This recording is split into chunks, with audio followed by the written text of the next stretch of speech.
Hi. Witness before you. A big old metal enclosed cube pile thing. I was gonna be a lot more dramatic with this, but I forgot what these are called. My apologies. We'll just sort of continue without it. It's fine. But yeah, look, this is the wall of a pyrolyzed oven. You might be thinking, "Oh wow, you have a pyrolyzed oven now, do you?" The answer is that no, we really don't. It's just a wall. I have bamboozled you. I apologize. We did make a lot of the pyrolyzed oven last time, but there's a bit of it that we don't have yet. In particular, all of the, like, inputs and outputs and stuff. We gotta get, like, the energy inputs, we gotta get the fluid and solid. Actually, is there any solid? Yeah, no, there's obviously solid input. You gotta put in the logs, and then the output is obviously the charcoal. Is there fluid input?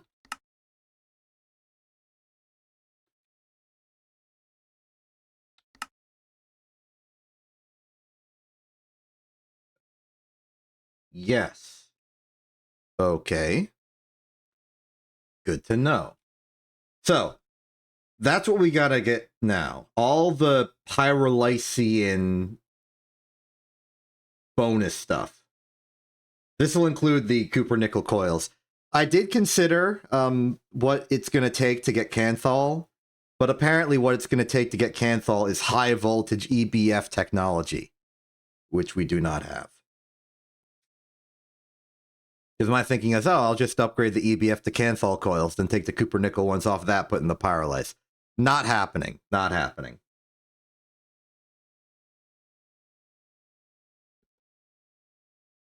So, yeah, that's our objective. We're gonna make the rest of the pyrolyse oven. We're gonna use the pyrolyse oven, and then we're gonna enjoy the pyrolyse oven. As far as where we're gonna put the pyrolyse oven, I'm thinking of just sort of like slapping it over here somewhere. I want it to be a little bit out of the way because of all of the dang pollution, but I also want it to be close to the fuel zone because one of its main jobs will be producing benzene. We can also begin the actual benzene energy usage. We got these combustion generators, which I think we can use quite well. And we can put benzene in them and no longer creosote. And then we sort of run out of use for creosote or all these. We're entering a new age, huh? Well, no. These can power the pyrolyse oven. As sort of its like emergency ignition source. Like, you know, in like a combustion engine or like a car engine, a gas car engine, a gasoline fueled car engine. You gotta like spend some energy to ignite the first little bit of gasoline in order to make it go. And then it's self-sustaining afterwards until you stop it. That's kind of what we have to do here.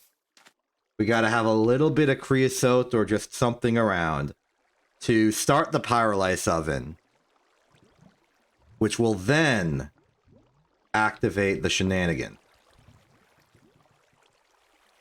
Speaking of shenanigans, we are running out of steel to produce. We gotta find more steel. We got 3 iron. We need more iron. I think this is just a generally true statement. We need more iron. It's like I found a stack and then I used that stack to make the pyrolyse oven and then I stopped having it. There's no iron in here. There's minimal iron anywhere else.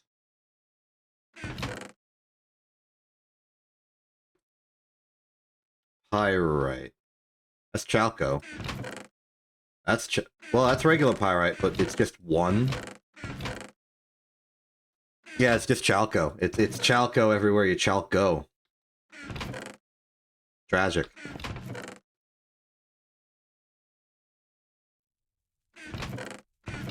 We need to... We really need to invest in more iron, huh?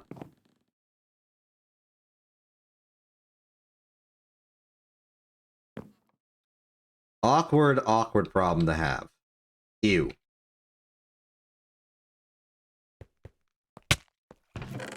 But let us not have this stop our grandiose progress towards the future. We gotta get some progress towards the future. None of this is iron, but it is more compound. So we'll put it in there.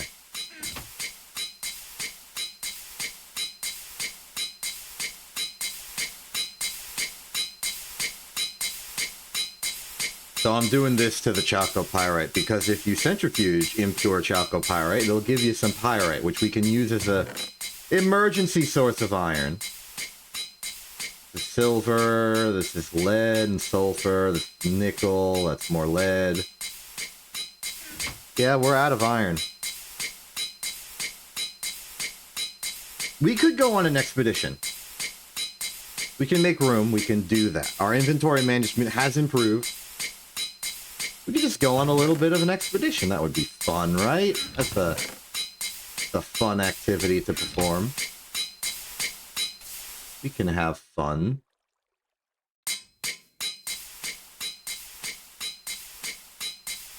Okay, well, if we're going on an expedition to iron, I'm going to dedicate the rest of my iron supply, save 2, to the creation and production of more steel. Because I do not really want that to stop while we're gone.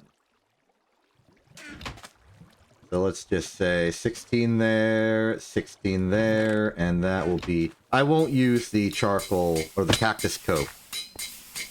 I will use the charcoal. Simply because one stack of charcoal is a very simple 16 iron. And we won't be around to empty the coke oven, not the coke ovens, the... I forgot what that thing is called. But we won't be around to empty out the ashes. What the heck is this thing called? Blast furnace, right. Not a problem. Okay. In here, we've got a smattering smorgasbord of random junk. Before we leave, let's make some sandwiches. Let's clear out the inventory a little bit.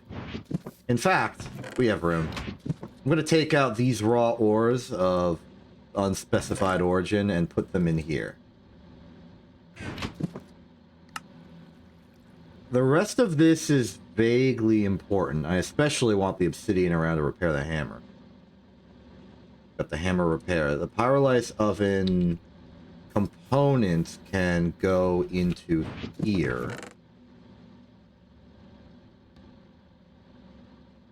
The steel that's on us right now, well, I left some surge supports in my inventory. Let's put it in there. Everything else, I think, will stick to. Next up, let's go make a sandwich. Weirdly enough, I'm concerned about this knife surviving the process. It lived. These will be a lovely collection of bacon sandwiches as well as steak sandwiches. The rest of the empty baguettes in there. Clear up the inventory as best we can.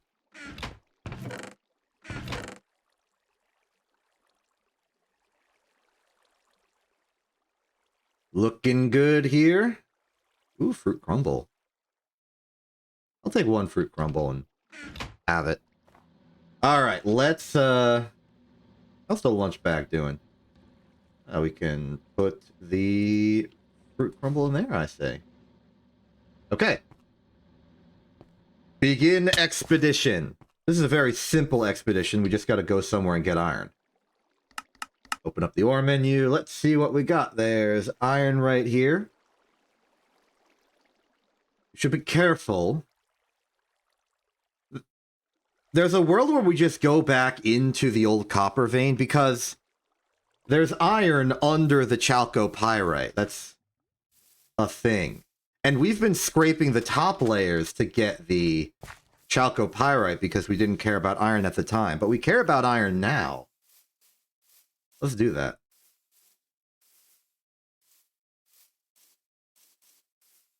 Separately, I did a little bit of an audit on the things we're going to need in order to make the ore veins happen. Manganese.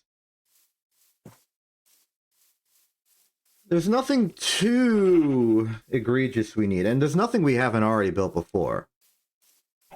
A muffler is just some bronze rotors and associated bronze stuff.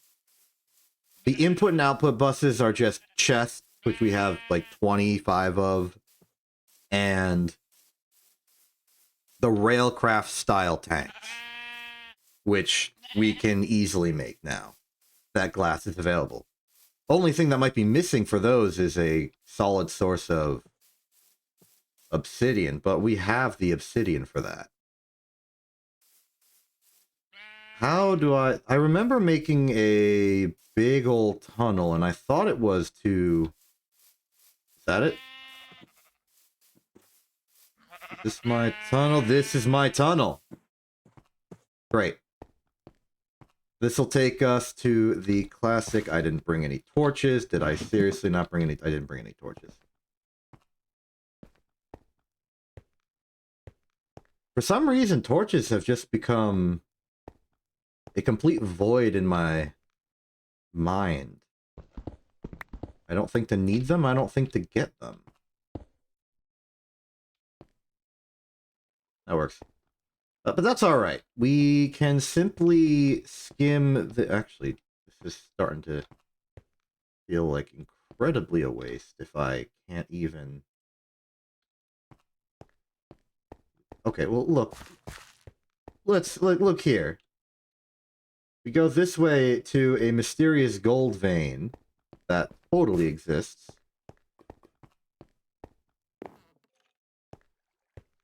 Right, okay.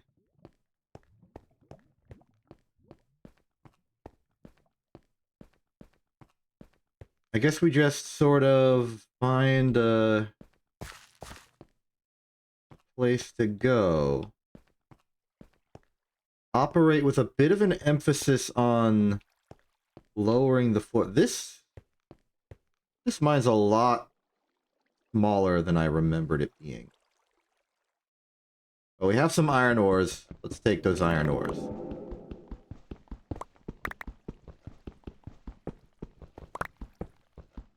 Ooh, an emerald.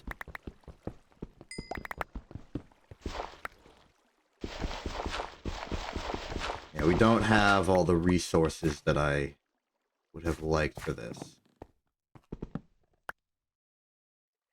We're gonna have to recycle our old torches, or we could steal them.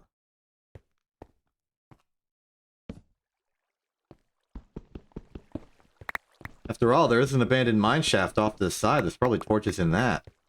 We just designate that a no-go zone. And dig out from there.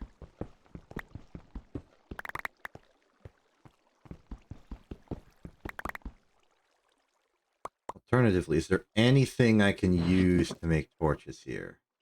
Is flame string a torch material? No. I should have brought some of that charcoal. Really, I should have just made torches. But now I'm here, I don't want to go back. Is this hubris? I don't think so. I think it's mostly just laziness. I think the hubris is being here and being like, I'm sure it's fine, and then not leaving. That's the real hubris is that.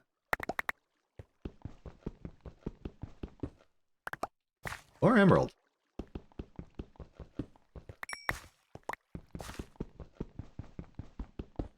Like, the vague logic is sound.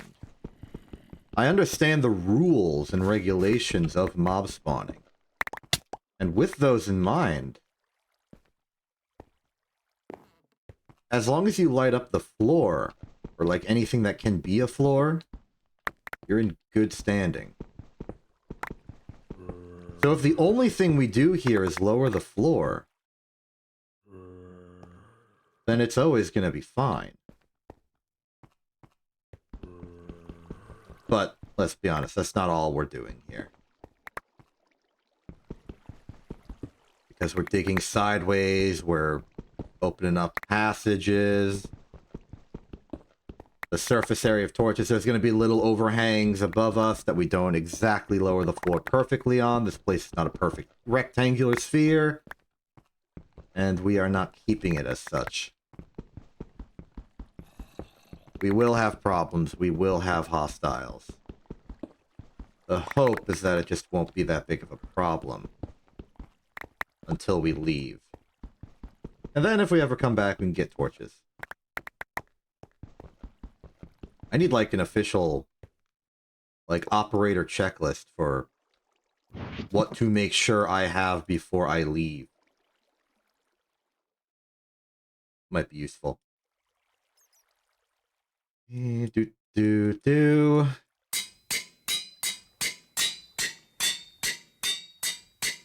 should be good. Continue. Happy with the amount of iron we're finding.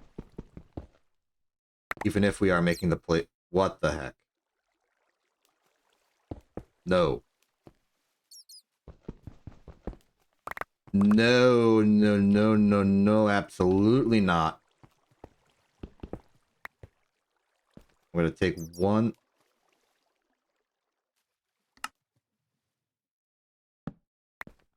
I'm gonna take one good look in there, and then I'm gonna say nope, and then leave.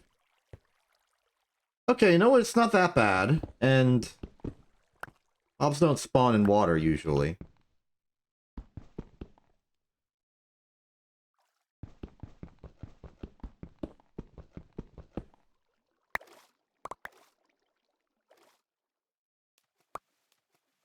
Maybe I was hasty to be concerned. Maybe I'm not concerned enough.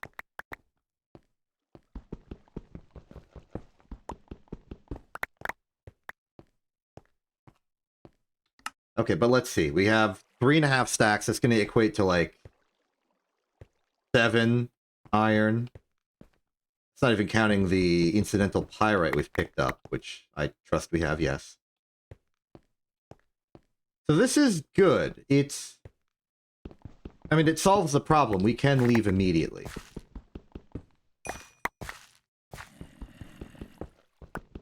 In the reassured security of the fact that we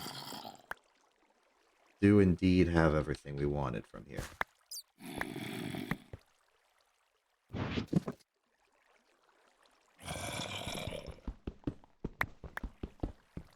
And given all the sounds I'm hearing from the locals, I am happy to leave quickly.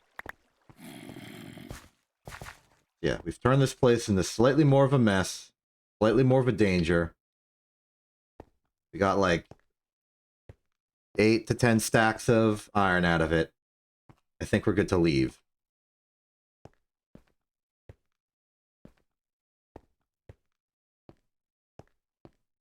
And leave I will.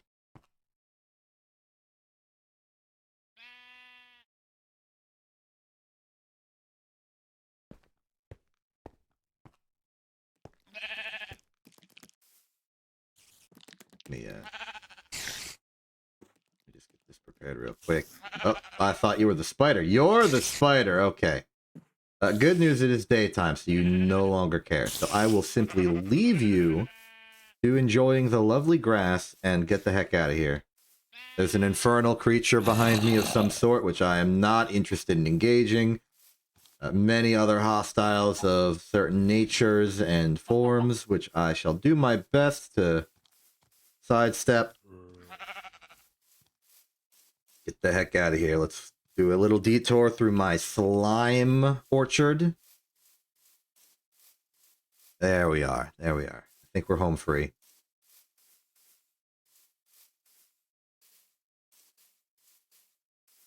Yep, we're good.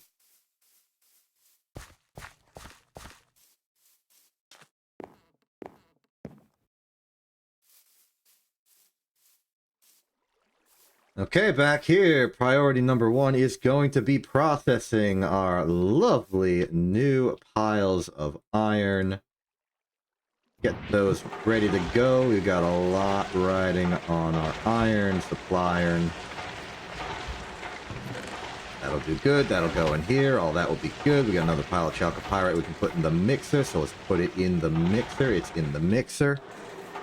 Mixered it.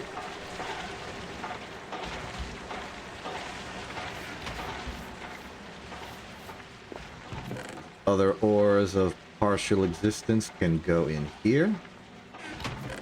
We got the crushed ores already involved. Impure piles in here. I forgot to mention this, but in between streams, I did a little maintenance housekeeping.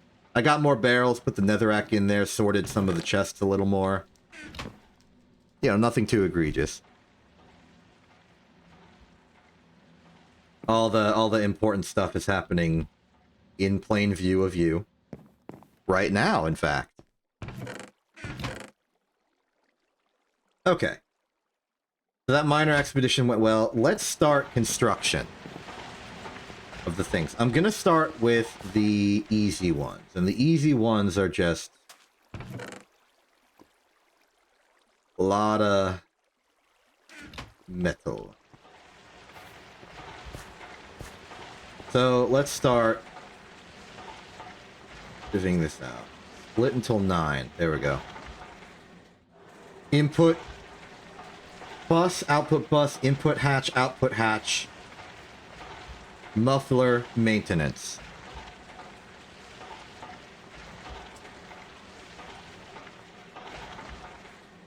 It is going to be like that.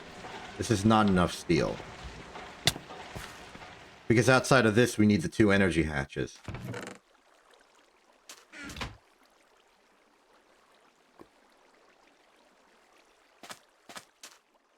But it's a start.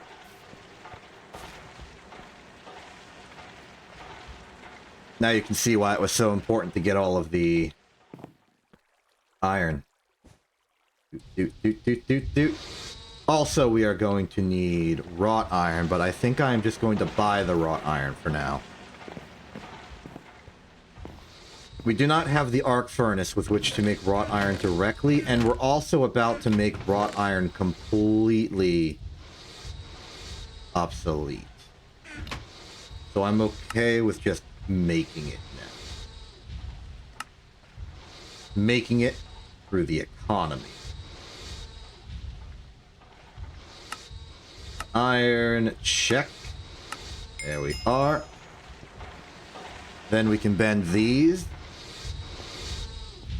Bonk. Looking good there.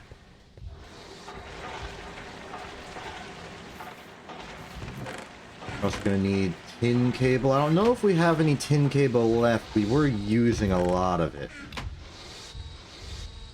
Yeah, we have some. Not enough, though. I think I might just buy those as well.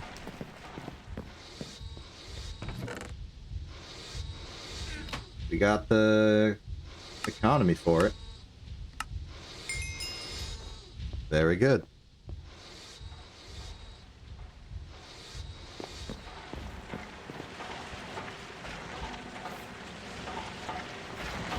Maceration's going good. We can take some of the crushed iron. Is there any fanciness we want to consider with this? We can get tin out of it if we purify into... And then what happens if we centrifuge this? Iron and tin versus iron and nickel.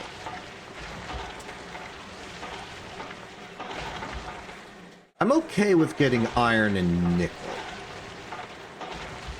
So we'll do it like this.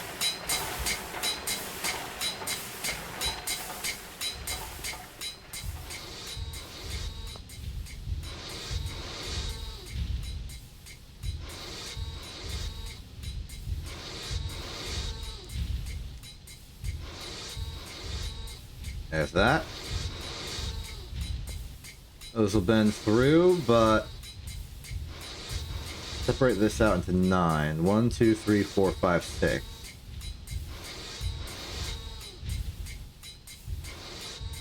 Want to make sure that that's distributed good.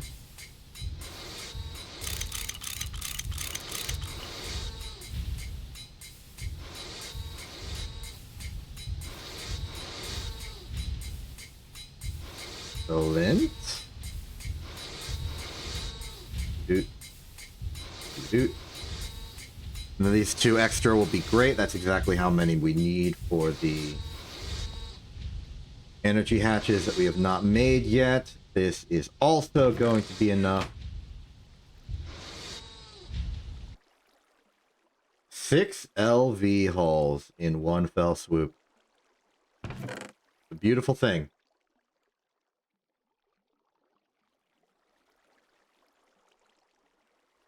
I'm sick of this thing being a separate item. Where's my crowbar? I'm solving this once and for all. I solved it once and for all.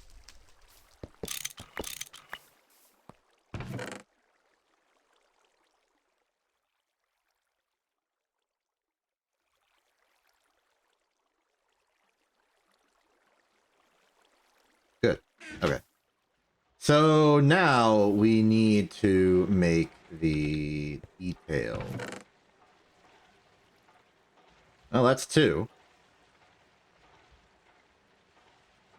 We're going to need those railcraft tanks. What's the instruction set for them? It's just going to be obsidian glass. That's alloyed smelter thickened glass.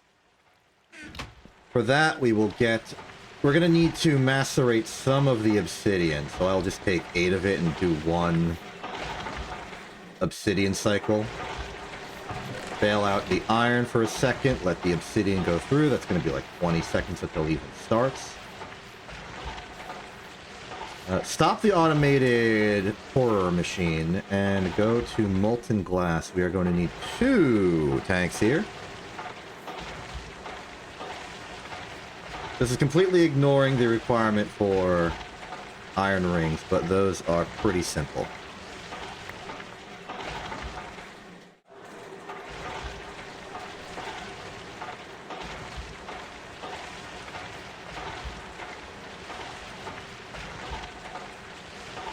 Check. Okay. Now we put the blood back on, and we can turn the automatic pouring machine back on. Wonder if I should upgrade this to be like lever activated. Would be that hard to do. Just put a lever on top of this and just pull it when we want it to be off or on, depending on your rising or lower, whether you're doing the rising or lowering edge, falling edge. That's the word. Bacon. Oh, hey, the obsidian's done. That's a lot of obsidian. Okay. We then take the cleared glass and turn it into thickened glass. We then take the thickened glass and the obsidian dust and put it in the alloy smelter. That will get us the obsidian glass.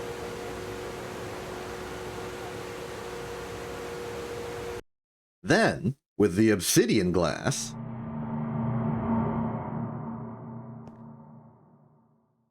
we go take a nap.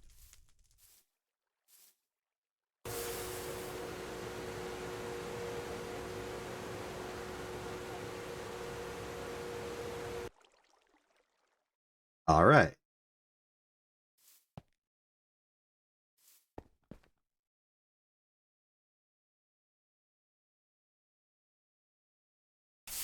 The iron rings are going to require iron, and I think I saved exactly 2 iron. This isn't actually enough iron.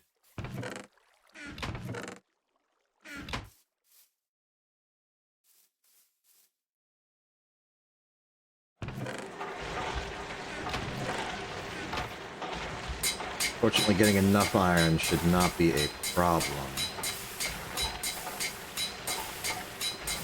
Take the chalco pyrite out, we'll take the pyrite out, we'll even smelt some of the pyrite.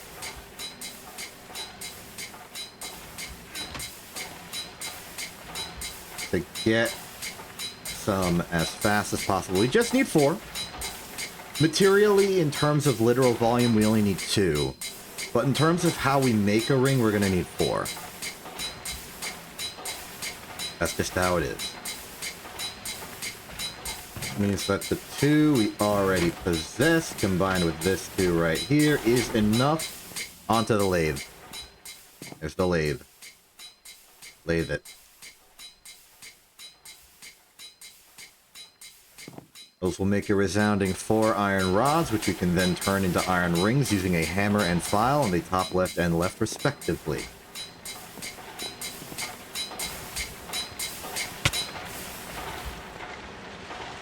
Forge hammer is complete.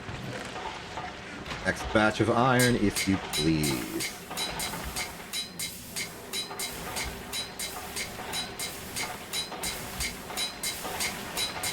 Processing. Production. It's all very happening. It's still running, but almost done.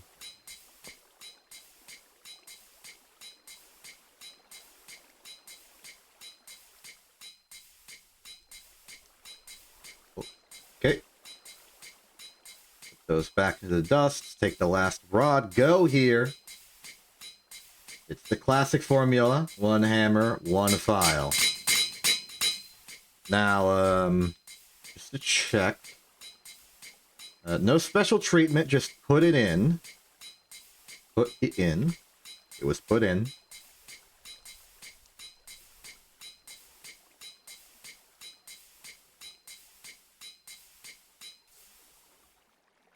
Excellent. Now we want the assembly machine on 1.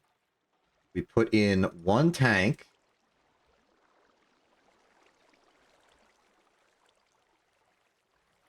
I may have forgotten the details.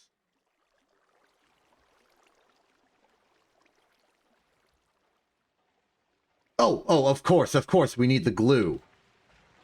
Yes, of course.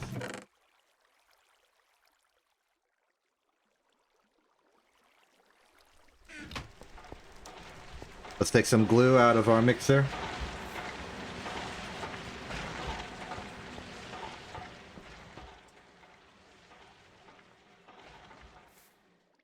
Remember the exact amount we need. Oh, it's a lot. It's okay, we got the glue for it.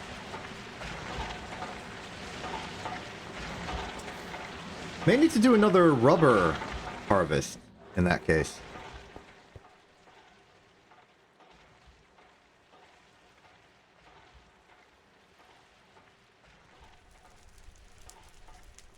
Okay, that's the input hatch. Then we put it on setting 2, put the tank in. This will be our outputs. Technically, we don't have to do this. We can turn an input into an output equivalent by simply crafting one of them with the screwdriver.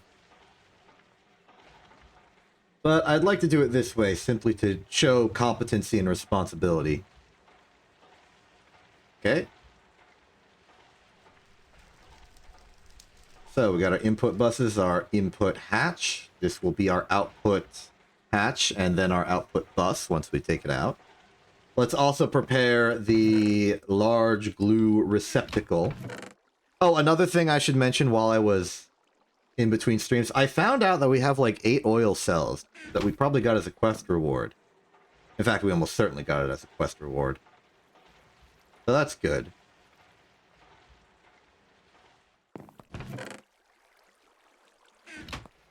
Okay, with that, we have the input output buses and hatches. That constitutes approximately half of all of the machines we need. Well, components we need for the thing.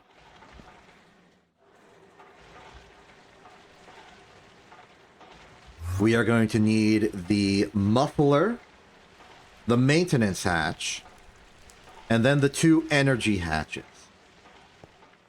Let's start with the maintenance hatch, simply because it's easy to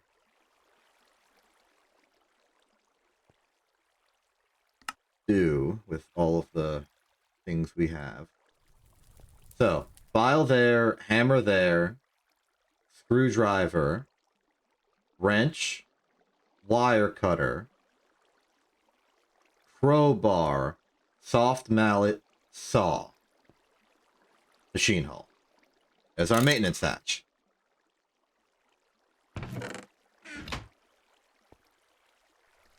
All these can go back here.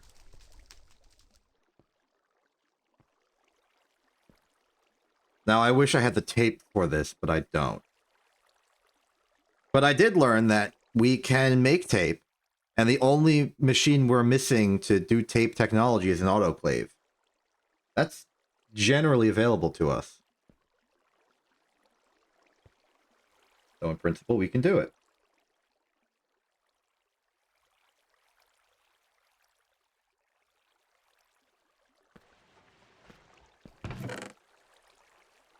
Not going to worry about that right now, though. I still have the tools to do maintenance on my own. And, technically speaking, the... Wait. Memory's coming back to me. In order to make the tape, we either needed a brewery, which we don't have because we don't have a regular Minecraft brewer thing, or we need the pyrolysis oven. So we need the pyrolysis oven before we can autoclave. So we need to make it and do regular maintenance until we get the tape. But then we'll have the tape, which is fine. Okay, next up is the muffler. Muffler is a little more complicated, but not much. We already have the electric motor, I think. So it's just bronze fluid pipe and bronze rotor. Where is that, Oh, wait, maybe it was high voltage motor we still had.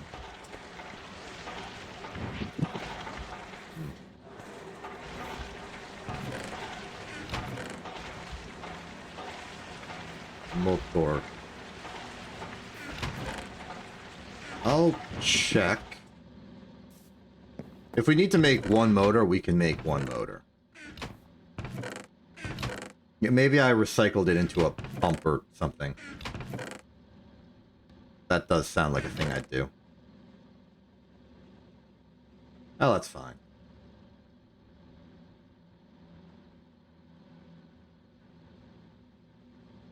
I think that's vaguely enough bronze. I'll check these again just for sanity. In here, perhaps. No, in here, perhaps. No, in here. Oh. Oh, wait. I wasn't even looking for it correctly. Recheck. Nope. Wrong tier. Well, okay, well, actually, hold on. What if I made a tier 2 muffler?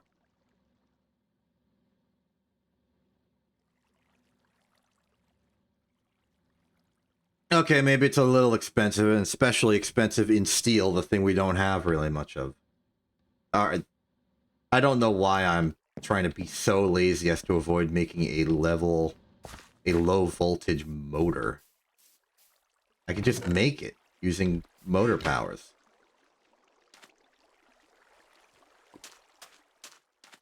I'll make 2.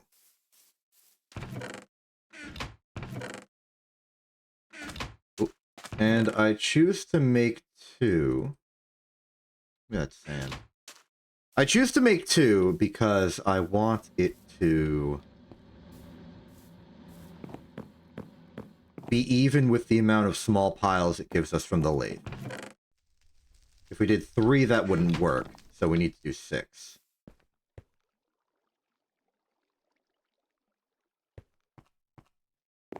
Right, into the lathe you go. I am asleep. Meanwhile, I'll work on the rest of the stuff. We are going to need at least 6 plates of bronze. Now, as far as the bronze rotor, assembler can do it with molten tin, which we do have. So, 4 plates, 1 ring. But again, I'd rather have an even number of things I'm making.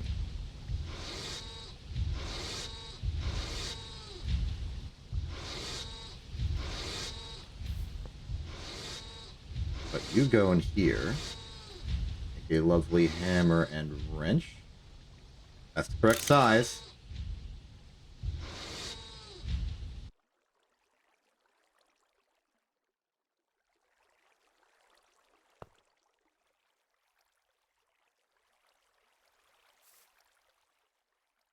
Don't fall for that one, self. Put these in. We're about to be able to take these out.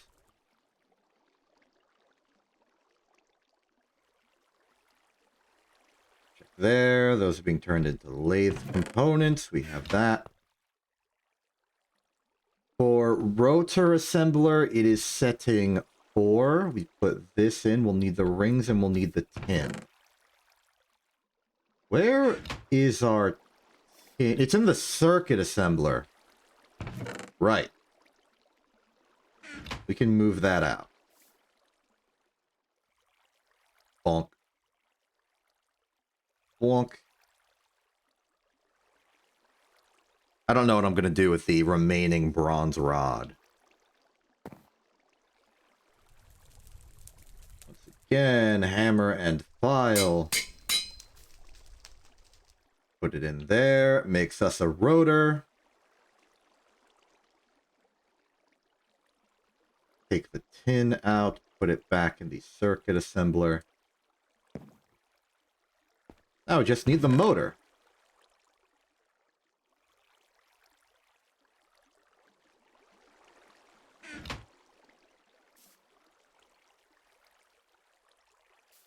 Motors plural, because I will be making 2. Polarize the center. The tin cable, I'm going to need 4 more for these. Not accounted for in the machines we've already created. Ooh. I don't remember doing that. Wait, why did I do this? 2x Cooper nickel wire is... Oh, okay. It's a general supply for more electric motors. I guess I just did it in bulk because I don't care about the details. Electric furnaces as well. This will be good for the Cooper nickel coils that we need for the Pyrolose oven. Pyrolyse. Yeah, because we just put some aluminosilicate, some molten tin, and we are good to go. Or mica insulator foil. That's fine. I will need to ask you to be done here.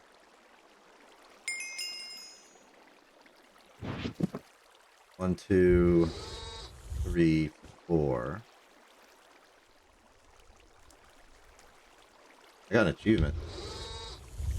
I assume it had something to do with the Cooper nickel. So that was probably in tier 2.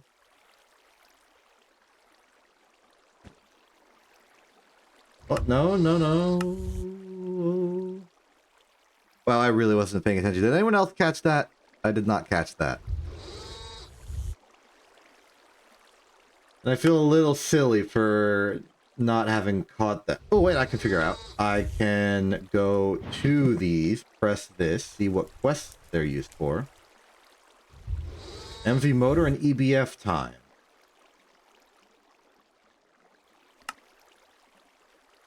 No?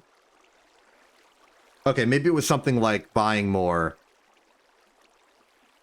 Maybe it was one of the money quests and the timing was just perfect. This is only an interesting, compelling situation because I wasn't paying attention. The dramatic irony involved for anyone who actually knows is probably more silly than actually interesting.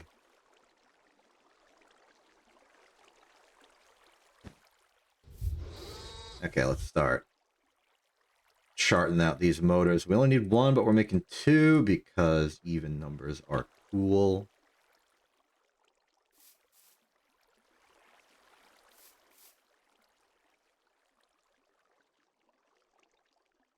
Excellent. So, motor, rotor, pipe.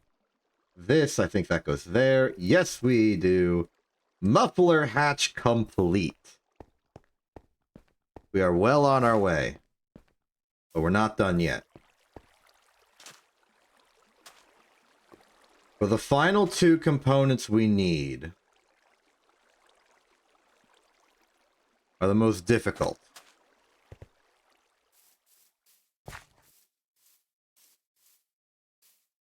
The energy hatches.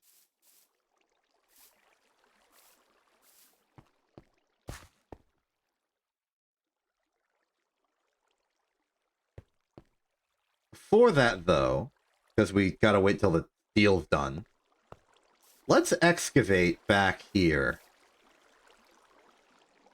to make our place for the... Where's my shovel?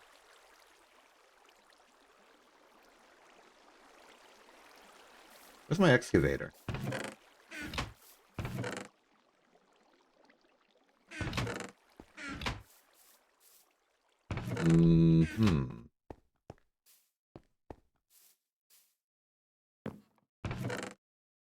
Oh. No.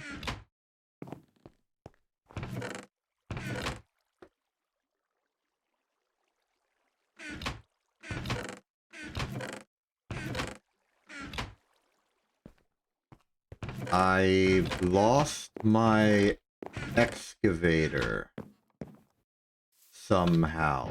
Oh, nope, there it is. I just was blind. Oops. Man. Visually interpreting data is difficult. Okay, so Pyrolos. Pyrolice? Vintage Pyrolean. We can start constructing it.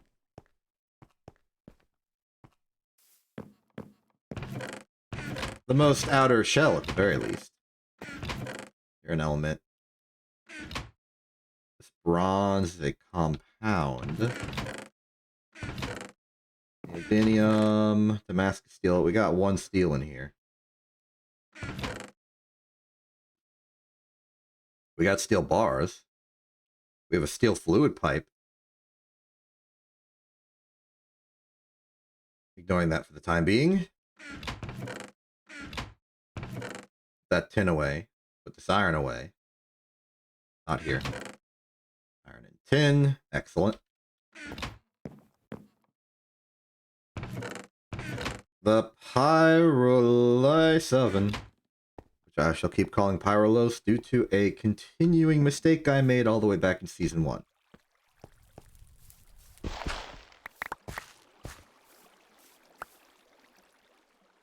Ah, of course, yes, I should also get more torches.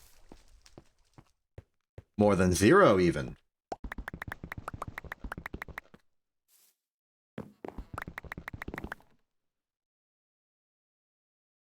Make these. Make these. Make those. Throws. Good. Excellent. The dimensions are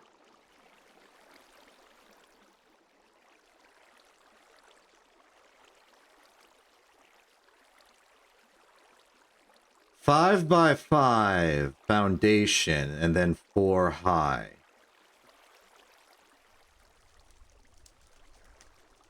We should also take care about the muffler hatch itself.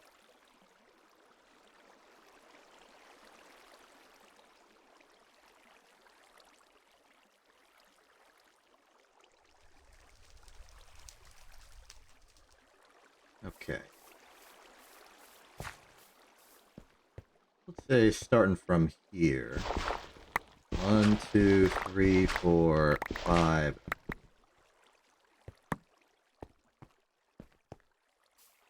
One, 2, 3, 4, 5, 6. Let's go 7. I want to be able to walk around this thing.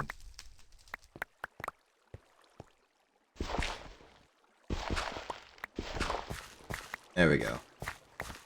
It shall serve as the outer dimensions.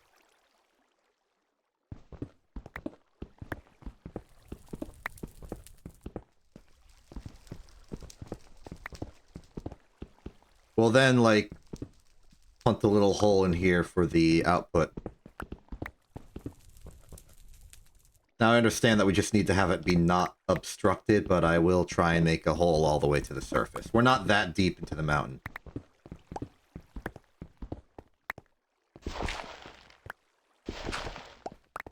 There we are. Okay, so. Corner. Corner. Corner. Corner.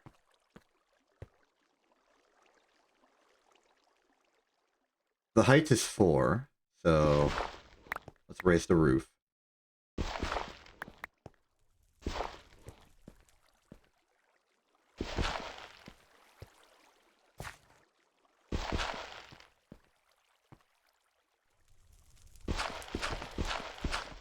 I was careful to not put it too close to the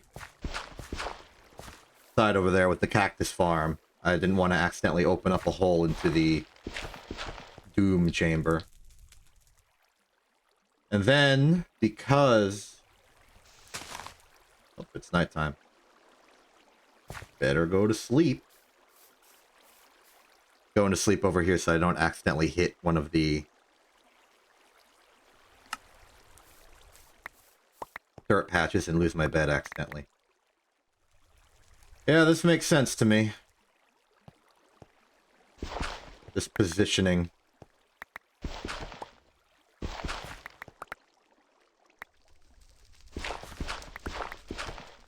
Well, this is good. It means that there's already like a free opening for a muffler.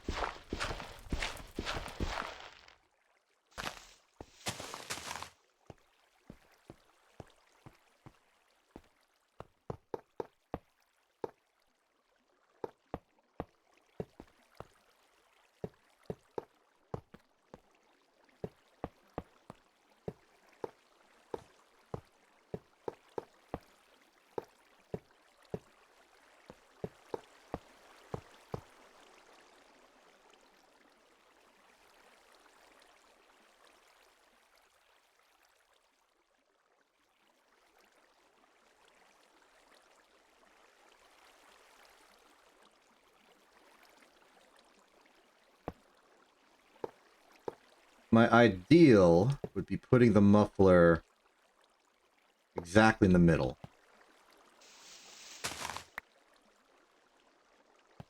Like this. Wait. I bungled it. It's too low.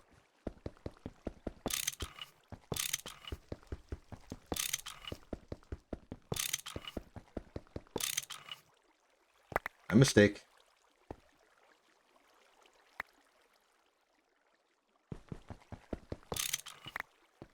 Step out here real quick. Let's just make a little nice little dirt pile. Back up because it's 4.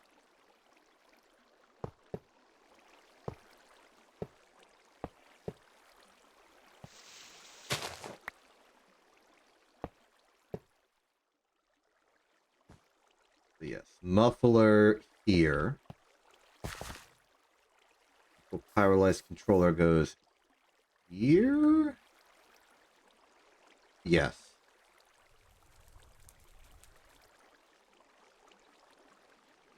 Now, I know there's some leeway into where exactly you put all of the hatches and stuff.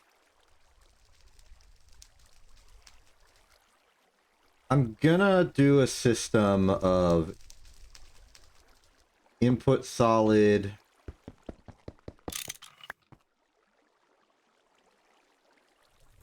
input liquid. Because I just generally have this sort of mindset of put the inputs on the left and outputs on the right. It's what I did with the mixer and the macerator. I'm putting the liquids on the outside because I expect they'll have to be piped outwards, and if I put it in the middle and then like had to pipe it out sideways, it would be blocking the item output. So I'll do it like this. Knows the structure is incomplete.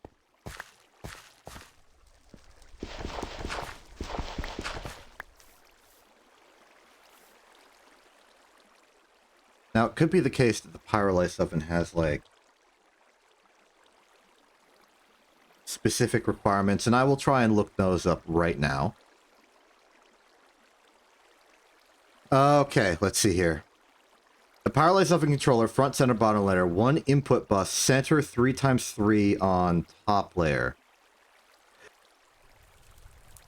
Okay, so the inputs must be in the top 3x3 with the muffler. I'm glad I looked this up.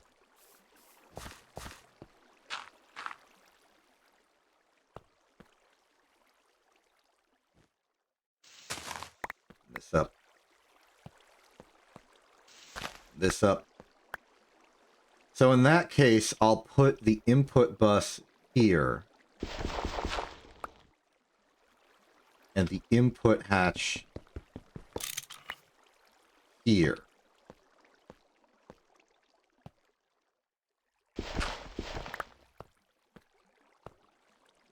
And that should satisfy that. Output bus, any bottom layer. 1 output hatch, any bottom layer. Maintenance hatch, any bottom. Energy hatch, any bottom. Pyrolysis oven casing everywhere else. Okay. So the top layer, at the very least, should be complete. Nothing else goes up here. Everything else is somewhere ringed around the bottom layer. Which means we can fill all this in and not be concerned. There we go. Now it's just a question of where exactly we want to put the remaining components.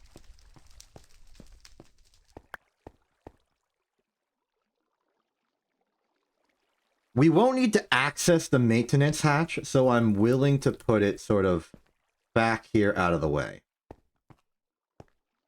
What I do think is very critical is deciding where to put the output or the energy hatches. Because ideally, the output fluid is going to be, at least to some level, benzene, or eventually benzene once it goes through the distillery we have over there right now. We'll move it closer. But then that benzene will need to, like, be pumped out to a standardized benzene storage container. Then brought back to power this to give it the power to keep making benzene. In theory. Alternatively, we use our creosote supply as sort of an emergency kickstart to the power. And then just use this to power this. We have options.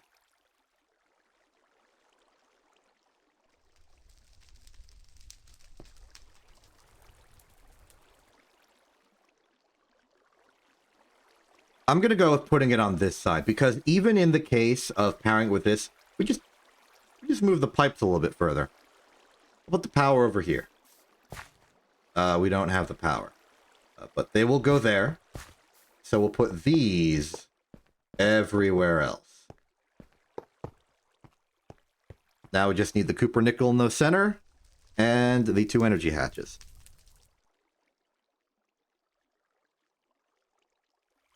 Let's check the power production.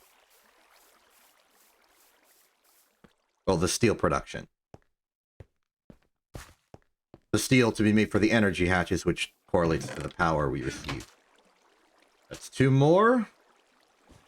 18's enough for the hulls.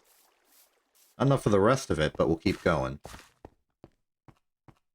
I may want to sidestep to making the cupronickel coils, because they're a little complicated. Alternatively, I could just ransack the EBF temporarily. But I don't want to deal with that.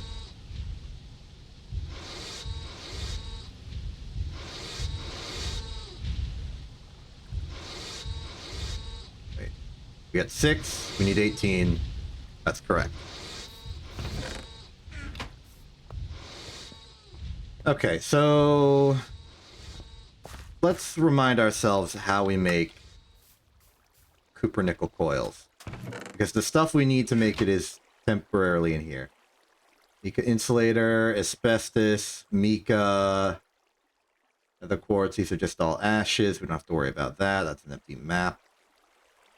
Okay, so cupronickel wire. Was it 2x?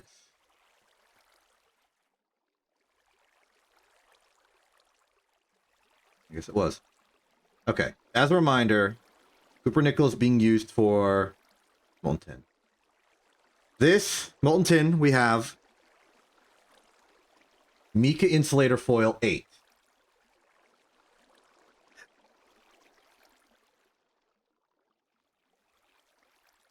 We need 9 of these, which means we need 9 times 8. Which means we need 9 times 2 insulator sheets. Which means we need quartzite dust or silicon dioxide or nether quartz, mica-based sheet. Mica-based sheet is a forming press of mica-based pulp and asbestos. Mica-based pulp is mica and rubber.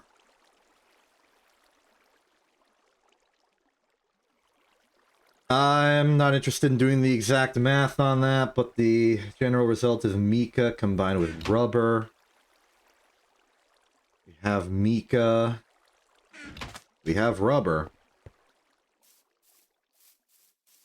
Let's just start there. How much do we have in terms of mica? Mica. Out of... Wait, we got some crushed mica ore. We can make that into more mica.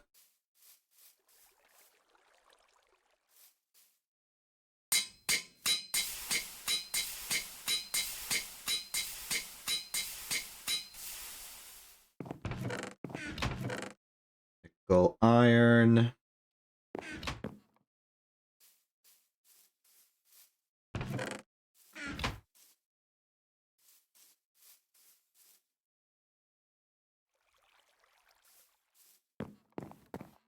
Forget where we got the mica.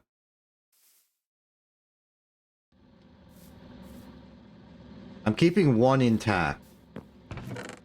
In case we need to find more.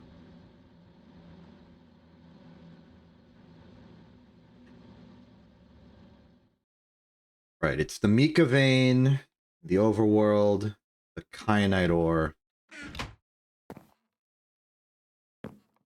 We found one. And we excavated it for mica, but we apparently didn't get much. Why?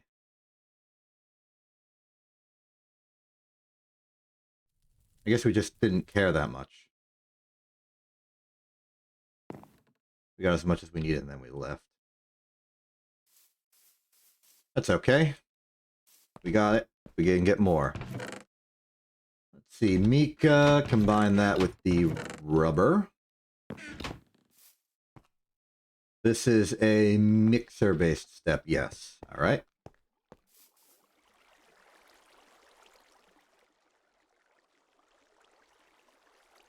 There a setting for this? Yes, setting 2. There you go.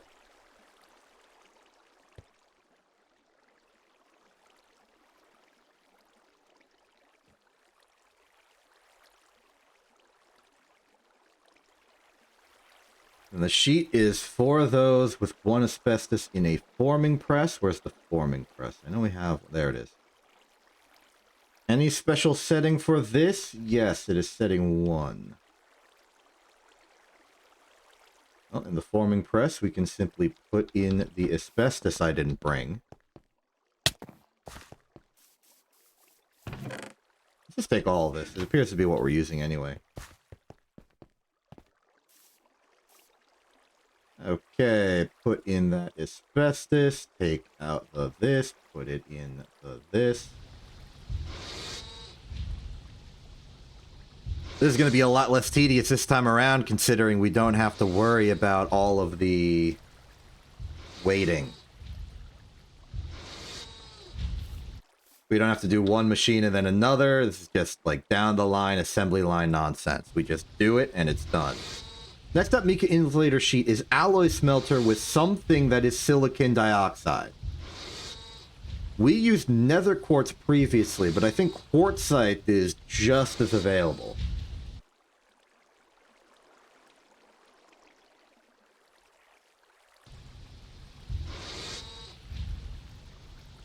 I think we're going to have plenty. By my rough math, we need about 18 of these sheets. And we're already at 6. Well, this will be 20 when the forming press is done. Excellent.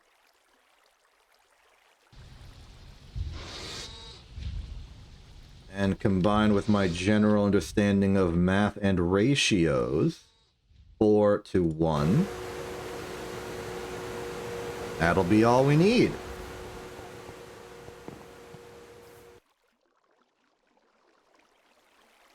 Good thing, too.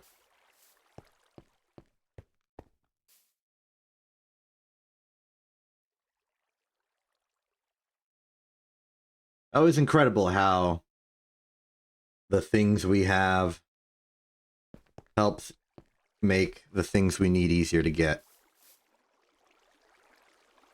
Alright, take out the asbestos.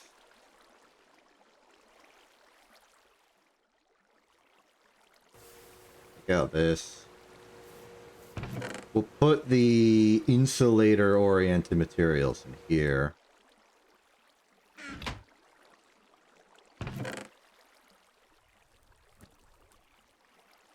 Out of mica.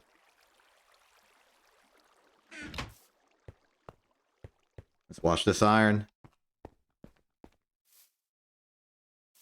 We still got regular old processing to do.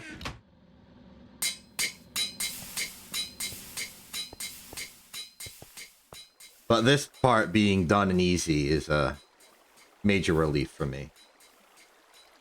I was worried this would be a problem, but it seems like it is not being a problem at all.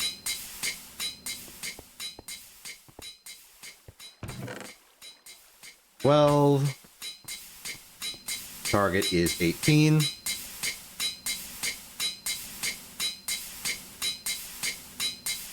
Then what? We just bending machine on setting 1. What's this? Fluoroflogopite.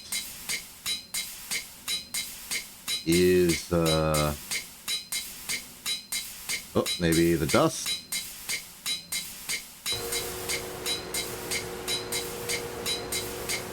How would we get this fluoroflogopite?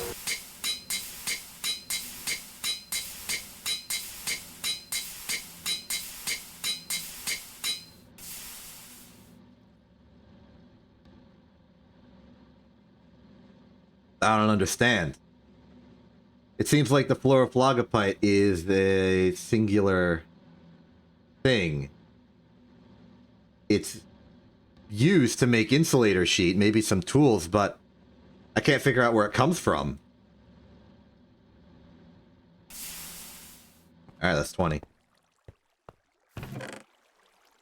2 goes in here. Let's go to the bending machine just to confirm. Setting 1.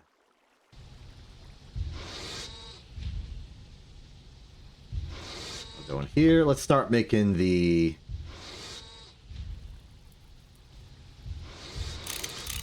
whole components.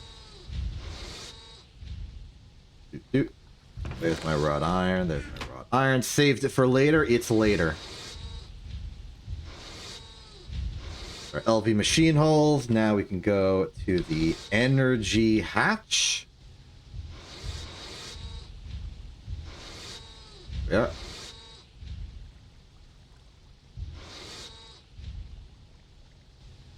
We're going to need 2 tin cable. We're going to need any low voltage circuit. We're going to need low voltage coils, lubricant cells, and electric pump. Well, wait, we need 2 of these. Never mind. Okay, we're going to need to make more motors. Alrighty. We can do that. Let's get more iron. So let's start cooking the iron we have now. Okay, you have been called upon to make more of yourself. Thank you.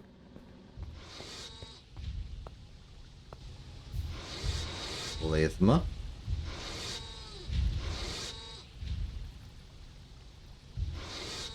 Okay, Mica insulator formula is ready. We can now make the copper nickel. It is going to be an assembler on setting 3.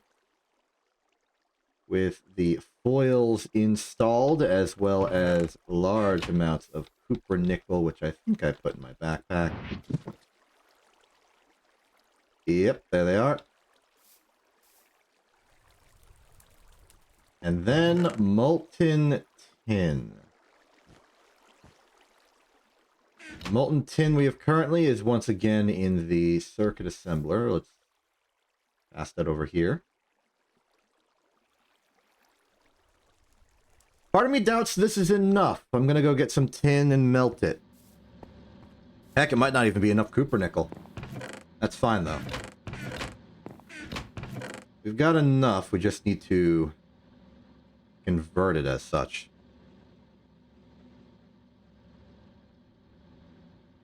I find that the coin shop provides some conveniences. Like, I've bought some tin cable and wrought iron. The way it's generally laid out is that you need to have been able to get to something or have it be not the cutting edge of technology anymore for it to be available. For instance, I couldn't buy tin cable until I got enough tin cable. I couldn't buy rotors until I got to like the level above where rotors were generally used. But because a lot of the technology recipes kind of build on top of each other, it provides a nice convenience to like skip over some of the more problem parts. The main thing I bought in Season 1 with the coins is cable.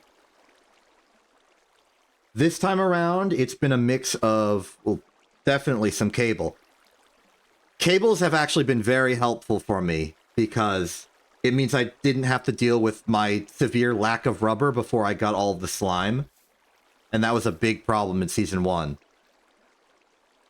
But this time around, it's just sort of a nice little skip button on things that you've proven you can do, but are just sort of tedious. Like making wrought iron. I bought wrought iron today because I did not want to go through the process of sawing the ingots into nuggets, cooking the nuggets, and then compressing them back into ingots. I will be able to make wrought iron directly the moment I have an arc furnace. But right now, wrought iron is just a tedium, and I don't need a lot of it. It's also useful for getting ender fluid because you can get an enderman to spawn. You can get an enderman egg and then spawn an enderman and then extract its resources. So that's a good source. Exactly. That's a good way of putting it. Okay, that's done with the iron. We can now polarize these. Doo-doo-doo-doo.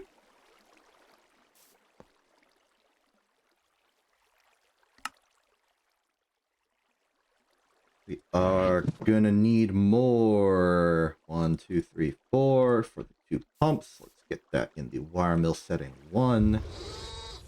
Let's check. What's our tin situation? We got enough for the pumps. That's good. We don't have enough for the actual hatches itself. Actually, I don't even know if we'll have enough for the pump. We don't. Okay. Case in point.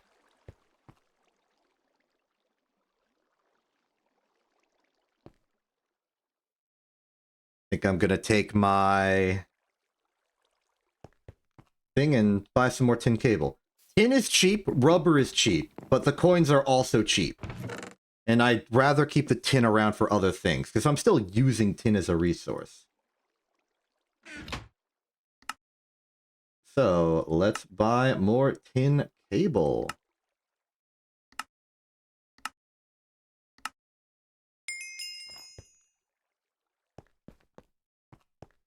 Doo-doo-doo. Okay, polarization step complete. Let's make these motors. 1, 2, 3, 4. Doo-doo. Doo-doo. It's the wire mill. Okay, that's 2 more motors. Now we can make the pumps out of those. But before that, how's this going? Molten tin is the problem. I expected this. Fluid extractor. Put in the tin. Good. Back to the assembly machine. Fill that in with tin. That should take us the rest of the way. Oh, and it seems like we had exactly enough copper nickel for this. Maybe that's why I made the copper nickel earlier. For this.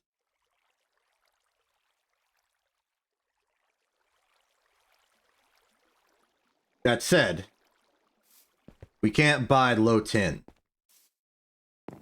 We need tin for a lot of our production right now. So I'm going to take all of our tin dust and basically fluidize it.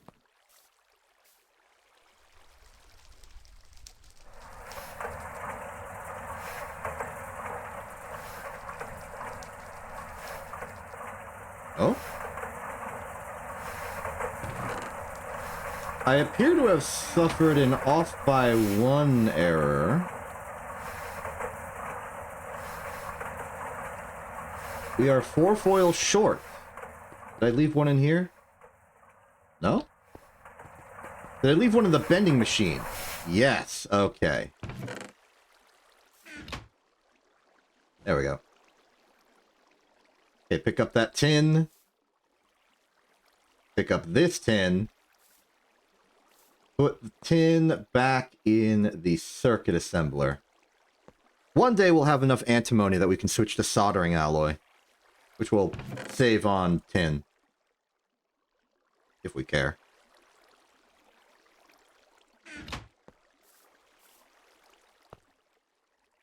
Alright, that's the coils. Let's put them in.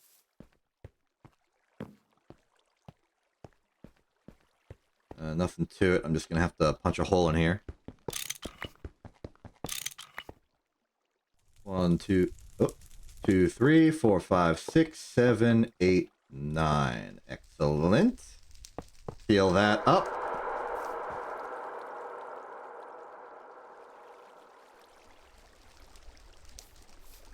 Seal that up. We have our energy hatch locations here.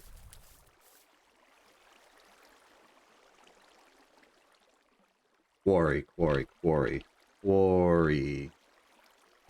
BC Builders, extra utilities. I don't see industrial craft.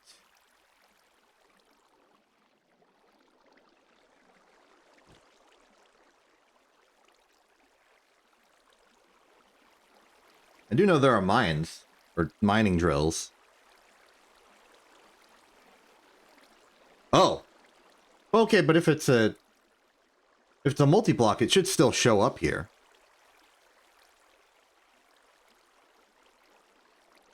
What's the, like, heart block of the operation?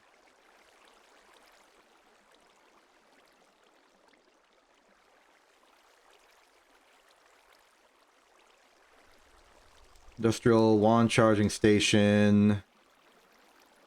Greenhouse.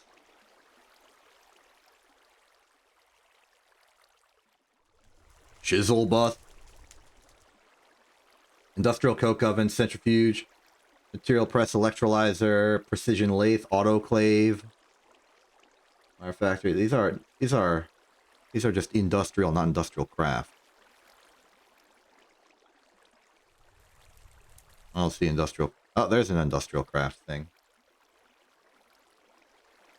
Electric feeder unit. Converts industrial craft energy to railcraft charge mobs. Not spawn in this block. Okay. I'm not looking for it right now.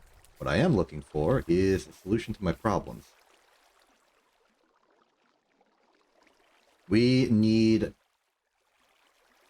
the pumps. Okay, build craft. Okay, that makes sense. Build craft. Worry, build craft builders. I don't see a recipe for this.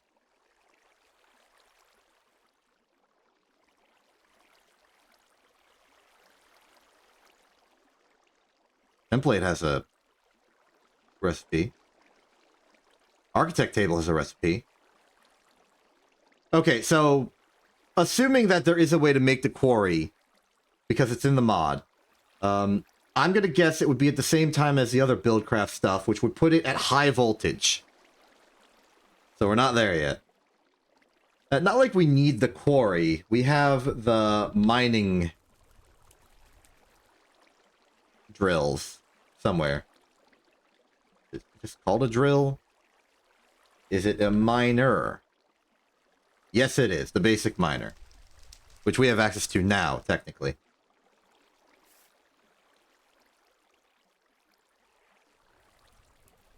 Yeah, we got Greg mining. Pump, pump, pump, pump, pump, pump, pump, pump, pump. Focus. Tin rotor, tin screw, tin... Let's do it like this. Pump. Electric pump. Tin rotor, tin screw, 2 rubber rings, 1 tin cable, bronze fluid pipe. Oh, it looks like I'm going to need another bronze fluid pipe. Wait a minute.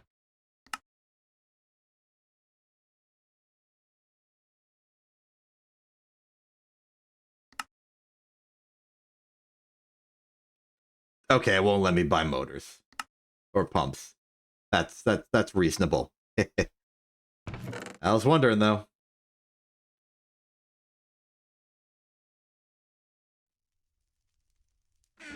So, we want solid tin. I've got the bronze I need. 1, 2, 3, 4. Let's slice them. I'm gonna need a new knife soon. What am I doing here? I'm looking for a bending machine. Make these into plates, please. Make that into a ring.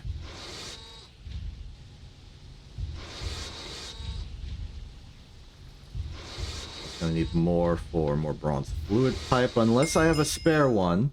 Oh, we can buy wrought iron ingots again. That's good. We do not. That one's steel.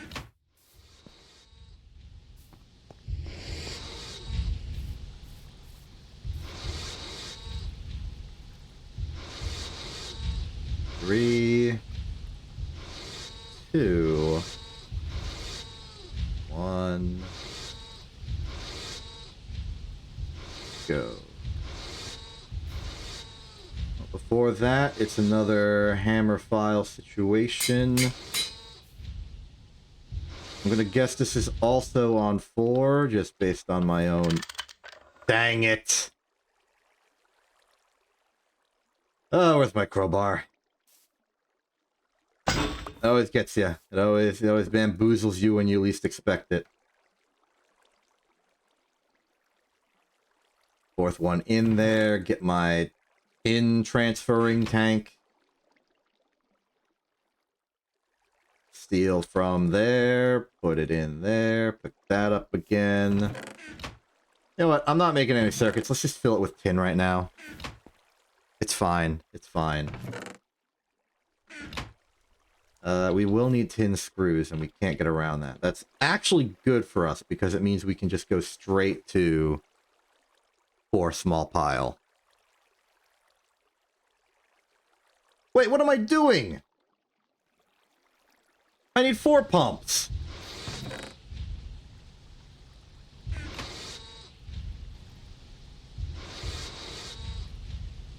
I gotta do this twice. And that means I'm gonna need a 3rd. No, no, no. Ah, I was too late. Oh well.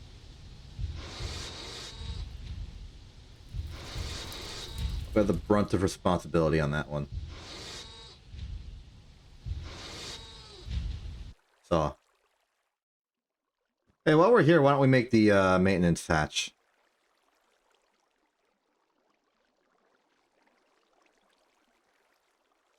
Wait, did I already make the maintenance hatch? I need to do a sanity check.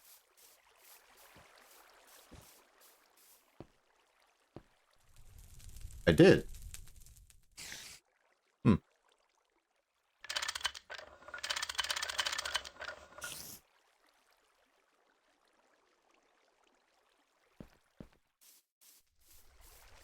Okay, let's see. Yep.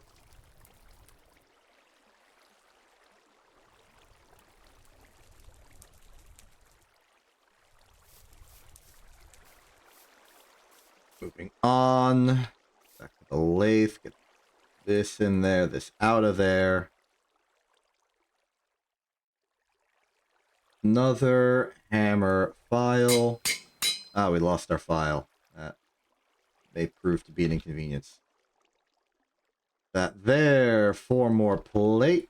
Put that there. That will be our tin rotors accounted for.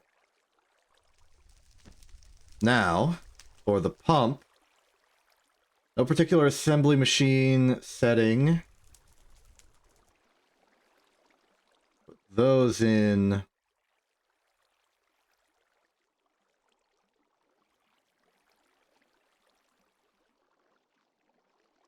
There, wrench here.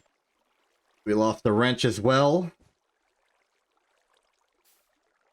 Put those in, put these in, put this in. Put this in, and we are just missing the motors, I think. Put these in. Excellent.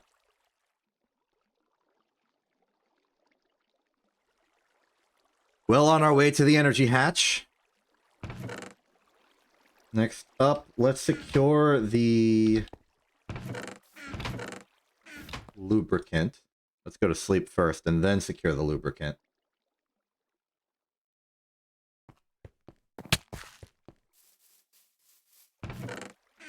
I feel like I left it in here, perhaps. Yep. We can also get a replacement file for the one that broke.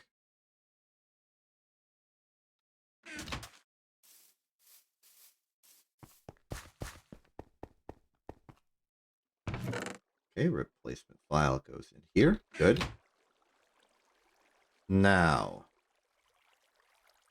the energy hatch is wire. Casing. Lubricant. Pump. Get 2 circuits out of here. In. Now we simply need the low voltage coil, which is going to be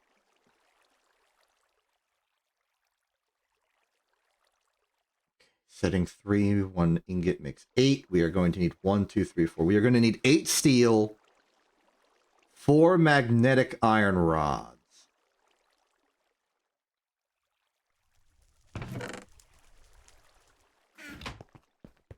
Eight steel, 4 magnetic iron rods. Oh.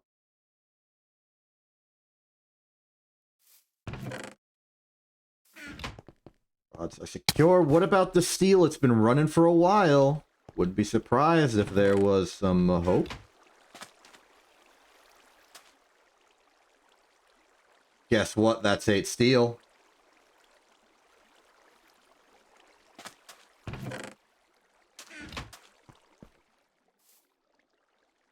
Yes. Okay. So,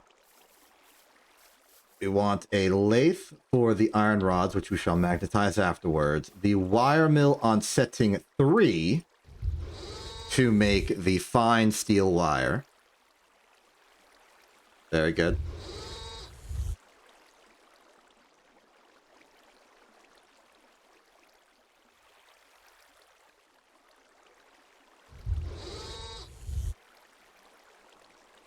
A nice little... I guess this is sort of like an inductor. Because those are the ones that, like, have a magnetic core which you spool wire around. Feels weird to me that it's not like tin, which is the electrical component of this tier. Because, like, it would logically be copper in a real inductor. Or at least, like, a real holdable conductor that you actually use. Okay, next up, it is setting 1. That's the lathe doing. That's good. Now let's polarize these. Make our magnetic iron rods. Prepare the coil.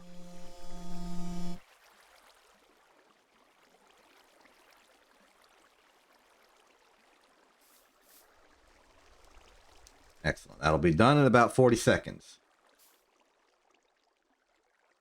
And that will be everything.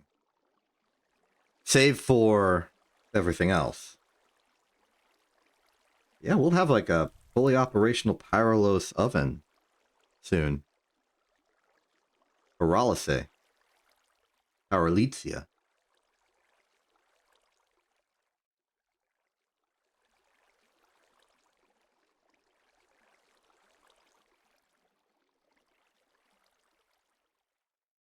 Then it's just a matter of putting all the tools in to repair its problems because we don't have any spare tape. And then going from there. Maybe the first thing we should do is make tape.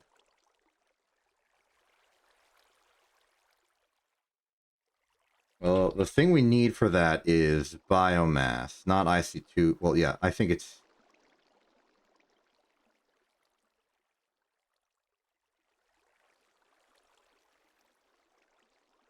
IC2 biomass, yes. So we need biochaff. And that's just centrifuged plant mass. And centrifuged plant mass is... Okay, we need 4 of it for 500 liters of the stuff. I'll take it. If need be. Let's see. 400. 400. So the fundamental unit is 4. So we're going to need 4 plant mass, which is going to be 8. No, sorry, 4 plant ball. And plant ball is just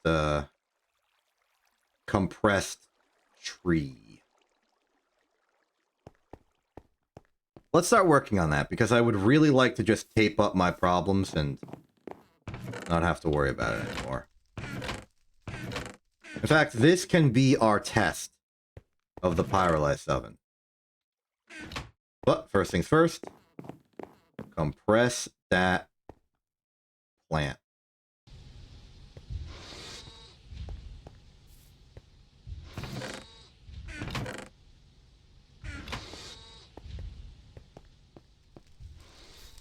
Meanwhile, the coils have been done for quite a while. Put them in. Energy hatch. And we get ourselves back. Okay, let's get this thing to operational status.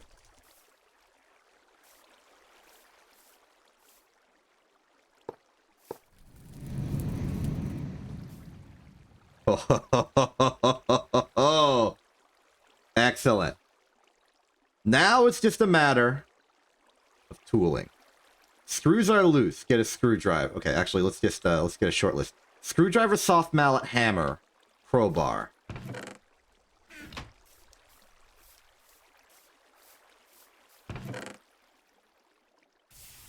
Hammer. File. Screwdriver, soft mallet, crowbar. Let's get to work.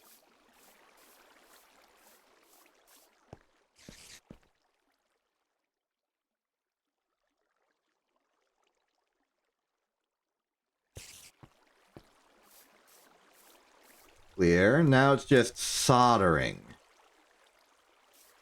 The problem is that soldering is something we can't solve. At least we don't have the resources to solve it. I'm hungry. I'm gonna stop in, eat some food. Lovely bacon sandwich. Lovely steak sandwich. Okay, moving on. So soldering is a new tool, which we've never before seen or used. There's a quest about it in the EVF section for people who, hypothetically, didn't want to use tape. Using a soldering iron tool to remove the burned out circuits message is cheaper than duct tape. The soldering iron requires 1 soldering material item and 10,000 EU. Valid soldering materials are fine wires, rods, and ingots made from either tin, lead, or soldering alloy. Soldering iron will consume the first such material it finds in the player's inventory. Since you'll likely have more than enough, fine wires of soldering alloy are probably the best. You can also use it to adjust the redstone strength from weak to strong emitted by GregTech machines. Also, while holding it, all pipes, wires, and cables will look very small, so that you can see everything past them and also be sure of the exact connections. In order to complete the quest, you'll need to charge the soldering iron after you craft it. For the other problems, other tools are necessary. Keep in mind that you can put all needed tools in a toolbox to fix all problems in one click. Possible problems to fix. Yep. When you reach medium voltage tier, you can make your own duct tape in case you have to move your multi-block machines around. Duct tape will fix all maintenance problems in any multi-block machine. And the thing we're missing...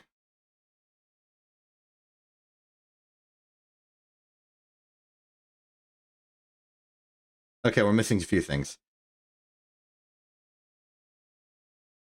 Turns out we need medium voltage refined glue or advanced glue. All right, so we don't actually have the tape yet. Soldering alloy it is. Soldering iron it is.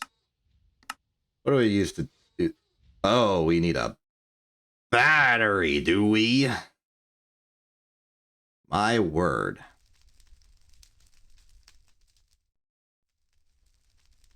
Ruthenium, rhodium, tiberium, high durability compound, atomic separation, zirc alloy, extremely unstable, adamantium, tamatite. Yeah, can I please have a regular material, please? Naquata, mithril, void, cosmic neutral, nickel. We got nickel. There's nickel. Nickel's available.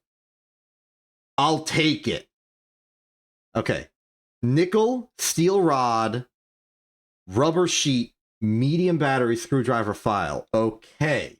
We need the medium lithium battery, which means we need a medium battery.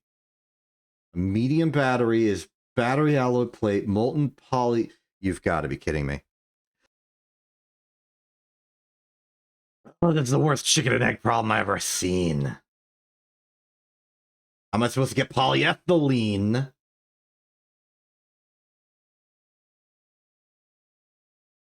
I hate this. Ay, ay, ay, ay, ay. Okay, so... Fine. You know what? It's fine. I'm unilaterally declaring that it's fine. Where's my wire cutters? Okay. New plan.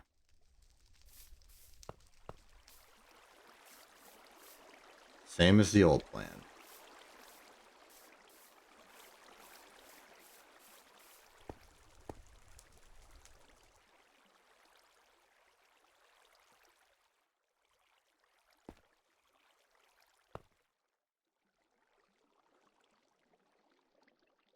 Okay.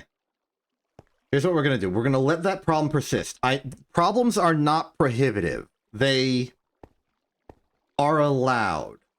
What they do is they make it so that the machine complains a lot.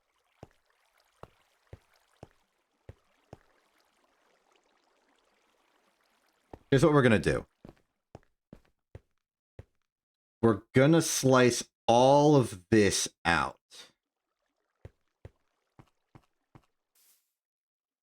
The semi-fluid generator's here. And the gas generators here are going to be relocated over here. Okay, well, basically all of this is going, except for the... Yeah, okay, this section of the factory is under renovations for a bit.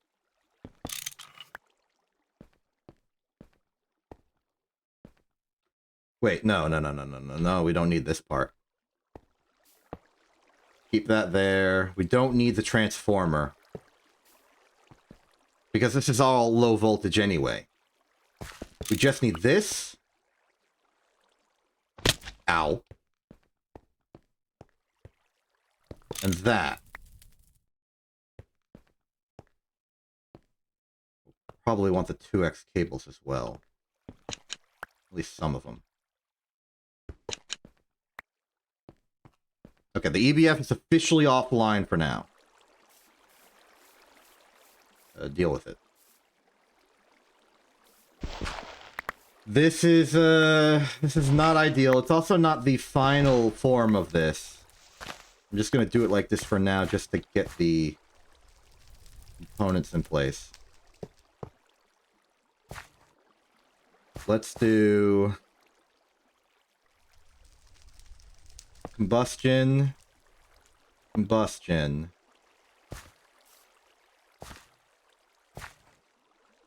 No. Combustion like this.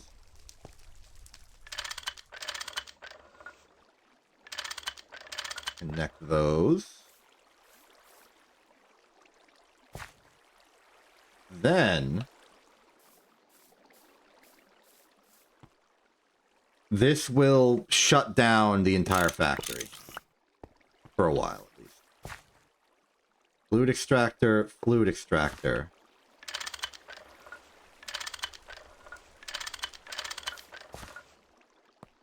Okay.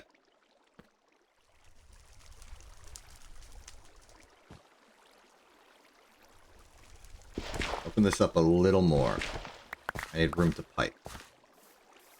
We know from experience that a small wooden pipe is enough to fully power 2 gas generators without the creosote backing up.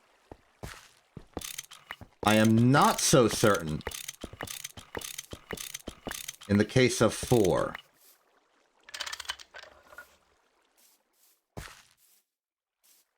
So I will willingly upgrade to regular.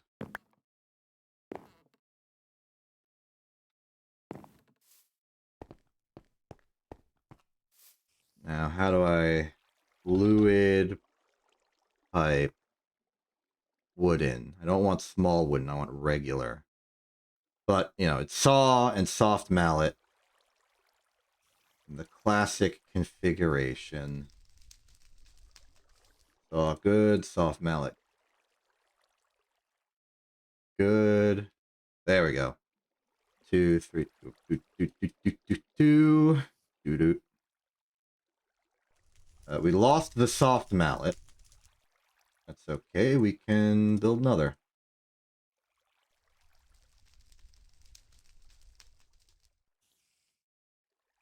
Oh, that's nice. You can double click and just pick it up. Cool. Let's update our piping here. Wooden fluid pipe goes up. Connecting a pipe to pipe by using that surface. The connection is automatic. This is temporary.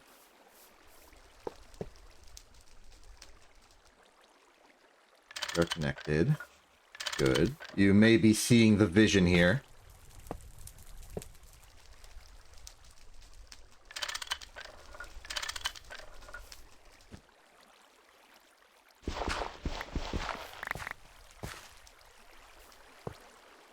Bad. That is the exact kind of situation I was trying to avoid.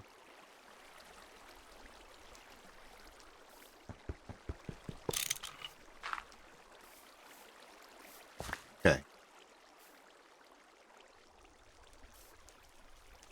Yeesh. Wait, why is there water there?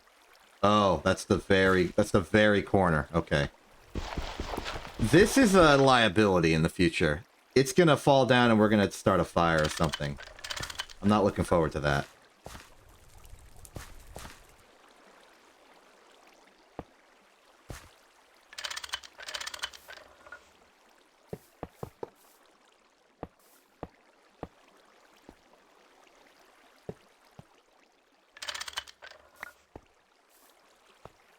Okay.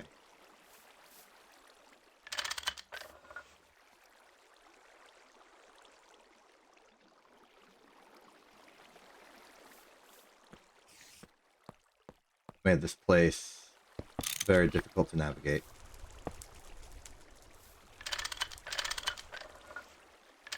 Standard fare. Okay. Alright. Based on my understanding of how this works, the pyrolyse oven should be ready. We shall run a test.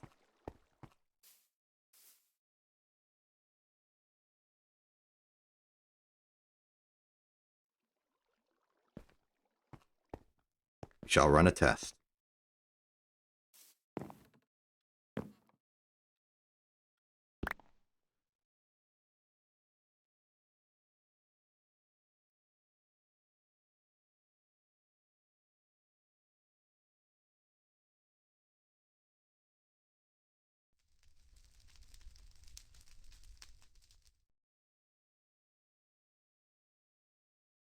We shall make ethylene.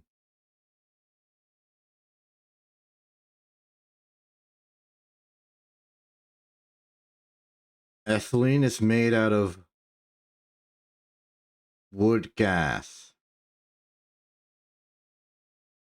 Wood gas is made by pyrolyse oven on setting 5 or 6. We will go with 5 because we do not have the nitrogen for this.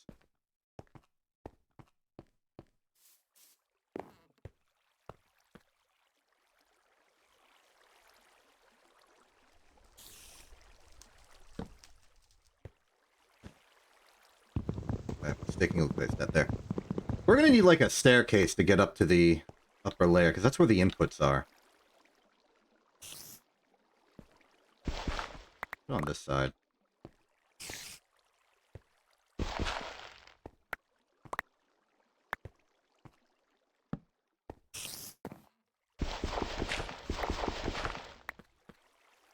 Okay, setting 5.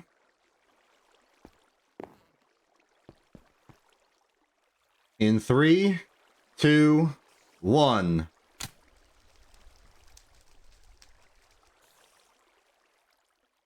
Yeah, efficiency 90%. That's because of the soldering iron issue. But outside of that, it's working.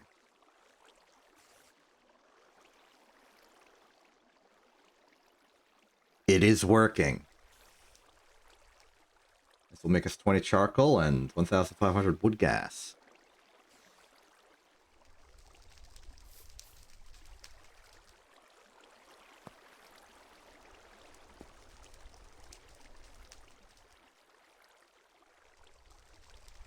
It'll actually do that 4 times, considering.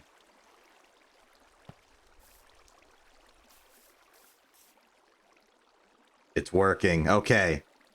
This is where the power begins. This is where we get stuff. It's not efficient. It's not simple. It's not easy. But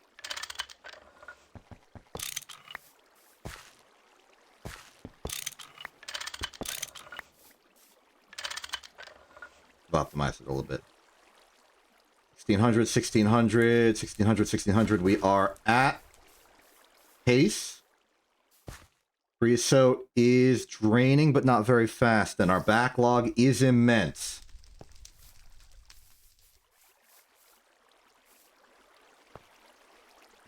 We have product.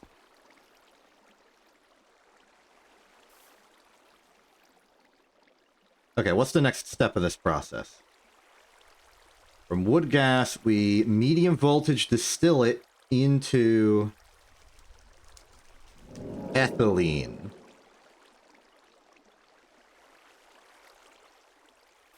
I think I have an idea on how I want to do that.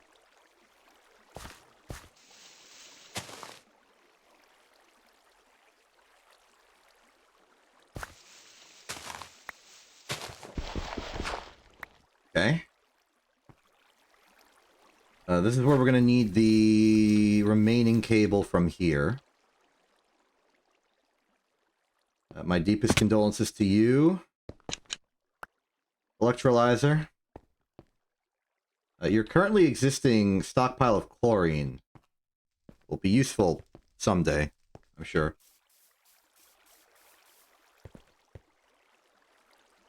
There we go. So, you may be asking what I'm doing here.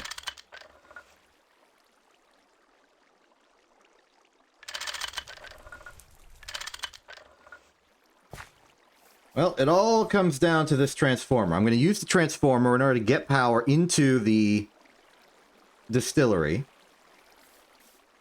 so that we can distill the ethylene.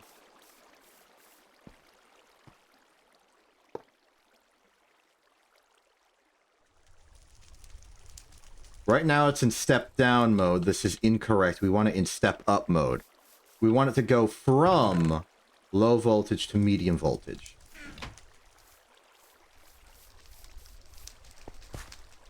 Step up. Point this way, I suppose.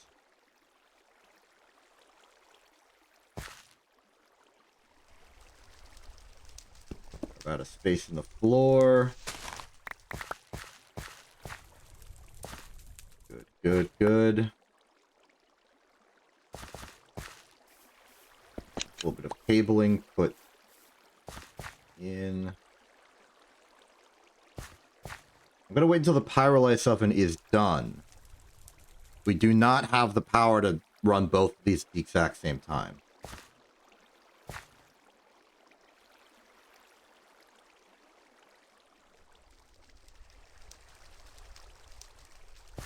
It's done.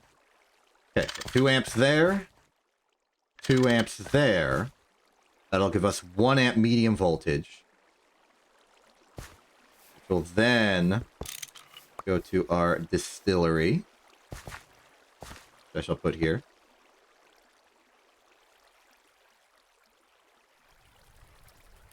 And we don't really have a good transfer process here, so I'll just pick all this up. Put it in here. Oh, wait, hold on. Make sure I'm getting the right output, the right circuit setting here. We want ethylene, so that is a distillery. We could use the chemical reactor, but not on wood gas. So we want to distill wood gas. That is setting 2.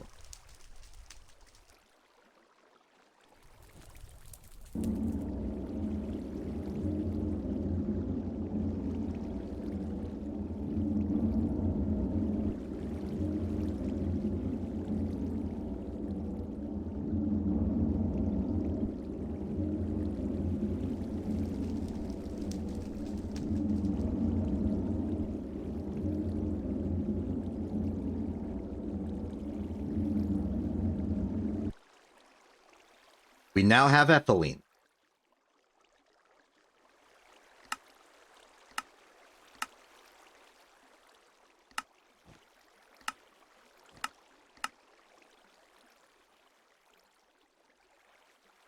We don't have a lot of ethylene. But we have ethylene. And so long as these two machines aren't running at the exact same time, we can alternate.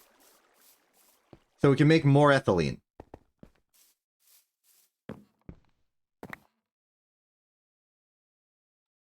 Let's get some more. 2 stacks.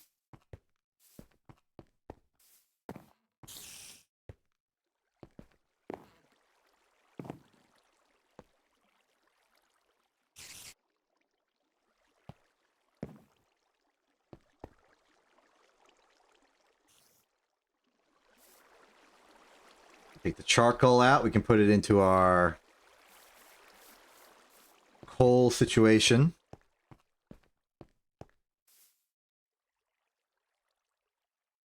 There you go. Oh, scratch that. The iron's done smelting. We got to get some more.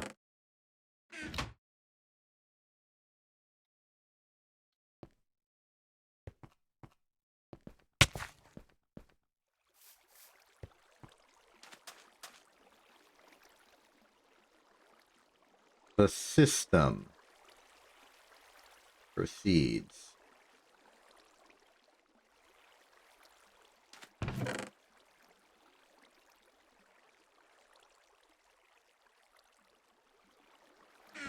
It's barely working, but it's working.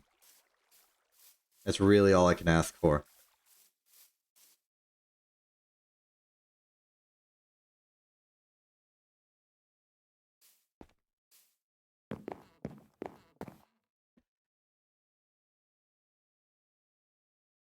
So our objective right now should clearly be to make it work better, I would say.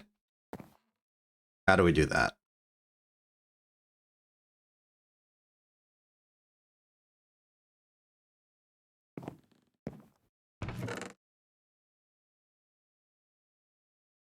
My immediate thought would be to swap out the power supply with medium voltage directly. That would also solve problems elsewhere. Other things we can do...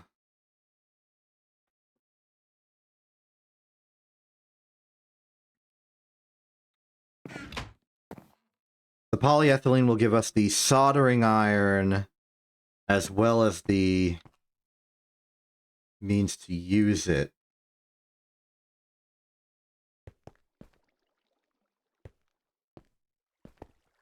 Right now I'm going for the achievement,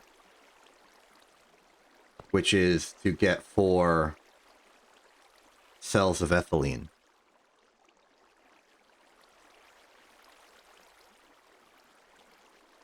We may want to invent a plunger just to void out the rest of the ethylene, because we don't have a lot of robust fluid management systems right now.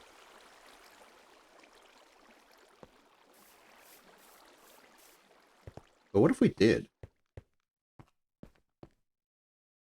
What if we just made like a whole bunch of tanks? Well, no, that wouldn't allow for fractional fluids. Only the big tanks allow for fractional fluids. Maybe I make more of those, but that requires steel we don't have. We could get them from a quest reward somewhere. Yeah. Meanwhile, let's check the pyrolyse quest line, the benzene tier.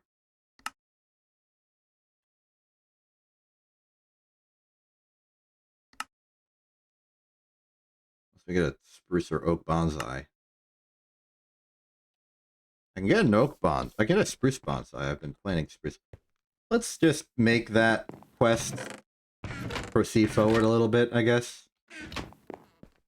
Gotta have an oak sapling somewhere. There we go. Head out to my old farm. Get that going.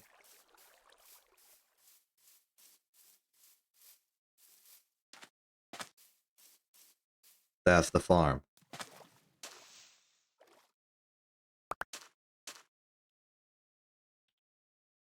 That's spruce bonsai.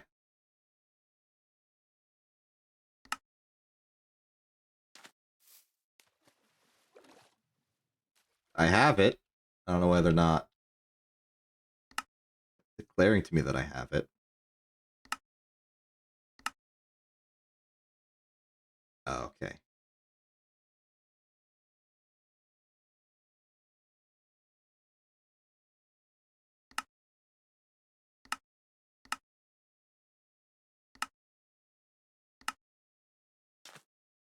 Nighttime. Well, everything's going vaguely correctly. The EBF is now unusable, as is the rest of my factory.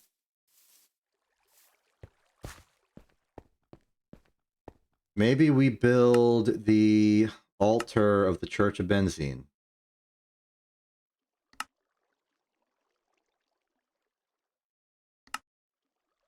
The advanced gas turbine, what do we need? 2 medium voltage circuits, 2 motors, 3 bronze rotors, a multi... We can do this. 3 good electronic circuits. We don't have enough electronic circuits to do that anymore. Can we buy the electronic circuits now that we're at this voltage? I am not seeing the option here at all. Okay, all right. So that's okay. We can make some. We just need one. You know, a few more because we need some good circuits all around. Electronic circuit. Now the best recipe we have now comes from the circuit assembler, which is circuit boards, resistors, red alloy wire, vacuum tube, and our choice of adhesive component. The vacuum tube is what I would really like if we had some spares, but we don't, which is unfortunate. Let's just start putting what materials we do have ready to go in there. These are good. Molten tin can go in there again.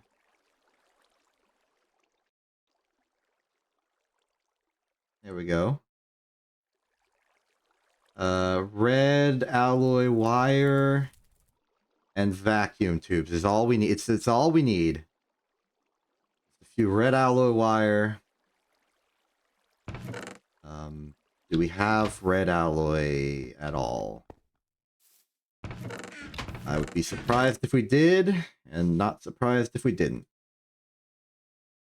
Well, we only need 2 for 1 circuit. And we only need 1 circuit, though we'll want more eventually. I'm gonna dedicate...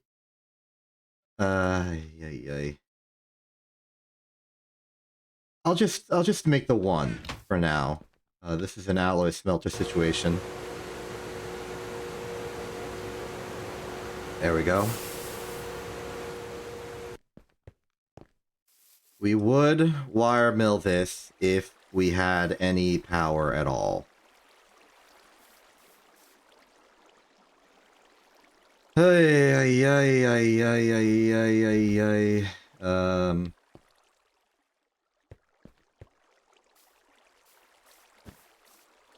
We have power at all. This is a mess.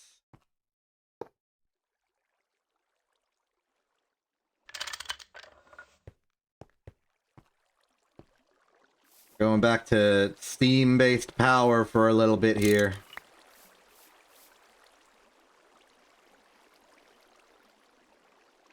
To mill 1 wire.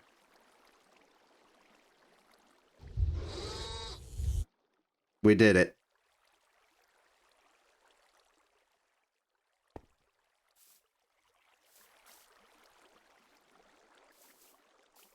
Now we put it back in the circuit assembler.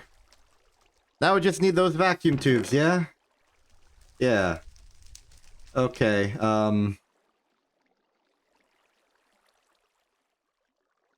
it's gonna take a few more material.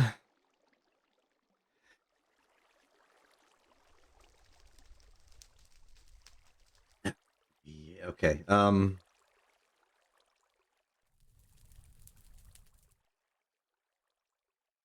It seems like the best deal we could possibly get is with annealed copper wire. Unfortunately, we do not have annealing technology.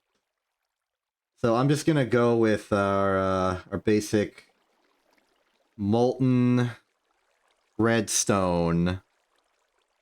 2 glass tubes. The glass tubes, at the very least, is something manageable. Because a glass tube is simply alloyed smelter glass dust with a ball mold. We have spare glass dust specifically for that purpose. We got mold ball. In this trying time, we return to our most foundational power source, steam, for everything we need.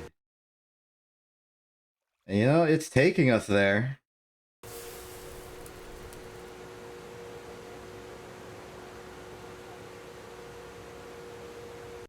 But we're getting there.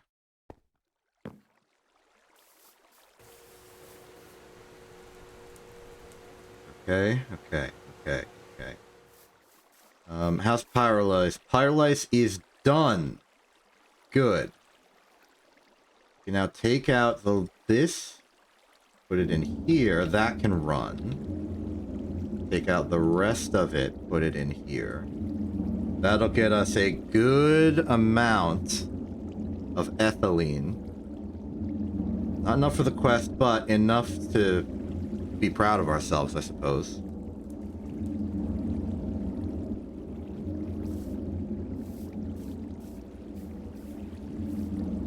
Once that's done, I'm taking one of the semi-fluid generators and putting it back on this line. Just so we can do stuff again.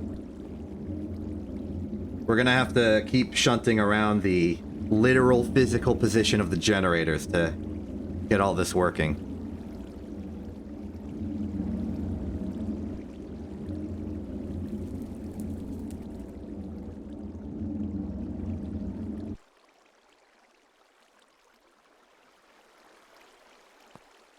It's done.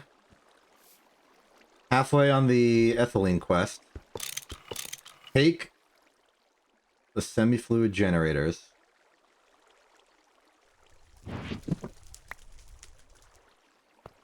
Both of them, please. Hello? Oh, no, sorry, this is one of each, right? Yeah. I didn't mean that to be how I did it. I will put the combustion generator back. Let that sit. I'll take both semi-fluid generators. Especially considering they're the ones that are fuel efficient with creosote.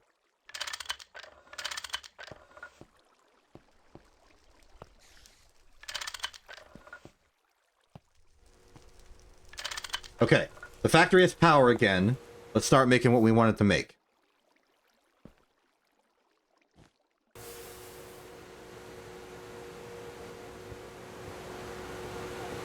Vacuum tubes are ready. With the factory online, this shouldn't be this big of a problem. Vacuum tubes in assembler on setting 5. We're gonna need some molten redstone.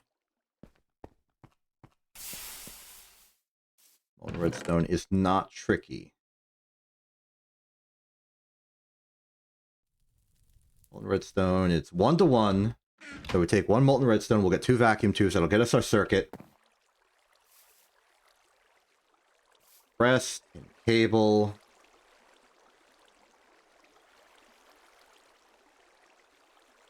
Fluid extractor is... Fluid solidifier. Fluid extractor. Good, get the cell. Put it in there. Want the assembling machine on setting 5, it already is. This away, put this away. Reminder of what we need. 2 vacuum tubes. Check. 4 copper wire, 4 steel rods. Okay.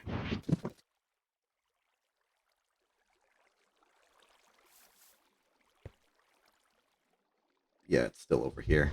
Fine. It can be powered by steam if it wants to be.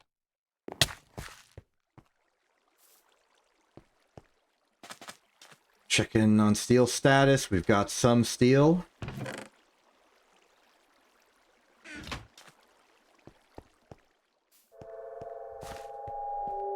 I hear you, spooky noise. Not in the mood to deal with you right now, though. Please leave a message.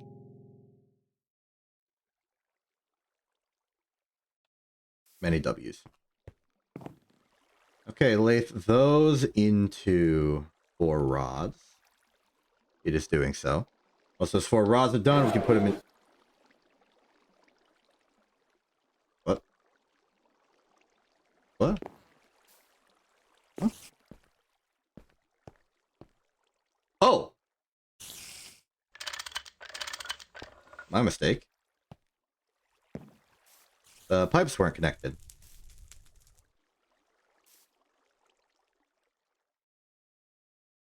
Alright. Now it's connected. Everything's working fine. Good, good, good, good, good.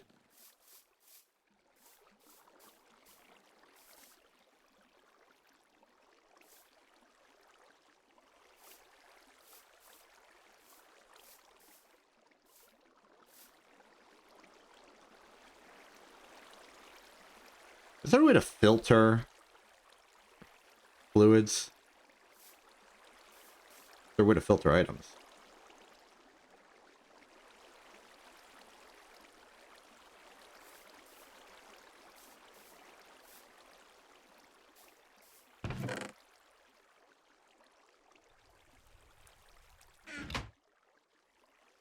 Lathe is complete.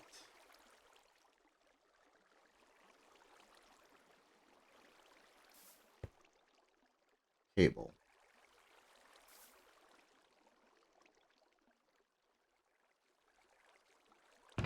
I'm making an executive decision.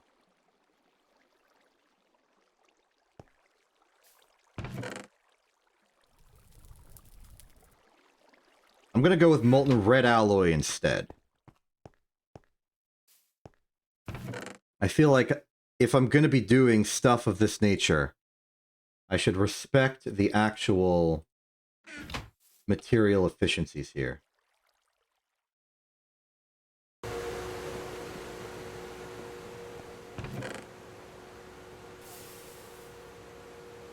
I should not put the mold ball in there. Stick to the organizational system, self. Will fluid extract this? Good. And this should give us double the vacuum tubes.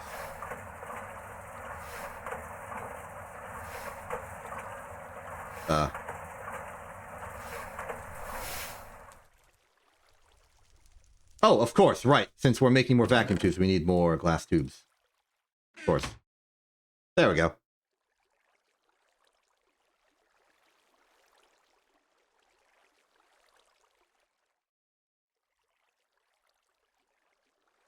There we are. Vacuum tubes. Now the circuit assembler can proceed. We need to get another red alloy because we're making another circuit.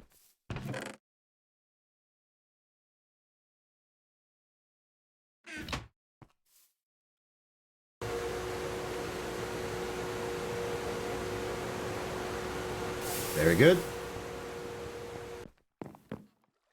Wire mill. I should move this back. There's no reason for it to be over here.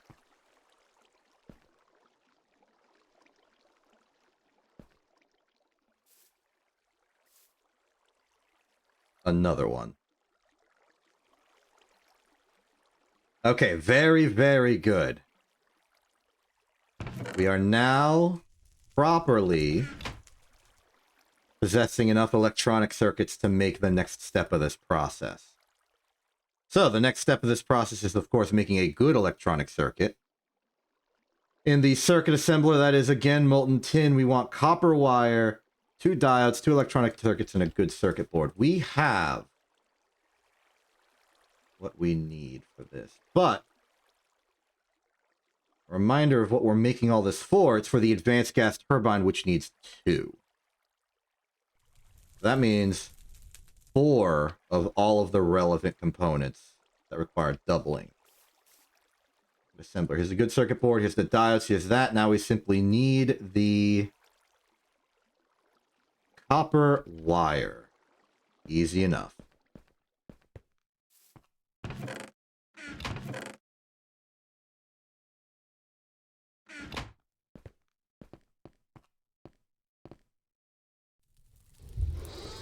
Okay. It's working. Oh, look at that. These only require motors. Isn't that wonderful? Need the bronze rotors, though. That's going to be a bit of work. Need 2 of those for the rings, but these are just going to be bent into shape. Combine it with the bronze rod we already have.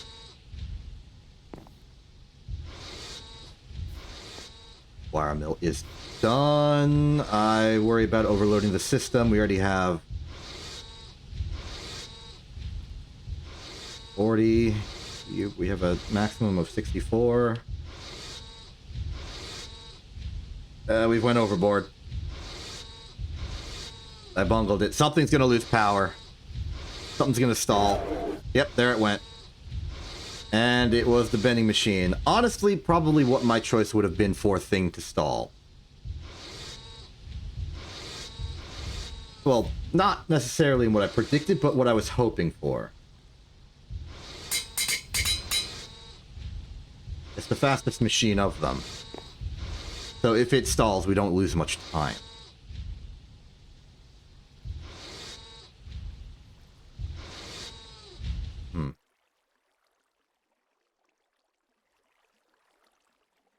Okay, the good circuits are done. Here, await further instructions. We now have a little bit of a problem. We just have a tiny little smattering of red alloy around, which I don't know what to do with. Maybe we solidify it into a rod and then just keep a whole pile of rods around as just a buffer material. More important to our interest right now, we need to move the molten tin back over to the assembler because we are going to be making 3 bronze rotors with relative efficiency too.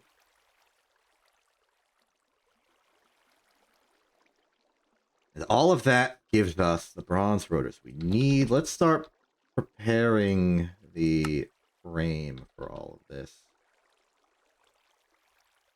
We need copper cable. We have one. Okay. Put it in. Motor. Cable. Rotor. Good circuit. We now simply need the medium voltage hull. What is our aluminum looking like right now?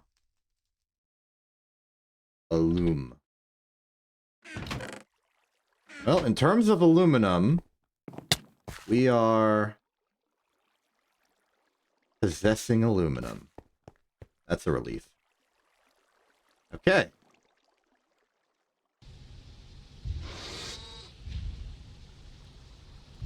Spend 9 with any spare wrought iron. Yes.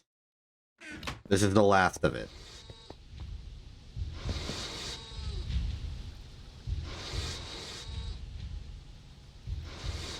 I need more copper cable, huh? Oh. In this instance, I would like to make that cable instead of purchasing it. Just confirm I can still do that manually.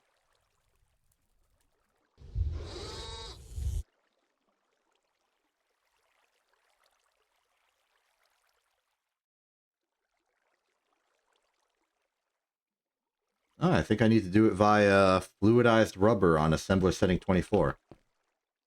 I can do that.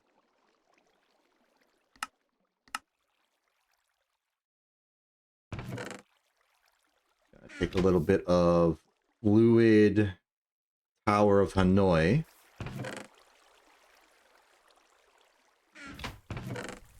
Some rubber bars. Put them in the... one in the fluid extractor. Figure we only need the one. Take it. Put it in the assembler. We're on setting 24. Boom.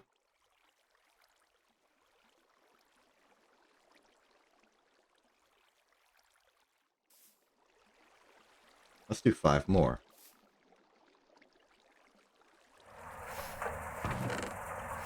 You know, just cult the whole assembly now.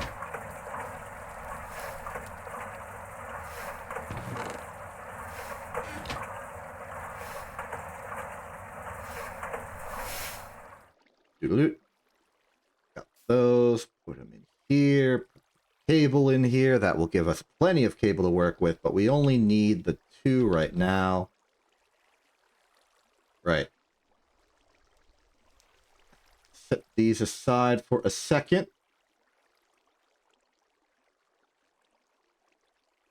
We need to make our aluminum casing. Step 1 is, as always, a giant square with a wrench. Right, the wrench broke, so I'm going to have to use my tool wrench for a moment. Then the copper cables go there. The wrought iron, pick that back up before I forget it, goes in there. We now have our medium voltage machine hull. Let's reassemble this. Rotor, rotor, rotor. Motor, motor, cable. Hello and welcome to medium voltage power directly. This is a big deal. And it's a big quest completion. And it gifts us with benzene for the effort.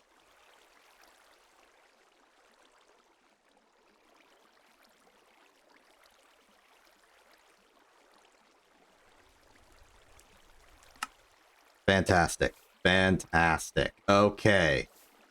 With this, let's do some refactoring.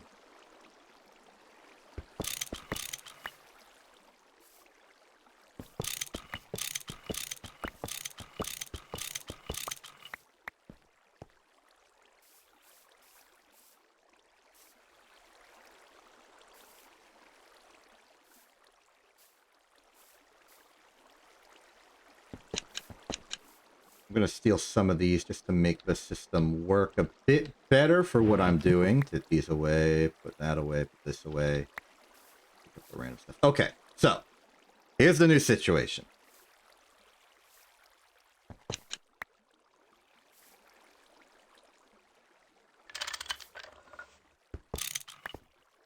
We are now going to use this low voltage transformer to step down.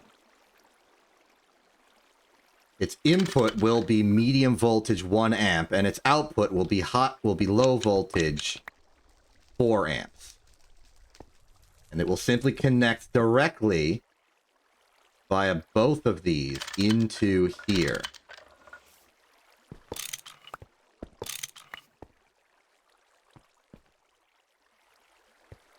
Also means that this little bit of copper wire shall be our new input for power. And entering it is the gas turbine. Now, we can still put the distillery here, and we're still in the same situation where we can't run both at once. I think.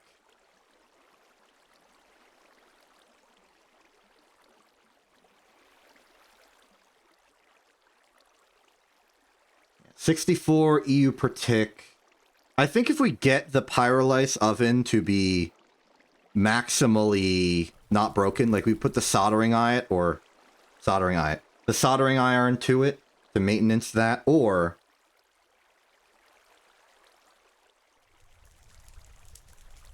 duct tape it, then I think that the cost of using the power lights will go down to 64 volts, which means that in theory, one of these could power this and this, but I'm not gonna risk it.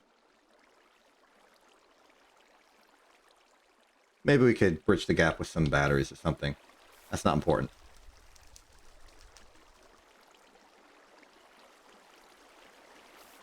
What's important is now we have unrestricted access to power and stuff.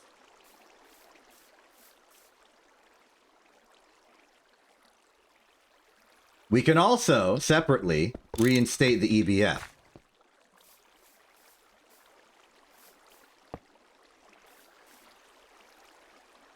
Let's do that. The electrolyzer, unfortunately, is not yet reinstated. How long have we been using 4x10 cable here? We don't use 4x10 cable there, we use 2x10 cable there. That's better for later. Oh.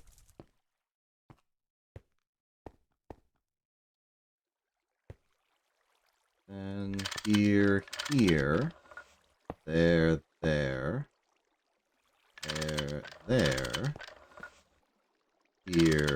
here.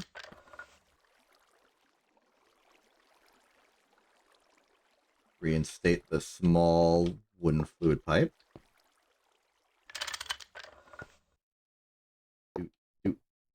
Do.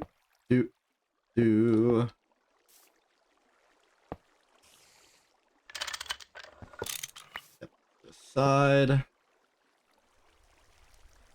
Step more aside. There we go. EBF is conceivably back online. So it's pumped into these machines. They will power the EBF when we use it. Meanwhile, we have two semi-fluid generators using the creosote in the efficient formation here. We now have our advanced gas turbine, which is basically 4 regular gas turbines in a trench coat. It's effectively 4 of these, but outputting medium voltage direct. And it is ready to go.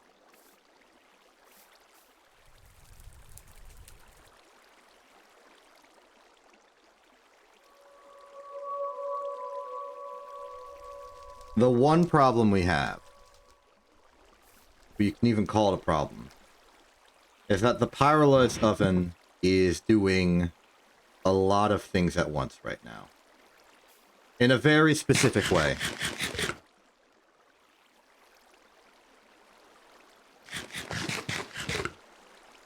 We want the pyrolysis oven to be making benzene. We want it to be making polyethylene. We want it to be making biomass. Eventually.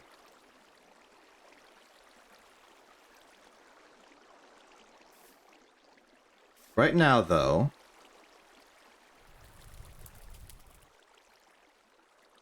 just have it stick to its current objective. Let's top it off with the benzene we have right now. Celebrate our grand victory over the forces of power. Can I buy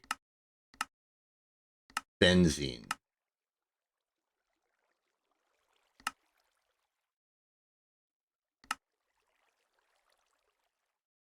Sodium persulfate, lubricant, glue, creosote, hydrogen, oil, chlorine, sulfuric acid, light fuel, heavy fuel, fluorine, naphtha, methane, oxygen. Oh, these are looking like benzene. That's okay, though.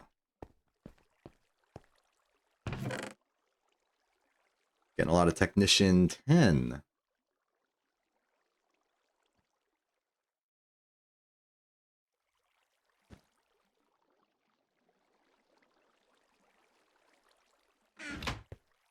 sort out the inventory a little bit. We have nickel, we have iron, we have compound.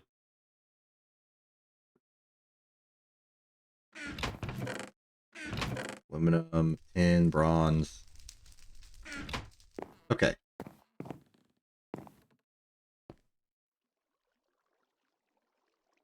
Let's keep going here. Get the quest ethylene. And then the quest polyethylene.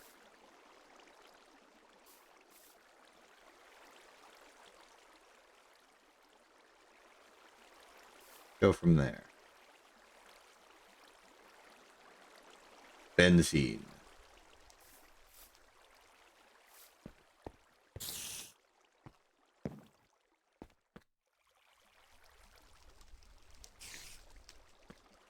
In fact, to help bolster our supplies and resources, let's go do some lumberly actions. I'm very happy that the Pyrolysis oven is operational. Let's just some more. We're gonna need to make some replacement tin cable.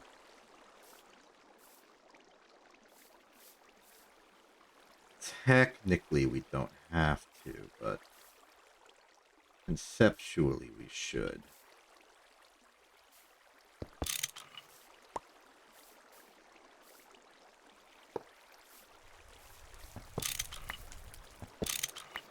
I'm gonna put the wire mill and polarizer on this side.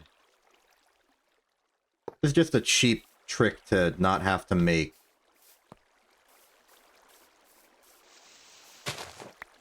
tin cable right now, but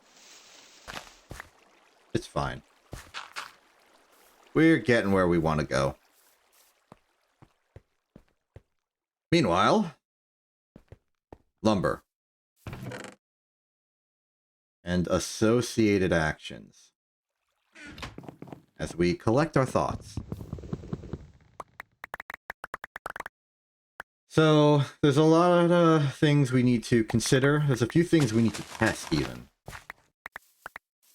In particular, I fear that the Pyrolysis oven is going to be a bit of a draw on power. And I just want to make sure that it's able to, with the full process running, make benzene with less power than the benzene provides. So what we're effectively going to do is run a single benzene cycle once we're done with the ethylene. And in that cycle, we want to see how much benzene is used for the pyrolysis cooking step and the distillation step, and compare it to how much benzene we actually get out of the process. In fact, I'd like to do this in two steps. One is a sort of theoretical analysis, and one's an actual practical analysis. We'll run the math internally while it's going, and then we'll check that our math is correct or not. There might be some efficiency loss that I don't account for. It's fine. And then we'll just literally do the numbers on benzene made, benzene lost. Because the old system was based around the advanced coke oven. I didn't use the Pyrolysis oven for making benzene. I used it purely for making polyethylene.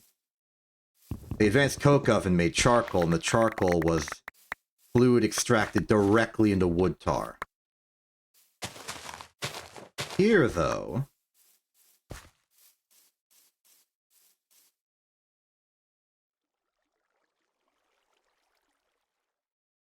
I had an idea.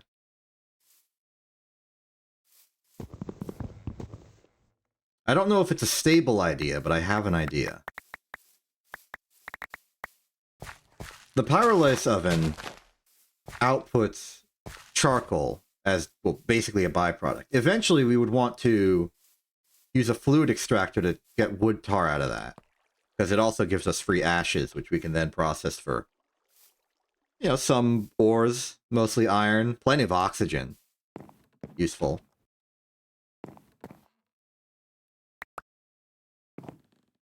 But we could also use that to power some steam boilers to power powerless oven again. It's an option. Okay, let's see here. How are you doing? Good wood gas. We have the large fluid tank. Good.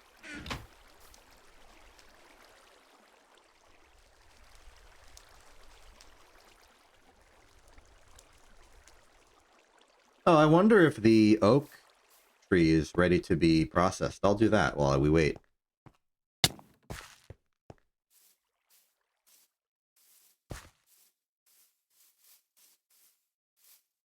Ha. There we are.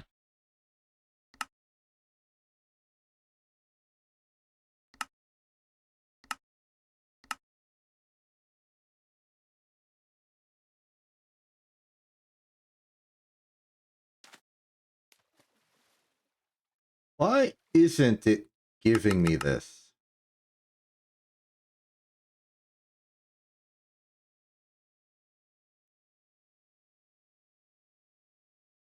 Oh, I think it's because we haven't scanned these. Okay. Need some kind of crop scanner.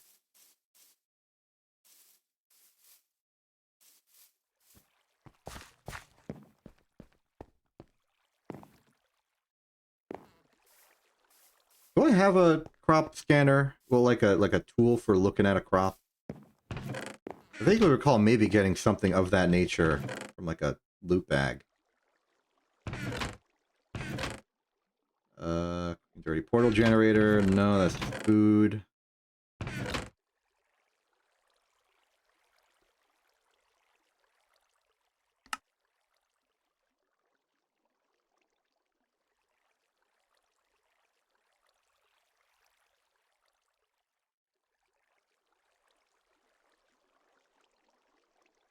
Ooh. Why the heck does a basic scanner require medium voltage technology? That's a scary thing. Sensor, emitter, seed, greenhouse.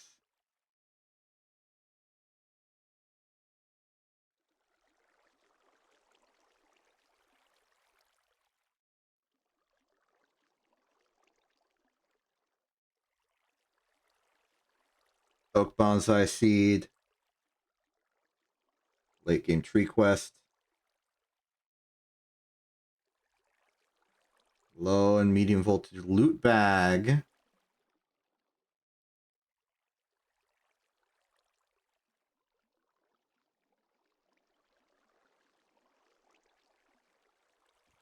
Okay. So we're stuck not doing that quest until we get seed scanning technology. Good to know.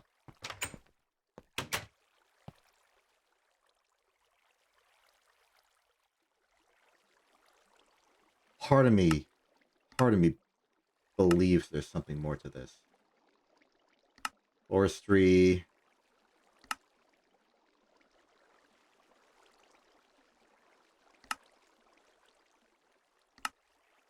Seeds. This is more BS. Not what I'm looking for. Maybe when it was teaching me the basics of... Yeah.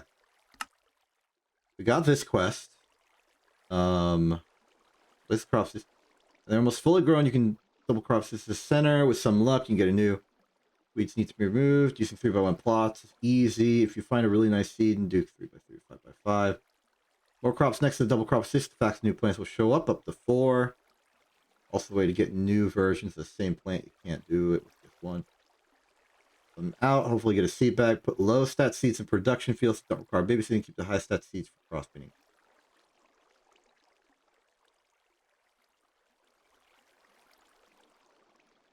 IC2 crop analyzer. Crop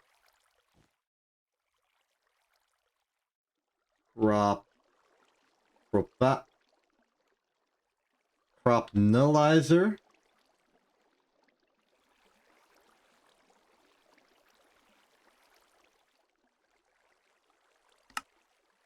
Wait. I saw that.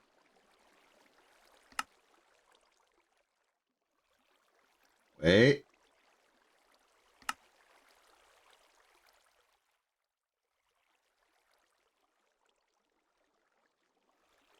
What scanner?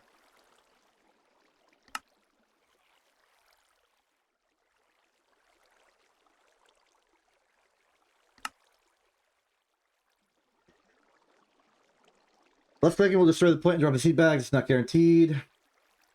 You'll need the LV scanner. Okay, there's no getting around it. Whatever. I don't even care. I also don't even remember what I was doing. That tangent took so long, I forgot what we're doing right now. Let's see, I did Lumberly actions, Right. The test. We want to do the benzene cycle and see what we get. This is our measuring stick.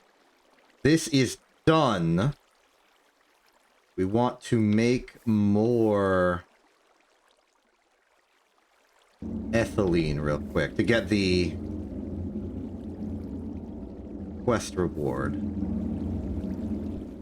We need 4,000. We wanted to make a plunger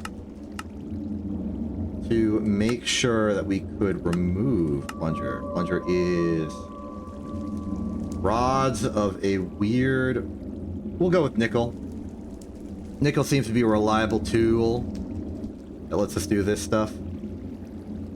No assembly machine recipe. It is wire cutter and file, 3 rubber, and nickel rods. Let's make nickel rods. We got some nickel. That's silver. Antimony. Nickel. It's copper nickel. We have no nickel. We have plenty of nickel. It's just not in ingot form. Because for the most part, we're using the nickel to power our copper nickel production. And that doesn't require ingots, so smelting it would be a waste. So we'll get the nickel, we'll get the rods, we have the rubber sheets here. This formation, wire cutter, and file, I think it was. It's already done. Let's lathe these.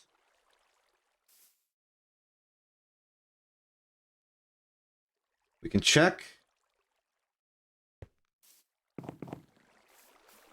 Do we have enough ethylene? We don't. I'm going to put in 16. Well, just one cycle. Actually, hold on. We can math this out. We've put in, I believe, 5 stacks.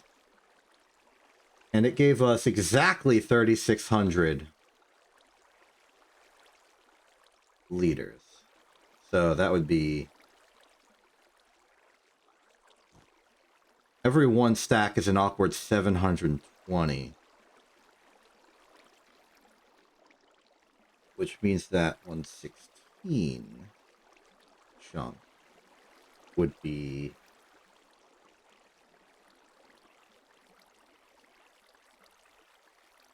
$18 or 180. So that's not enough. That's not enough. There's going to be overkill, but 3 is correct. 3 is correct. 3 is exactly what we need. Minimum rounding up. Boop, boop, boop.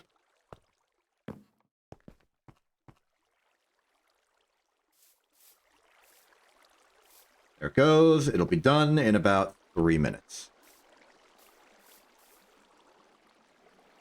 Meanwhile, we go back to plunger tech. A little bit of nickel dust. We got our rods. Let's make the plunger. We have our plunger.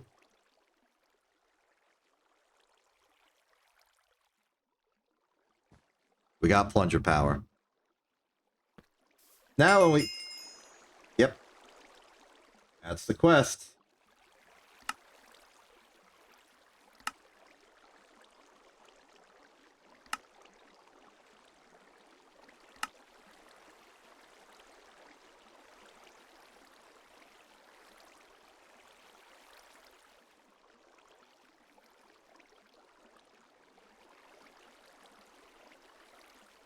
How do you make one of these?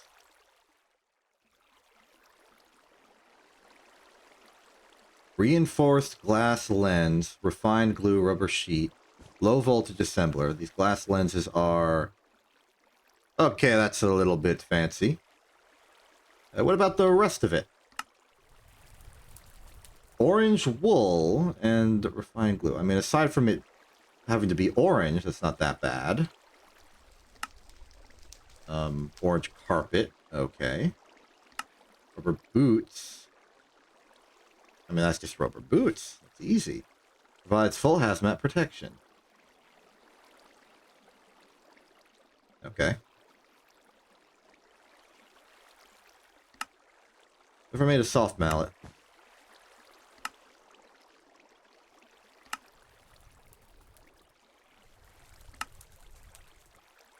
I never got a congealed purple slime.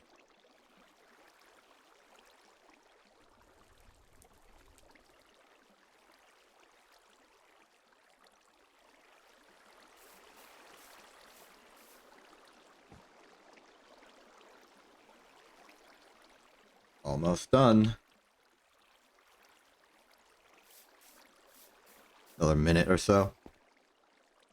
We've got the plunger for the rest of the ethylene. As far as the polyethylene, what's it going to take?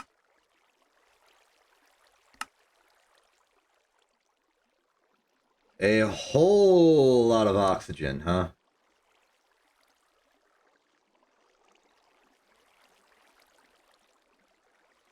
$41 of it.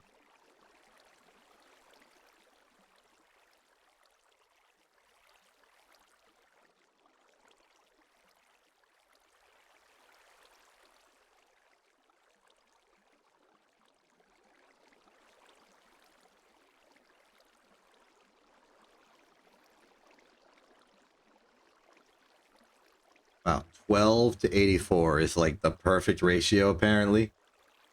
Okay.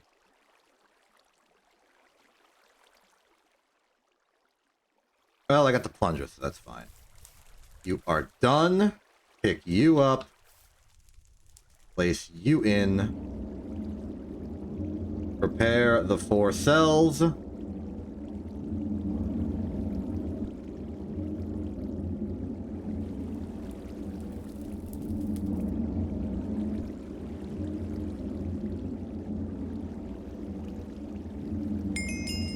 Ethylene. Oh, and that gives us biochaff. Or it could. Polyethylene pulp. Let me guess. Fluid extractor? Ho ho ho ho.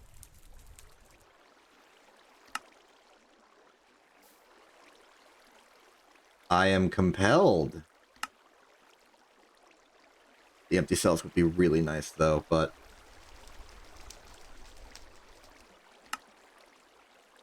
Nah, I'm going for the polyethylene pulp just to make what's happening right now a lot more available. We now have some polyethylene. And that's good. It's time for the benzene test.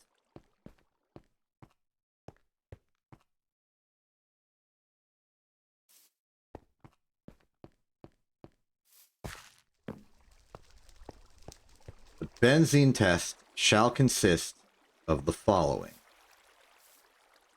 1 stack of log converted to benzene.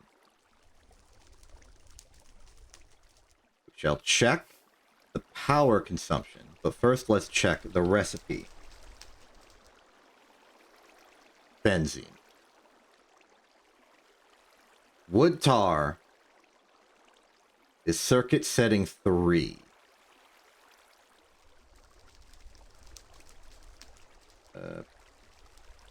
Plunger.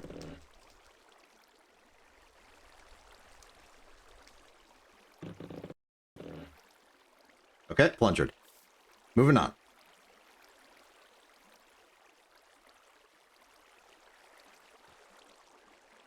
Circuit setting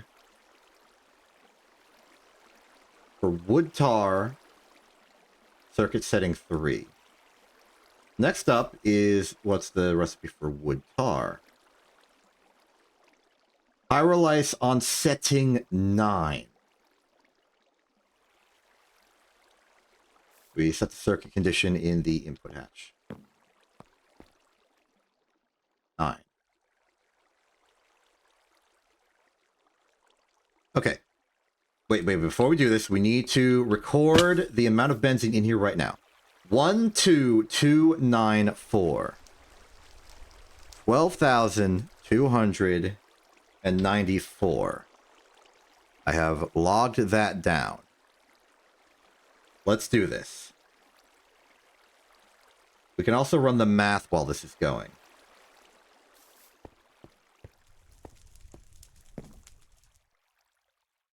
Setting 9. Begin. Okay. So.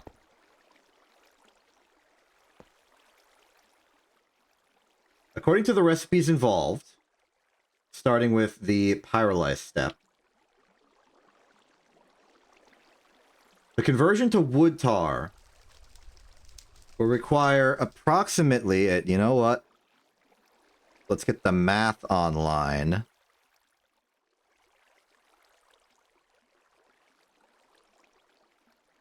Engage math. So, according to this, for 1 stack, it would take 40,960 times 4 EU for the wood tar step.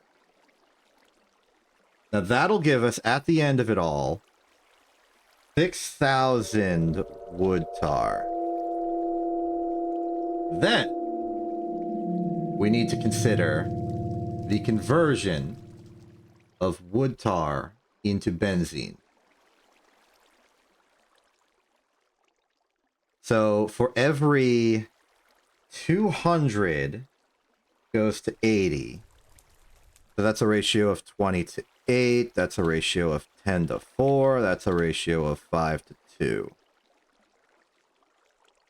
Which is to say it's a ratio of approximately, 40%. So 6,000 times 0.4 will give us the amount of pyrolyse, or the amount of benzene we're getting out of this.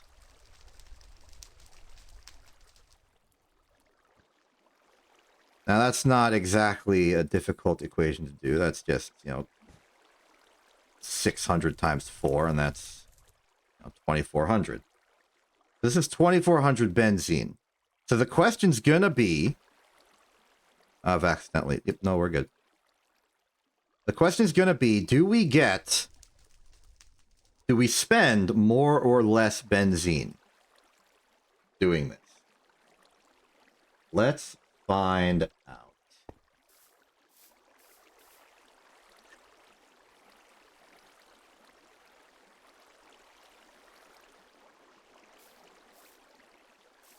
How much time we got left on this? It's about...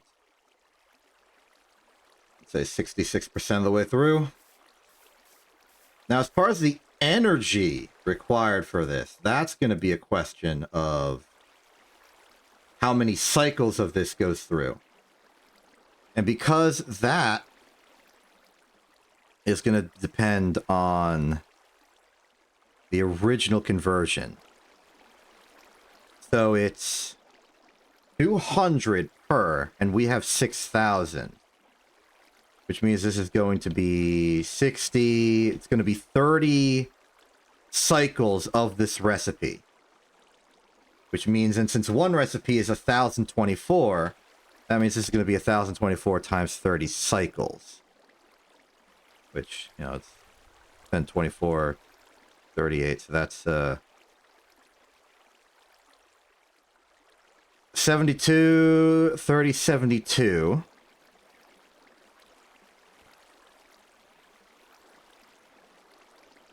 This is about 16,4,000 plus another, let's say 3,000, and then round it up. This is going to be approximately 200,000 EUs to convert one stack of log into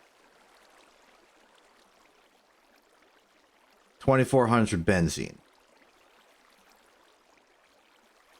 The question now, before we look at the math results, actually this step should be done. We can move it over to the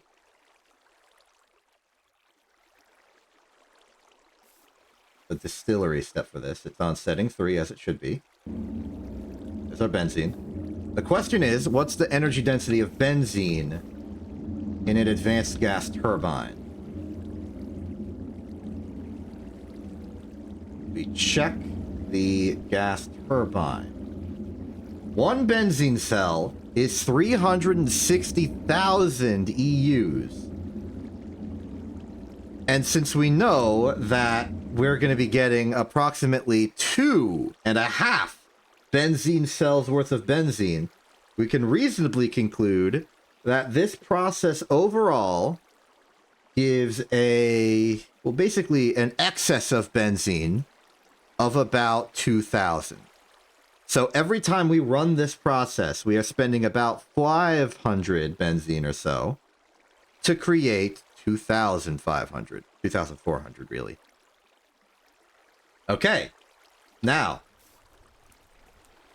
the distillation is complete. Let's check the gas turbine. Now, as a reminder, our original number was 12,294, and we are now at 10,958. For a grand difference,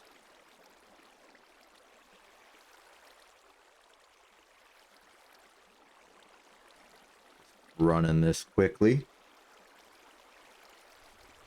of 1,336 benzene. This is more than we calculated, but there's a reason for that.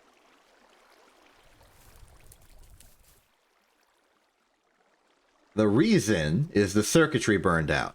The pyrolysis oven is only going at an efficiency of 90%. There's also the conversion inefficiencies of a gas turbine. The exact amount, which is...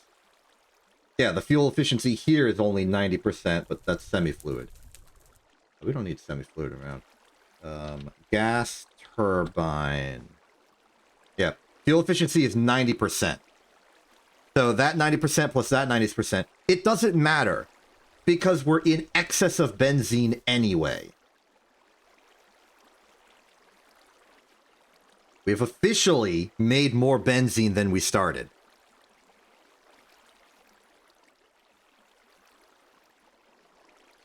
About a bucket. But that's okay. Meanwhile, let's work on making the energy efficiency a little better. That's going to call for that soldering alloy. Well, soldering iron from earlier. Let's see here. We want to go to multi-block goals. We want to get better than duct tape. We know we're going to make a nickel bolt for this. The only questionable part is the large lithium battery. That's going to require a lot of lithium. Do we have lithium just around? I feel like no. No lithium, no lithium, no lithium, no lithium, no lithium. Where did we get lithium? So we can't make the large lithium battery because we have no lithium with which to make the large lithium battery. That stinks. Also, get the math out of here. We're done.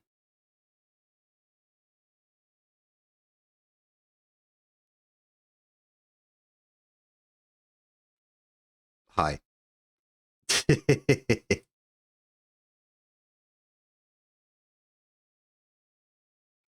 Okay. Lithium, I think, is something they spoke of in... Yeah, lithium. How to get sodium lithium. Salt ore mixes can be found in the overworld between Y50 and 70. Salt isn't only used to get sodium. It's an important ingredient in many Pan's Harvest Crest food recipes. The piddolite and spulamine are good sources of lithium for your batteries. Later on, you can get a lot more in different ways. Potassium. Yes. Okay. Lithium can be made from the purified centrifuge step, so keep that in mind. This would just make alumina, which I guess we want. Vein stats. Overworld, Twilight Forest, Mars. We've seen a salt vein before. Which one uses salt? This one to use salt. I figure, I reckon, I declare. It's time for a mining expedition.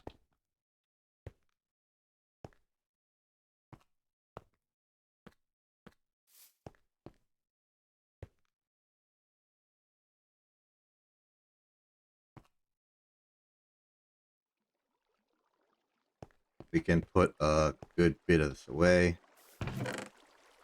What, to mine with a machine? No. We do not have a low voltage miner, and we are out of electronic circuits. So we can't. But also, the mining machine does not have fortune on it. At least not at this tier. And it's also really slow. You know, the slow speed is the price for automation.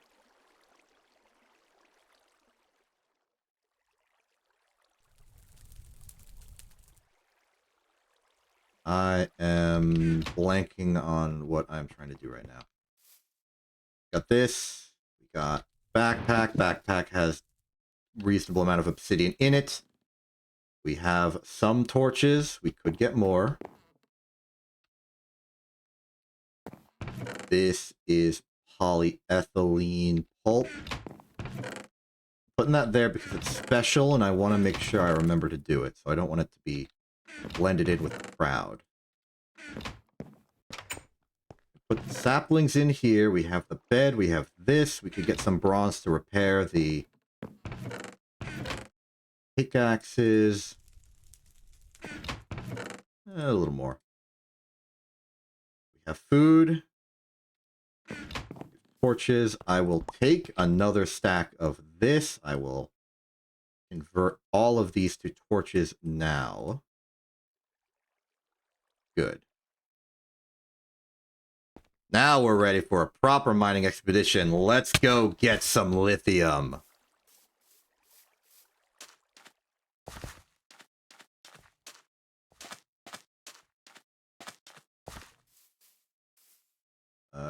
These are both salt. So we could go to either. I'll go to the north one. Closer. Modifier slots in the hammer. Let's see here. I have 2 modifiers remaining.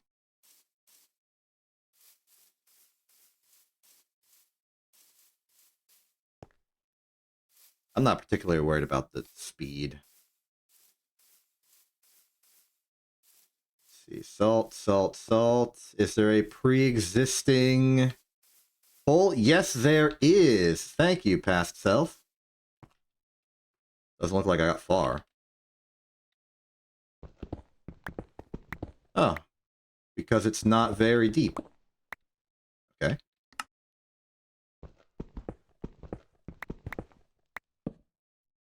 Let's open up a chamber. Alrighty, start getting the ores we're here for and take a nap. In 3 seconds.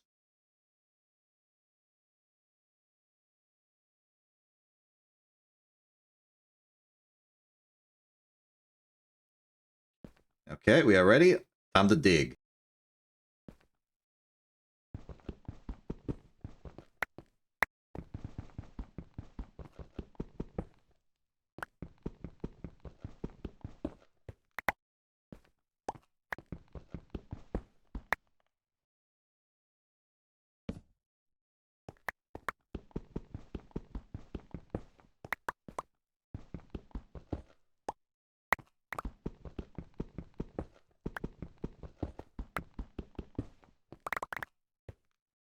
I don't exactly remember what materials were, like, the ore version of the things that have lithium. We're gonna need a lot of lithium for this. Also, I didn't even check if it needed to be lithium. Could it possibly have been sodium as well? Or is it, like, very specific? It needs to be lithium. I guess there are increased demands for a machine such as this. If we get all these batteries and stuff, we would also be able to make electrical tools. I think they still have durability, but I think we can repair them. And we know that nickel is a valid material for stuff like this, so that is good and fine. Looking at all the stuff we've got right now, this is sputamine. It's got lithium in it. We have 15 of this. Smelting it gives us sputamine. Smelting... we can electrolyze it out for 2 lithium out of 20. It's not a good source of lithium at all.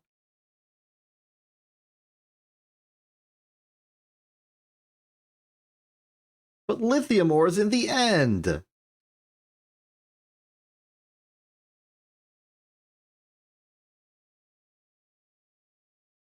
Okay, so it's the pink stuff and the one that's the regular Minecraft ore looking thing. Good to know.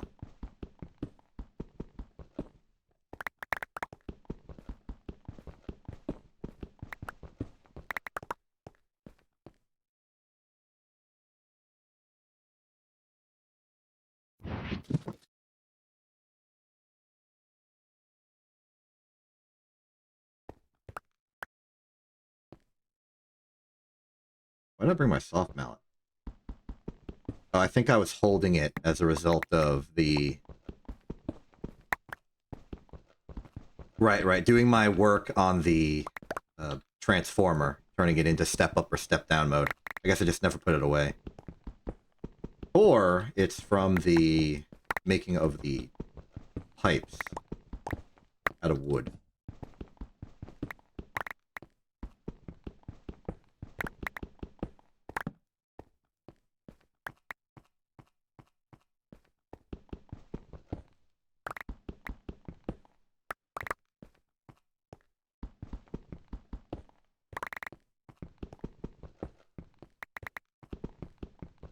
Worrying that this ore vein feels like it's small.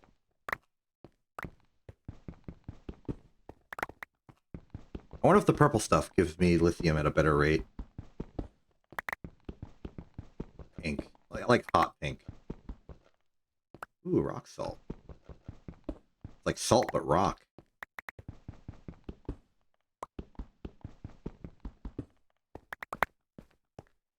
Sorvain was feeling a little sparse, but here's a dense packet of stuff.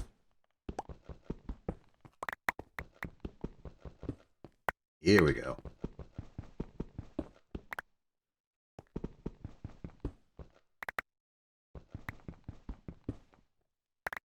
I remember the Season 1 base was basically intersecting with a salt vein like this. That made it easy to get salt when I needed it, but I didn't really go out of my way to use a lot of salt. I didn't use it in food, and I think I mostly got sodium from other sources. There were times, though.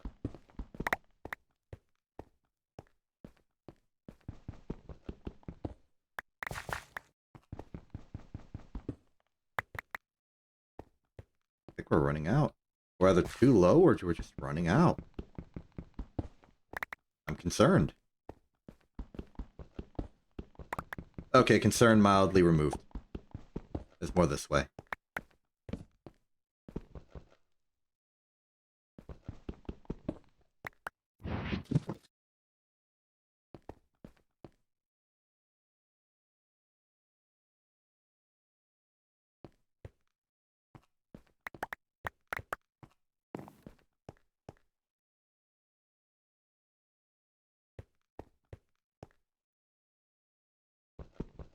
I don't plan on using lithium batteries for anything other than what's necessary, which is to say the soldering iron. If I'm making batteries, it's probably going to be sodium batteries. I don't need supreme capacity.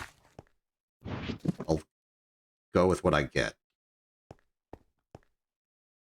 But 20 to 1, or 20 to 10 to 1 on lithium out of this is horrendous. Considering I need half a stack.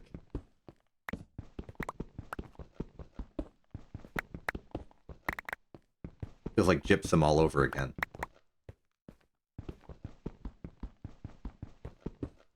Or even worse, it feels like what I thought aluminum would be like.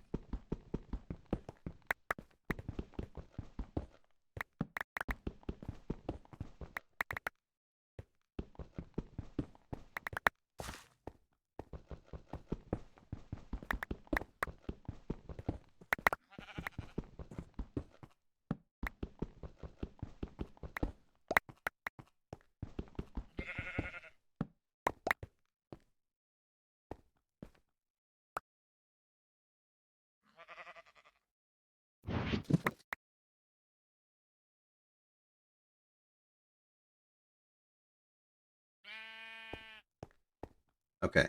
In terms of the thing we're looking for, let's check the material rates carefully for what we have right now. We are working with spodumene. 1 raw spodumene ore will give us 2 crushed, which will give us 2 dust. If we process it through this route, which I will do by just dunking purified spodumene in water and then forge hammer centrifuge it. Could macerate it, but I don't think the macerator gives us bonuses. We'll be able to convert roughly 9 to 1 at the end of it all. And then 9 to 1 at the end. We can then... Implosion compression can turn 4 of that into 3 of that. Implosion compression, we don't care about that. Electrolysis will give the 20 to 2. It'll also give us a lot of silicon dioxide, which is useful. It's not for this. Okay. So, basically, 10 dust will give us... Well, 5 ore will give us, on average, 3 lithium. It's not that good.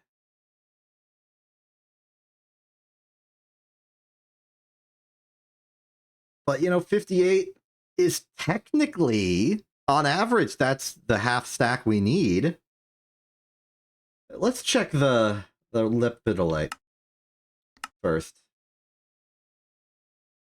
Ooh, this one gives lithium on the main line. That's cool. So, again, 9 to 1. Mixer, we can make sodium aluminate, which might be important for something somewhere. Electrolyzer is another 20 to 3. Gives fluorine and oxygen. Okay. Potassium, lithium, alumina, lithium, potassium. Okay, so all of these are pretty terrible. Now, what about lithium in general? Like electrolysis out of spodumene out of clay? We get We get lithium out of clay.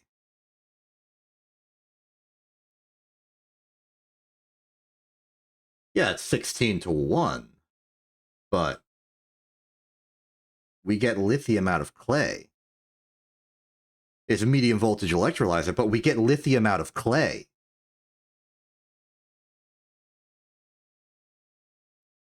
We can do that. Okay, anything else? Maybe centrifuge out, impure pile of lithium, lithium lepidolate, sputamine, calistone, lithium helicopter. That's hilarious. Okay. Nothing more to be done there. We proceed. Mine a little more. And then what we don't get from the centrifuging process, we'll get out of clay, I guess. Well, we can electrolyze a bit. Either way, we'll have enough. The clay will fill in whatever gaps we have.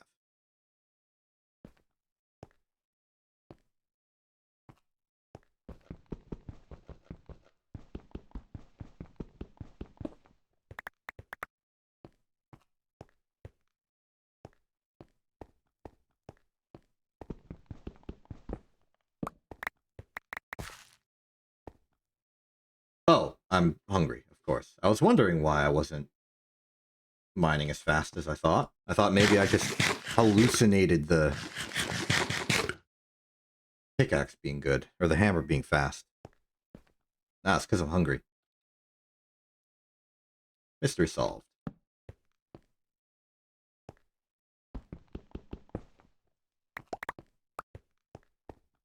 Maybe I could ore finder for a little extra. Like specifically for the pitolite and the sputamine. I brought the ore finder wand. Yes. Put the spud.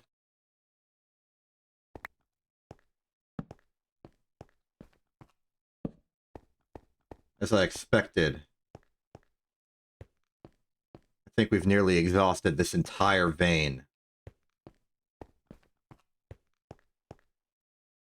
Yeah. It's not looking good.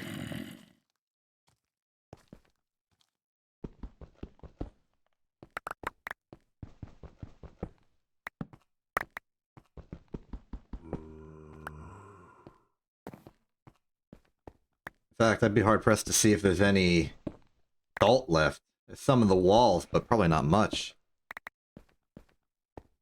This is, tragically, a very tiny vein.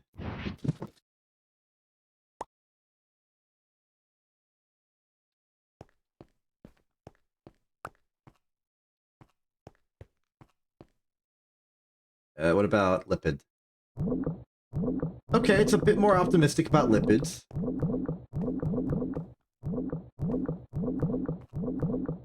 It prefers this direction, which suggests to me something under here, perhaps. Or above. Oh.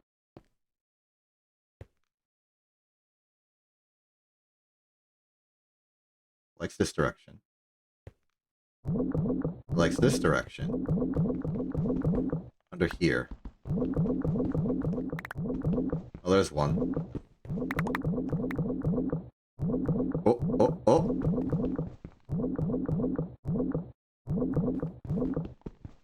Okay, it likes this direction. I'm feeling pretty optimistic about it, too.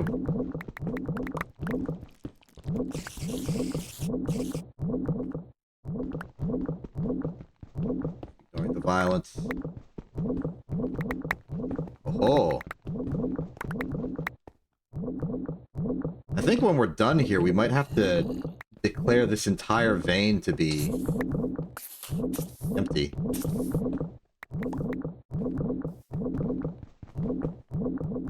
There isn't much left. Oh, yeah. I'm over here now, okay?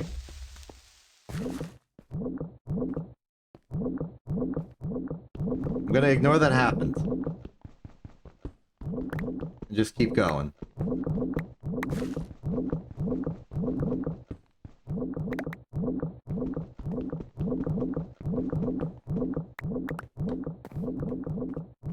It's declaring it to exist. I'm not seeing it. There it is. There it is even more. I'm so close to the surface that I do care about the day-night cycle in terms of enemies getting to me. Let's sleep. Oop. There we go.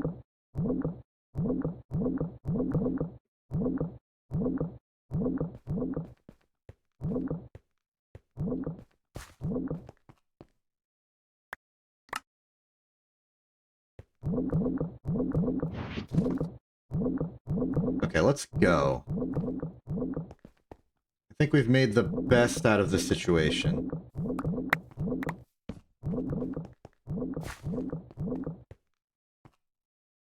This won't be a lot of lithium, but it will be enough lithium.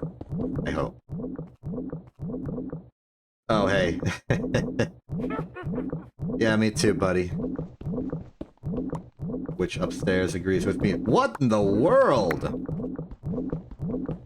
I've been hiding a gold mine on me.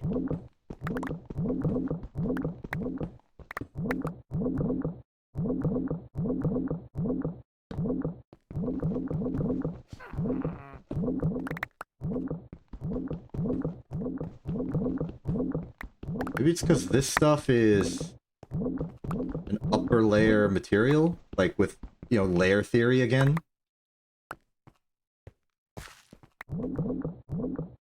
Explains why the ore finder wand was going crazy despite me not seeing anything. We were below it. Not the position you expect to be in relative to the ores. Here we go. And that was enough for the quest.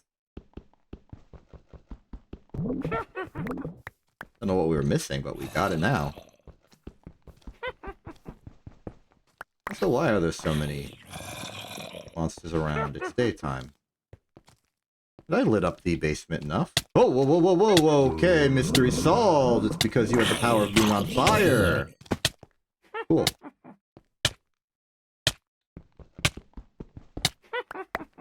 Ah. Probably more infernals upstairs then.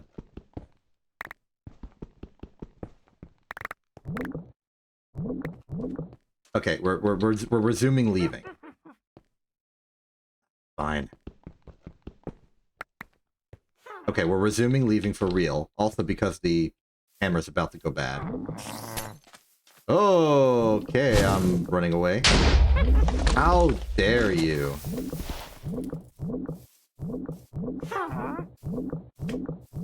Fine, fine, fine. Eat cactus!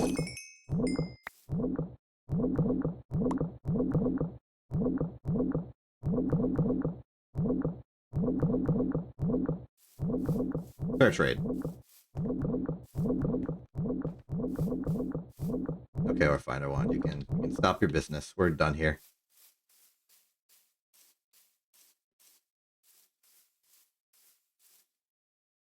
Very good. I'm going the wrong way. We can return back to base and get that lithium. Get that soldering iron. Get all the stuff going.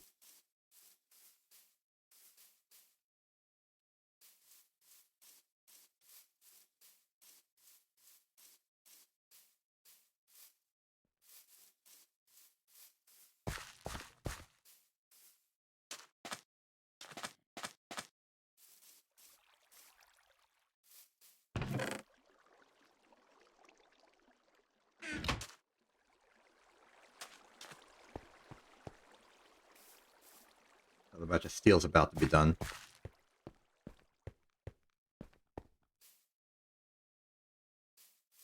Okay, as per the plan, we shall prioritize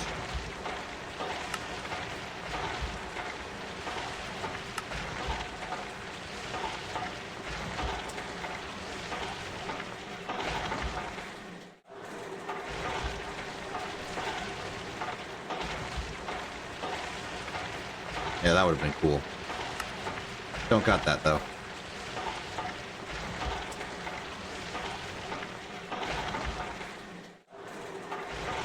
Okay, backpack results here. We'll focus on the lipidal because that doesn't need the washing bypass to make work.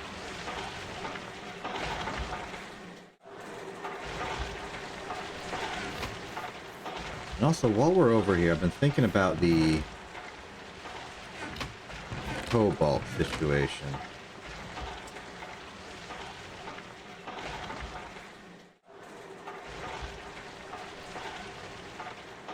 I'm thinking of swapping out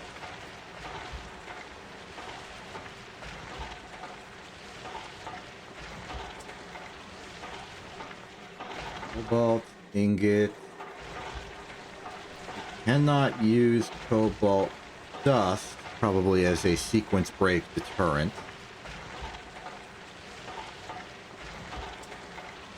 $11.52, I think, is 8. We are going to need 8 cobalt ingots. We're also going to need plenty more. Generally, keep running.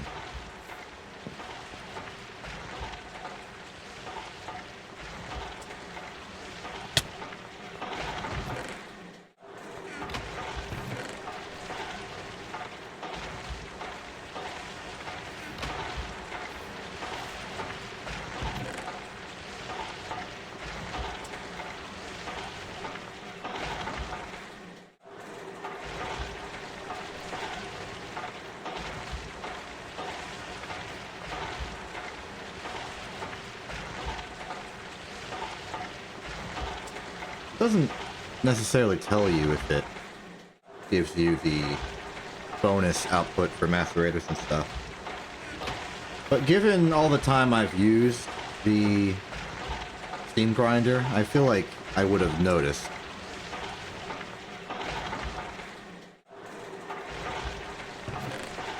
But I'm willing to give it a chance. Let's just cycle one in there. See what happens. If I suddenly have mysterious lithium, I don't know where it came from, we'll know what happened.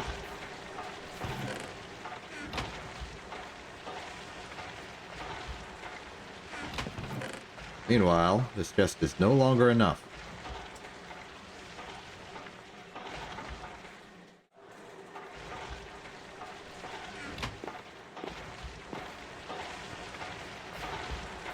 Is it doing anything right now? No.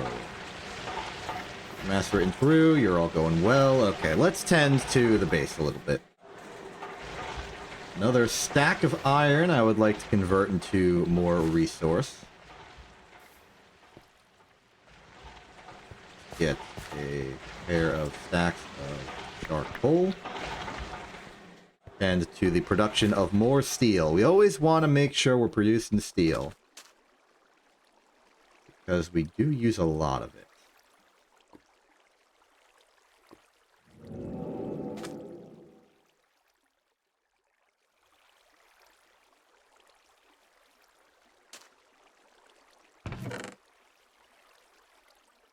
Like that, 26 more is available.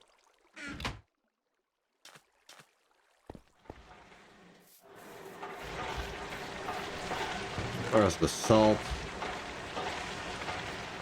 here, salt can go in there. Crushed iron ore.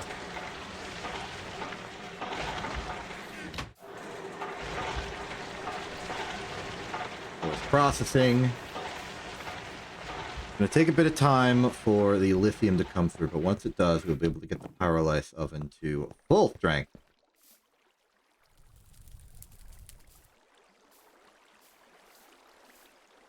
You know, we could even... Wait, no, we can't. We have to go through the distillery as an intermediate step. We could do that. What's the temperature of wood tar? 295 Kelvin. What's the temperature of wood pipe? Heat limit 350. What about benzene?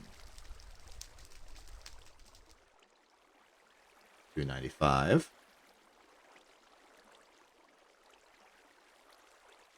I guess that's just room temperature.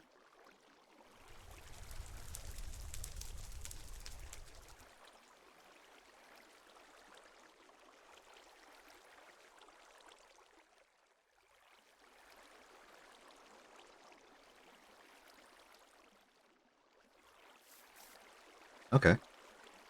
Sure.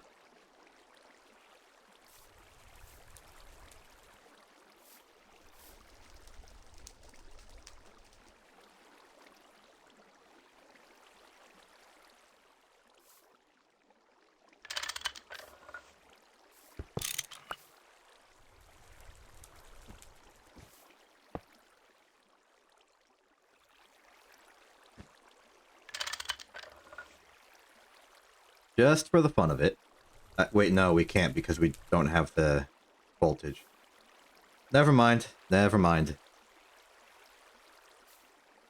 I wanted to make this automated, but we barely don't have enough power to do that. We'd need another one of these. And we're not there yet.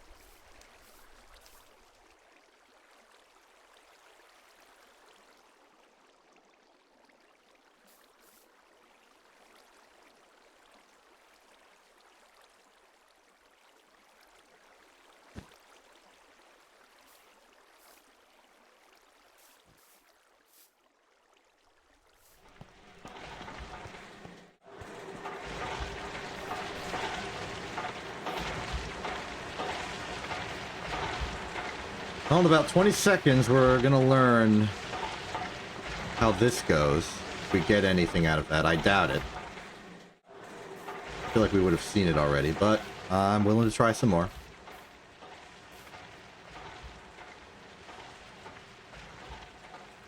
We have 9 cobalt ingots.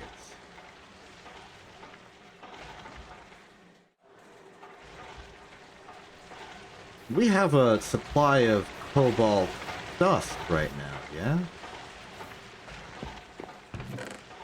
Yes.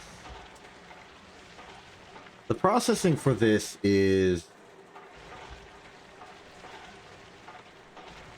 Processing for this is we can just do it. A straight shot, MV, 20 use per tick, heat capacity is 1700. With the caveat that we don't have the energy to do both at the same time. Which is to say,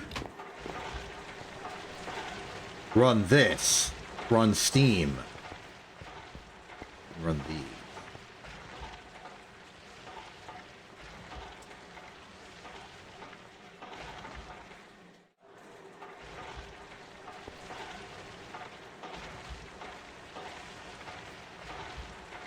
We barely have enough steam to power these 2 turbines. We cannot run steam machines while running the EBF. This is self-sustaining. This is like a closed circuit. We don't need to worry about this. But we do need to worry about that.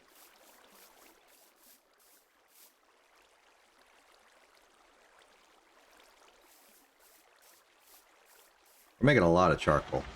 Actually, how much... We can fluid extract this to make more benzene. And that's even something we can do in LV. So... Low voltage fluid extractor, that's easy. It makes 100 wood tar per charcoal. And we get 80 for a stack of benzene. The energy requirements are not that big a deal. So that would be 8,000 wood tar, which is even more than we're actually getting out of the pyrolyzed oven directly. It also gives us ashes, which we have to filter out, but is a source of new materials. Should we... I mean, we could chemical react it, but I'm thinking centrifuge it into many things. And these many things are a great source of oxygen and free just simple stuff like free sodium, free iron, free phosphorus, I guess, free calcium, I guess, free potassium, free magnesium.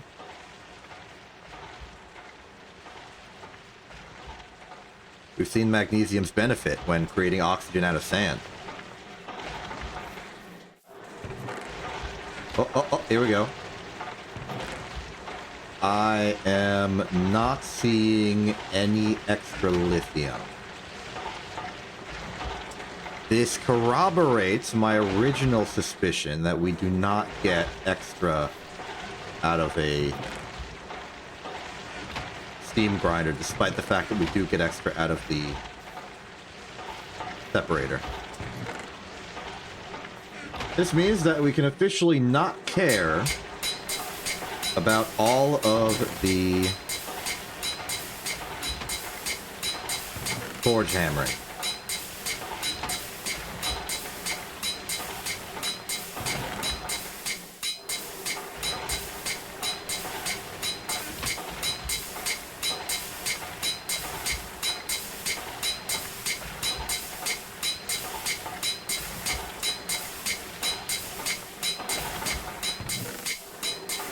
Got a stack? Let's separate. There it goes. 11 seconds.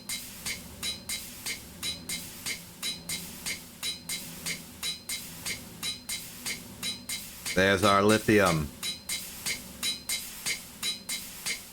One down, many to go.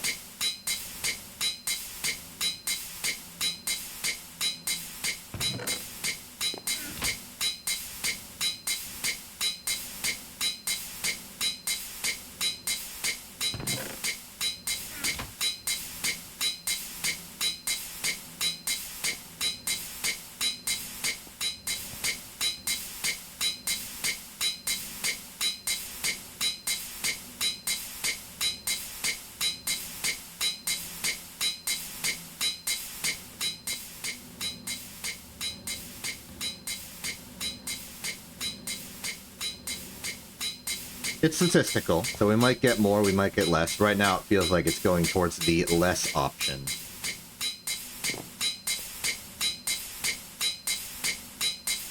But with 3 stacks of impure piles of lepid ore, I think we should expect approximately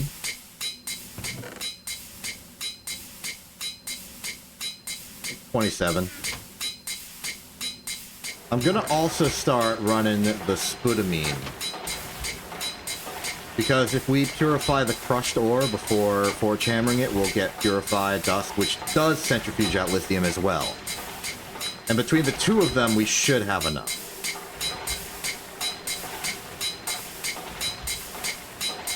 No clay electrolysis required. No electrolysis at all required, actually. Which is good, because our medium voltage electrolyzer is not available. And we take the lepidolite, put it in the compound chest.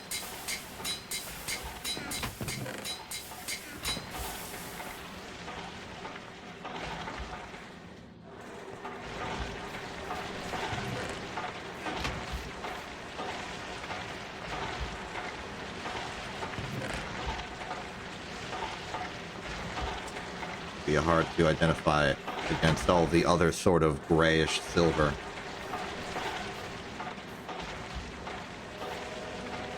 Seven. Haven't been keeping track of how much we've gone through, but it's looking alright. Should also have some crushed sputamine in here. The impure piles of sputamine are unfortunately unhelpful. Sputamine starts there, so we'll sort it like this manually so it starts at the end.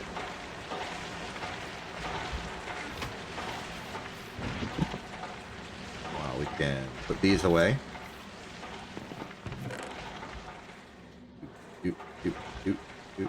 Funnily enough, it's very inconvenient to clean these, like, collections of small piles because of the nature of our steam separator being so paralleled. It's actually slower to do just a one-off. It is an interesting problem to have, I feel.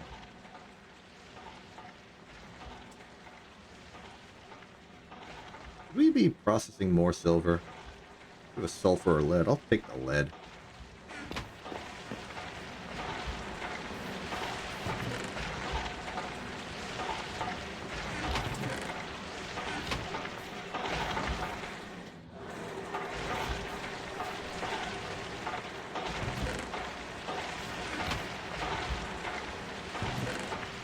We got a stack. The crusher it goes. How's the separator doing? 19! Pretty good, and with slightly less than a stack remaining, we are just about on statistical pace. I'll clear these out, put them in the chest. Keeping the lithium available because I have intentions for it. Maybe while this is well, I do kind of have to tend to it a little bit. Let's at least prepare. We want the large lithium battery. And to make one of those... Wow, those things can hold a lot of charge. We need a large battery hull. Large battery hull is a lot of molten polyethylene, gold cable, and battery alloy plate. Gold cable's spooky, but I think we've got that. Just some gold, yeah? Doot, doot, doot. In fact, I think it's even less than this, yeah. Half it. In the interest of making that happen, let's activate the wire mill. Setting 1, please. Nighttime, quick sleep break. Everything is proceeding. Part of it is we're waiting on things. Part of it is I'm refusing to do things. Part of it is just getting a handle on all the stuff that's happening. This is done. This is ready. This goes here. You are through with the spood. No, no, no, no, no, no, no, no, no, no, no. I realized my mistake. I've been poisoning the entire collection. I was just autopiloting like a fool. What am I doing? We're supposed to do this first. We've lost a whole lot of spudamine off of that. I'm a fool. I'm a fool. Oh boy. We might need to actually do some electrolysis after all, because I've just ruined everything.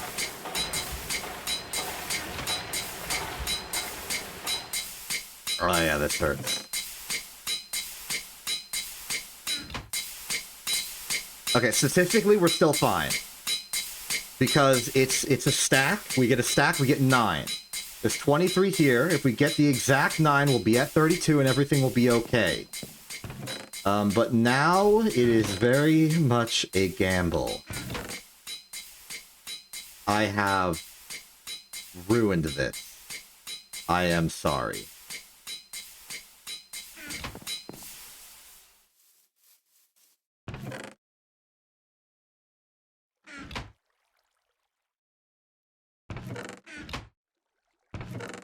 Okay. This is the best we can do. Hope that luck favors our foolishness today.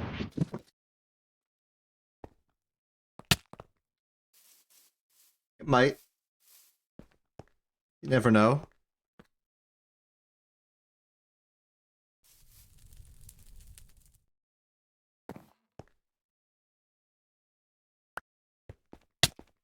Okay, then we put the half stack in there. This is 50. It's going. That's a very good pull on the slot machine.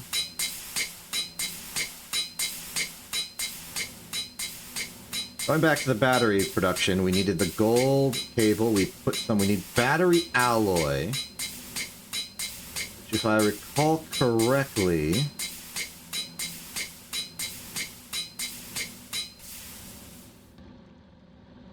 it's a mix of antimony and lead. For one of these, we'll need 9. So we'll need 2 antimony and 8 lead. Done here. Put this in there and hope it's enough. Ooh.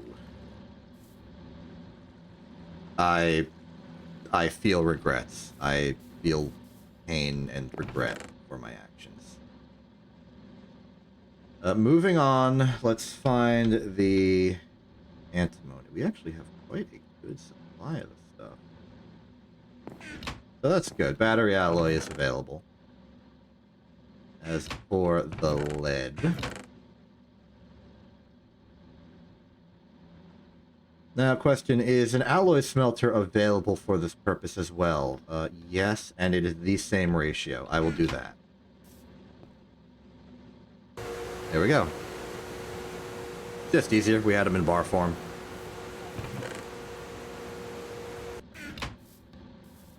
Okay. I think I bungled it. I am the bungleitator. It's not a catastrophe. I know what to do.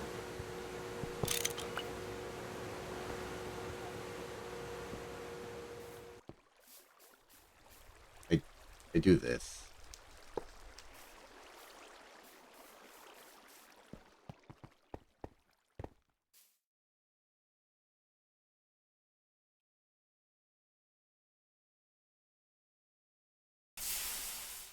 Okay. It's done. It's done. 31. We're just short. So we will do... Oh, hey, it's proud of me for getting lithium. Would have loved if it got me lithium for getting lithium.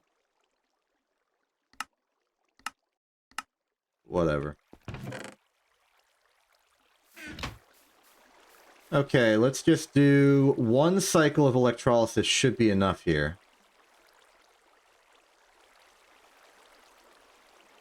You know, it wasn't actually that big of an ordeal. There's our lithium. We even got free oxygen out of the trade. We now have the 32 lithium required for the battery. Now we just need to do the part of the battery quest where we make the battery. Let's eat a coleslaw burger. Delicious. Battery alloy is ready. We need to bend this into plate form. Then the polyethylene. Fluid extract the polyethylene pulp, which we got earlier.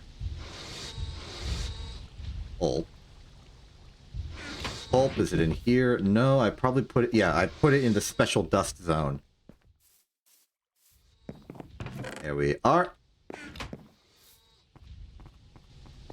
Polyethylene fluid extract that. You are now bent to my will.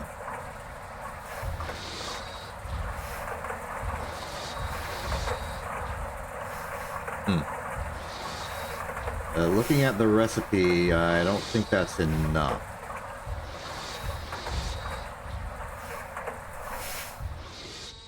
Okay, we need a little more polyethylene. This isn't a problem. It's a solution, actually. Because...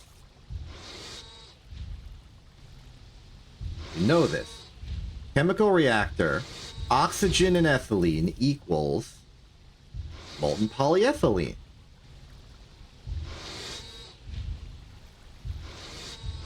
Okay, so using compressed air is a worse conversion, but it's a lot more unit conversion convenient. That makes sense. Compressed air is just an empty cell in a compressor for, like, 15 seconds. You know what? Let's try it. I'm willing to try it. There's our compressor. There's our compressor. 30 seconds because it's the steam machine, of course. I do remember that the compressed air method was how we made polyethylene in bulk last season. These are on the docket to be macerated, yeah? We can autoclave it directly into raw biofiber if we really wanted. But I'm going to stick with the original plan and macerate them. In you go. And it makes 4. 8.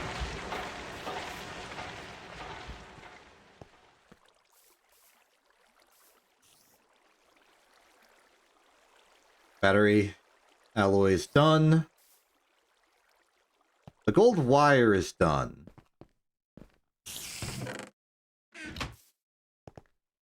But we need to wrap them in cable. So we're going to need 5 rubber worth of... Sorry, 4 rubber worth. Put in here. Setting is still 24. We just need to clear the way a little bit. Fortunately, we know this is a multiple of cell. Put the fluid extractor in here. Get the...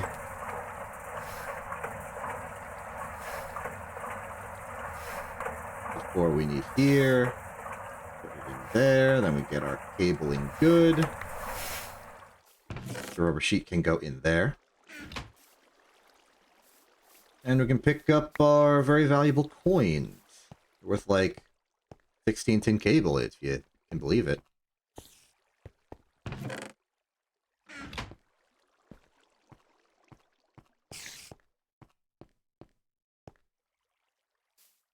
Not interested in the affairs of Spider. Okay, gold cable ready. Now it's just the remaining polyethylene. How is that compressed air going? You are ready to go. You are ready to go. Okay, let's try this chemical reactor thing out. Compressed air. We got the ethylene cells available. Oh, wait, no, I think we put it in here. There's a circuit setting for this. Yeah, okay, yeah, 1.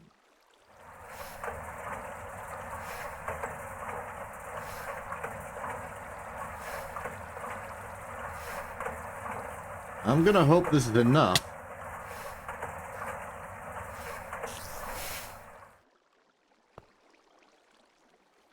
The rest of you. I put you in the... Put you in here. Put you in there. What's the amount we need? We got 1296. It's 1296. We are battery ready.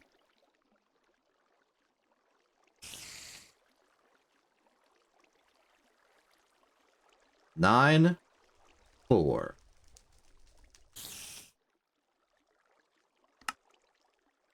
Sleep on it. We wake up to a new future.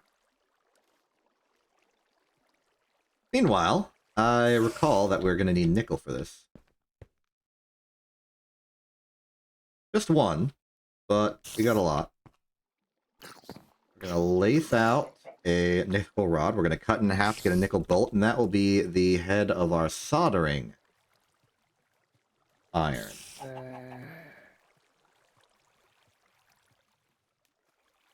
LV.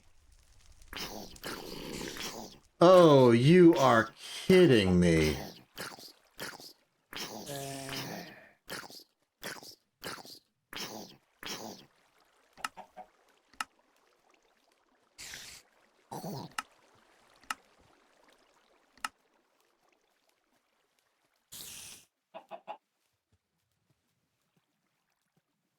I've been had. I have been bamboozled. The likes of which no one has been bamboozled before. We didn't need a medium lithium battery. We could have used a small, apparently.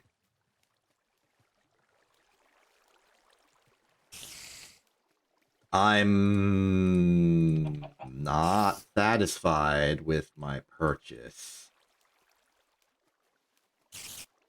Ay, ay, ay, ay, ay, ay, ay, ay, ay, ay, uy, uy, uy, uy,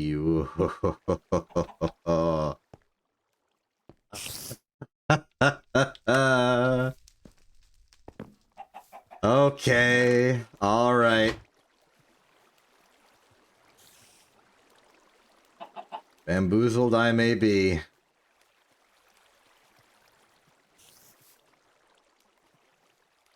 Cool. Cool. Let's just get docket here.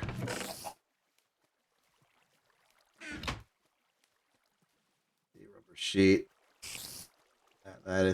That. Yes, and then what? The battery, the bolt. Okay, the screwdriver file. That's the important information. Now we get our battery. Let's go over to the canning machine with our half a stack of lithium.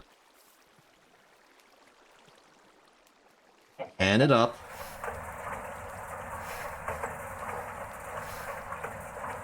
And while we're here, let's go get a tin ingot. Just the entire ingot. I'm sick of your stunts. Get out of here. Heck you. Heck you, heck this. I'm having a moment. I'm feeling it. I'm feeling the world being a little rude to me. Alright, alright. All the steam machines have gone quiet. I'm gonna make a stack of freaking cobalt. Heck you.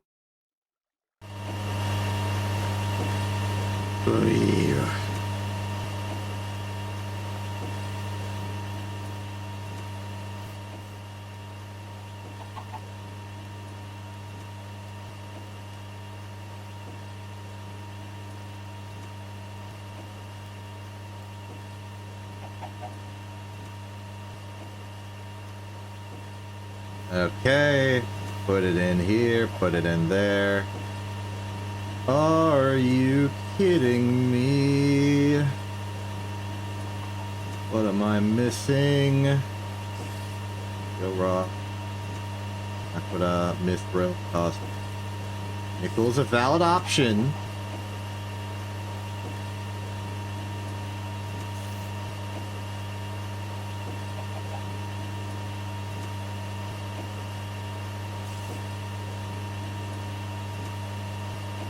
Figured it out. I figured it out. This is a large battery.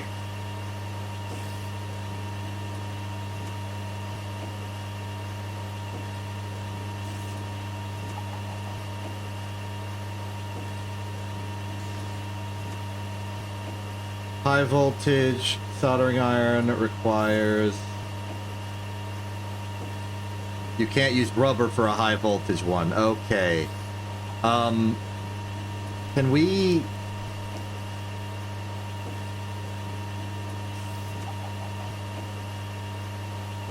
Can we, like, recycle this?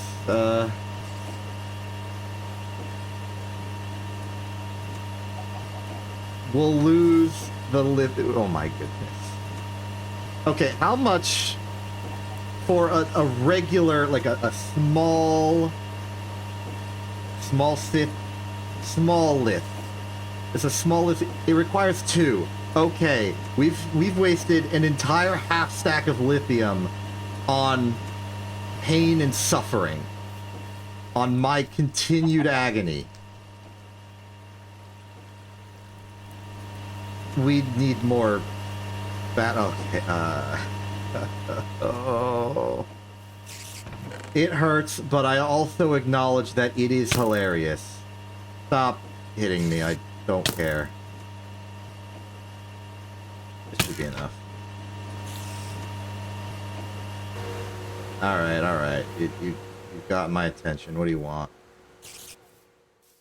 Another one of you.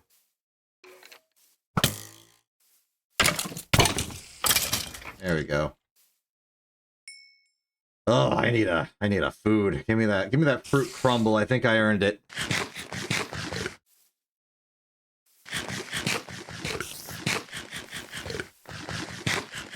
Sheesh.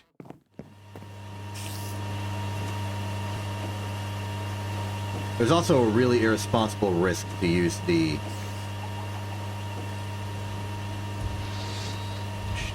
Oh...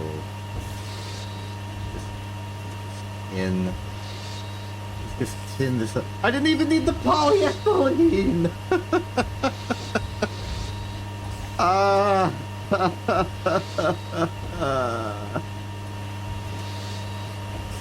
I am losing my mind over here.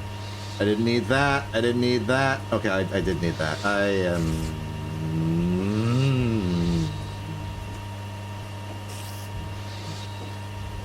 There's a saw and a hammer.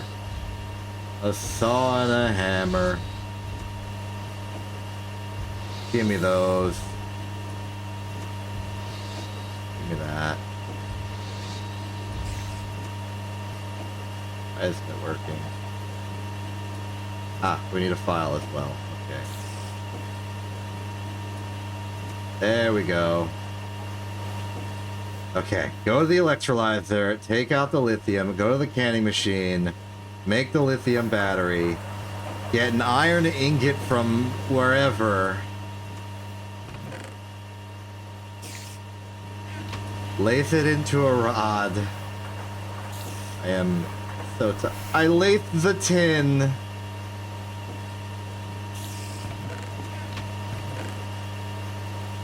That's okay, lathing the tin is fine. We can fluid extract it and it'll just join the pile of tin in the universe, okay? We're okay. Where is that? Is it still in here? Yeah, it is. Okay. Give me the tin. Let this be over with. I hate this.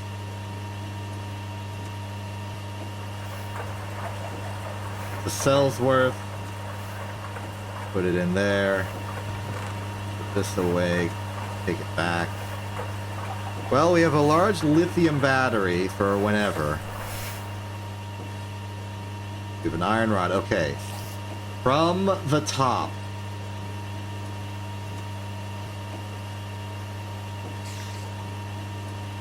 Sheet. The bolt. The battery is still in the canning machine. Okay. It's done. It's done. We have it. Charge it. Don't charge it in there. We're getting voltage loss due to the duct. Put in here. Just wait for it. Better than duct tape. Yep, I agree. Okay, give me a... Give me another tin ingot. I don't care if I'm using the whole tin ingot. I have stopped caring. I am full of pain and misery. We have it. I am stabbing this freaking thing. It's over. It is over. This is good. It is fine.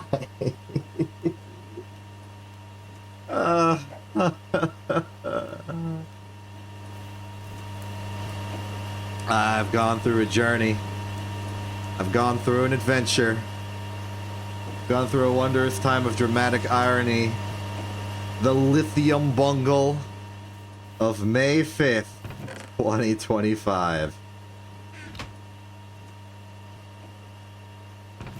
I got bamboozled out of my plant mass. I gotta go compress another tire, but I can't because we're making cobalt. How is the cobalt going? The cobalt is my consolation prize in all of this. If you know what I'm gonna do, I'm gonna make some cobalt freaking everything.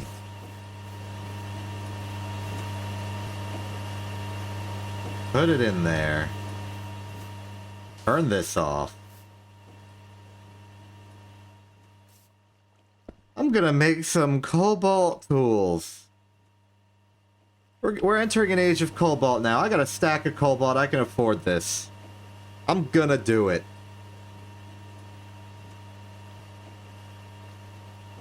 Okay. I'm glad that didn't work.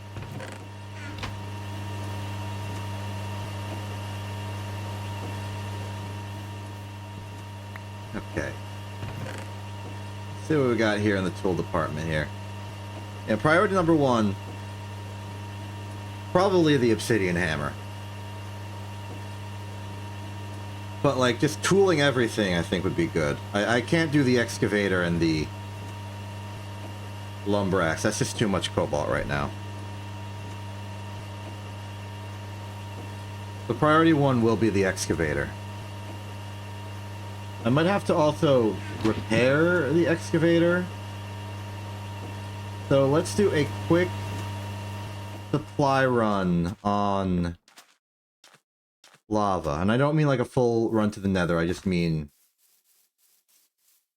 just dump it out. I should have a solid 9, I think, remaining. Yes. The water over that. Put that back in. Do this here. Sacrifice all the obsidian. The objective of making this work. I worry we won't have enough obsidian. No. Well, it'll be barely enough.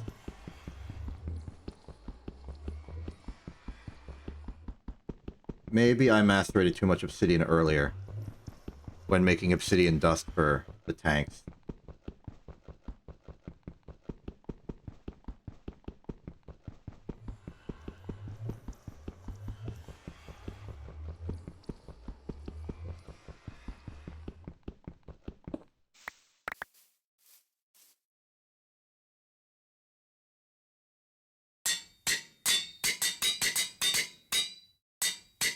We're good. Now, do not use the hammer for anything. My bronze pickaxe. Failing to see it. Well, I genuinely do not have it. Where'd I put it?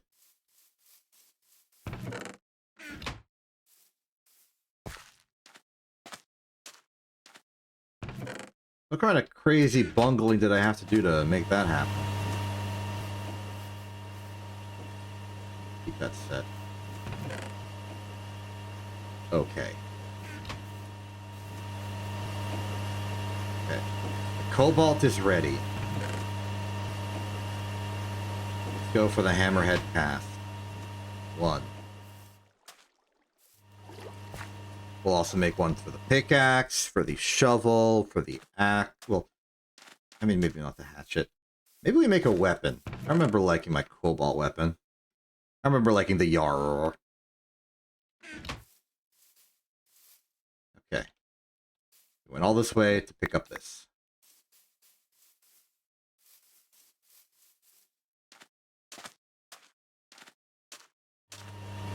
We're back. Everything is good. How is that pickaxe head looking? Let's make this thing. That up. Put back there. We can prepare to make a pickaxe head later. There it is. Let's see what this be. Cobaltma. There it is. We still get the luck. Mining level has gone from Ardite to Cobalt to a level is polished. I think the mining level will have to go back to getting the XP for it, unless we're just good. Mining level... Okay, it got boosted. It's not there yet, so... But we're not starting from 0 as well.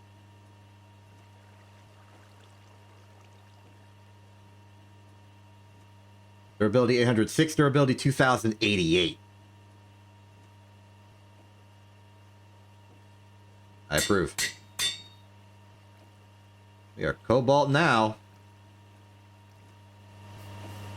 Okay, next up, the pickaxe head. This was such a success. Technically speaking, this pickaxe is now going to obsolete my old steel one. Because I made a steel one explicitly for mining durable materials, but now that was completely outmoded by this. So, there we go. Look at that. Durability 285, 600. Slightly more than doubling.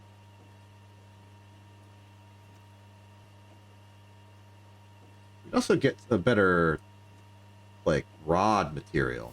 I remember Thaumium having some good stuff. I don't exactly remember the layers of supported items, so I'm hesitating to do that. We'll upgrade the shovel.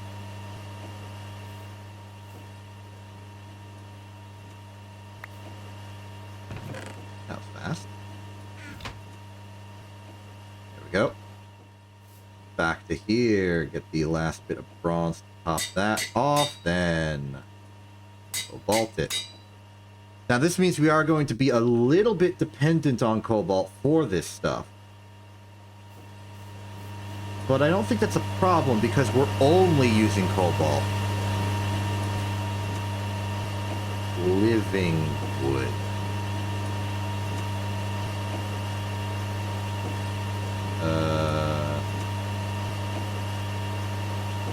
Oh.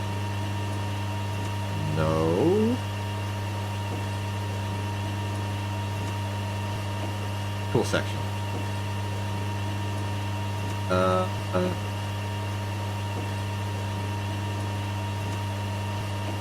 Living wood tier 3, attack damage 4.5 minus speed 10, durability, I don't know.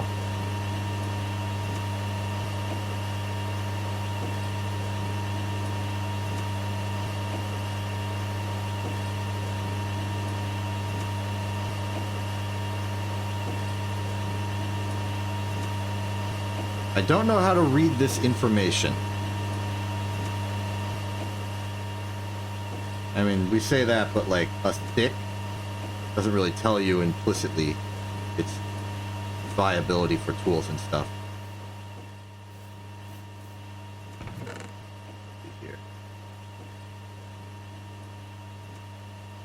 I assume if I can make a tough rod, I can put it on the hammer.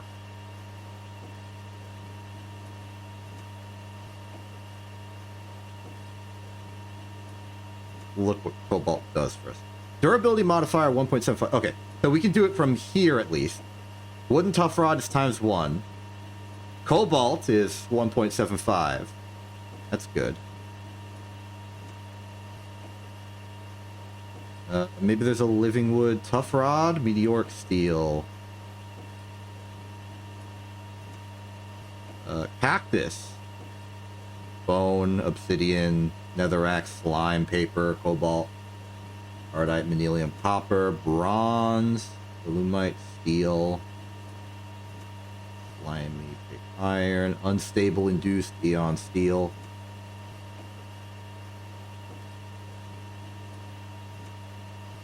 Signalium.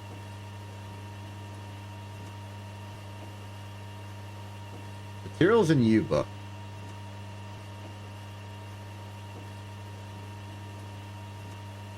Materials and U. That would require a blank pattern and a piece of paper. Wait a minute, I think I have already made one or got one from my earlier shenanigans. Yes, I did. I did get a Quethro. I should have one then. Probably in the rewards chest here. Oh, that's dirt chest 9,000. We'll keep looking.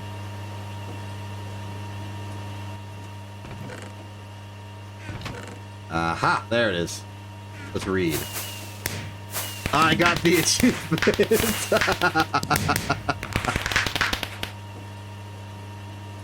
Alright.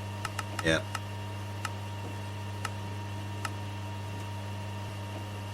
Got that, did those, did that.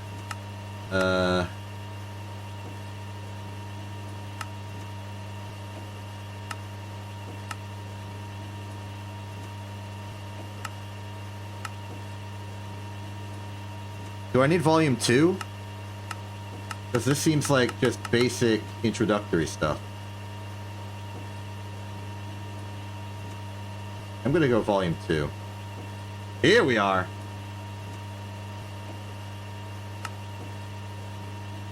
Yep.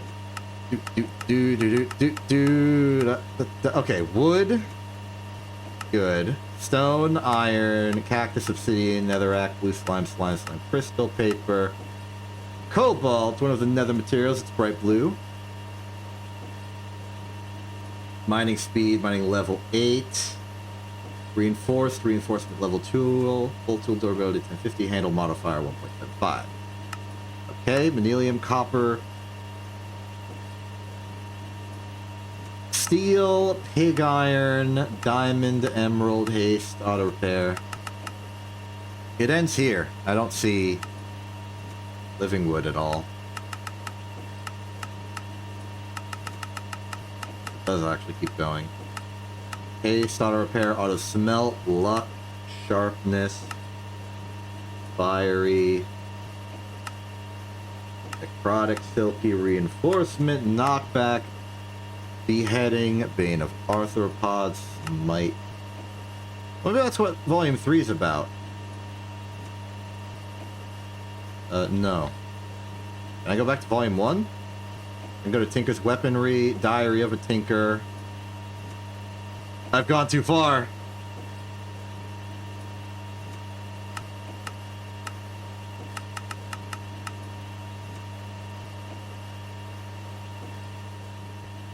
Darn it.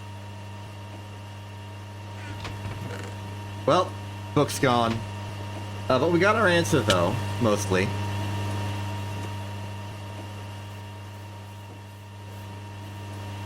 See how much more cobalt's in here. We have enough to make a tough rod, and I am going to do that. Any additional durability we can get on the obsidian hammer is, well, not an obsidian hammer anymore, is it? It's a cobalt hammer. Oh, look at that durability, 4,000. We have more than quadrupled the durability on this thing. It's actually almost close to times 6. I'm happy with my purchase. Speaking of which, how's this go? We have 11 more cobalt. You thinking what I'm thinking?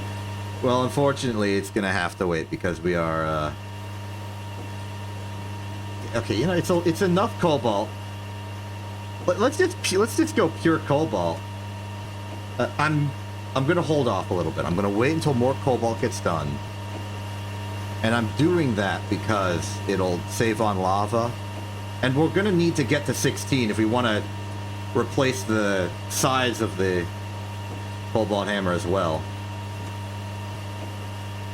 The large plates. Oh, I'm hungry again. Better eat my sandwich.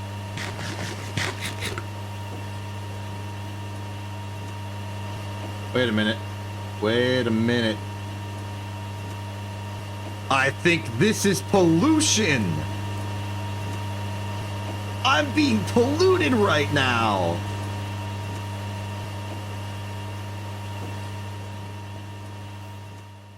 Okay, you know what? I think we need to actually address the pollution situation once and for all.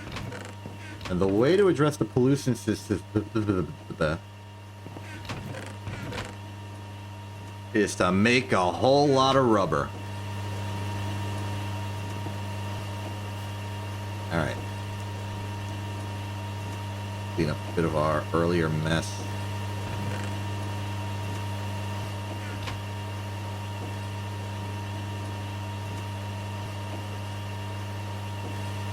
Might have to resort to the plunger. In fact, I will resort to the plunger. Be gone with you, red alloy. Okay, Reactima.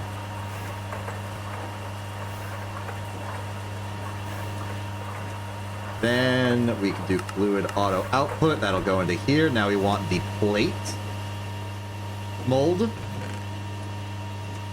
There it is. Because our objective here is to make a stack of rubber sheets.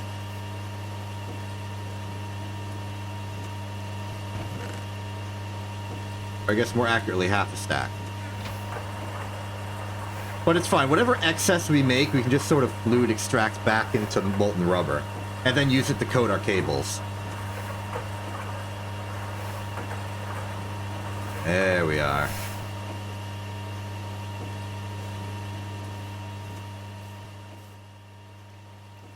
But yeah, we're in the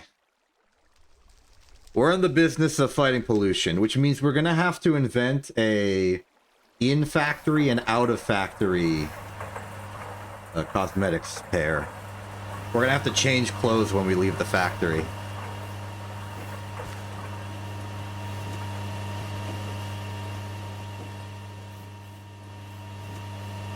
Yeah, look at that. EBF away from the EBF. No pollution. Get close to the EBF. Actually, it seems to be specifically over here. Maybe it's because the pyrolysis oven also pollutes. Or maybe it's these. Yeah. Yep, there it is. There it is. We found it. We found it.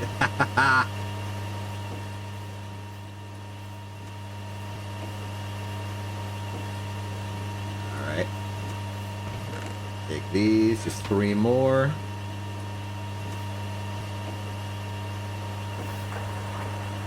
And in this, we're basically buying it. Not here. Back in Steam. Pollution. Submit. Lane. Alright, get this hazmat suit on.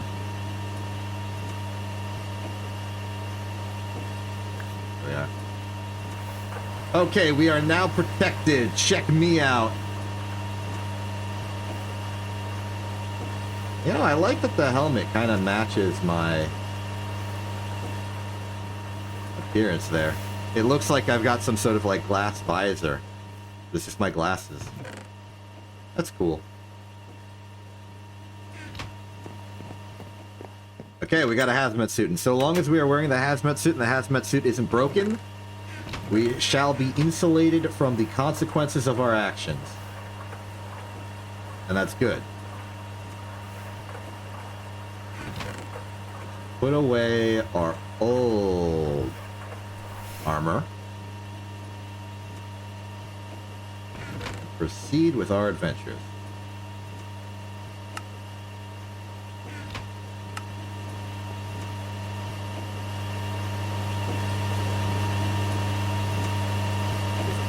We're gonna need 1 more, but I think there's already 1 more in here.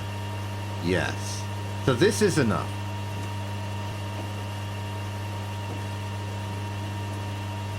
To fully cobaltize the hammer.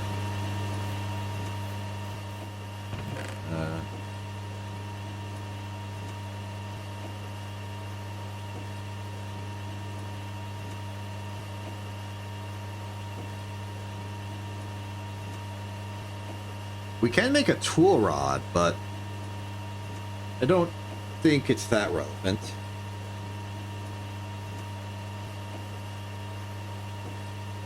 We have to make it in pairs.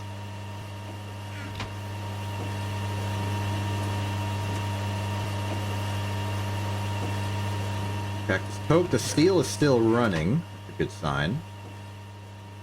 Clean up some of the ashes. Put them in there. Oh! Oh! Did you see that? That fog!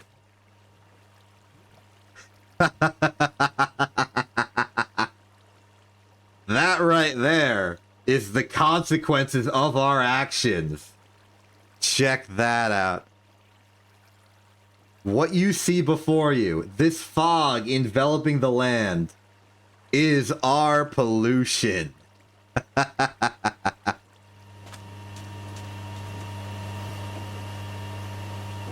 Oh, we're really industrializing now. And I have to imagine it's because of our EBF. The EBF is the culprit in all of this. No other machine is pumping out nearly that much pollution.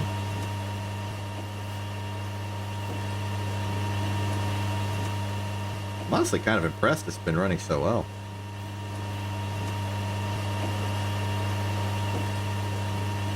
But as expected, steam supplies are in a little bit of pain. I should put an output fluid hatch on this thing so we can stop voiding the liquids. That's just a power I have. I should make use of it. Okay. I think we're good to go. Let's do a smelting. And while we do this, let's go to the Nether and restock our lava.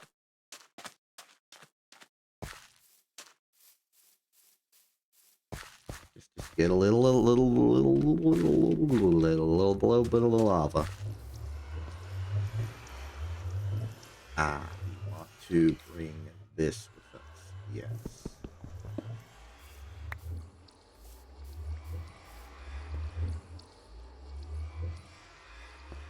We are officially making the switch to cobalt.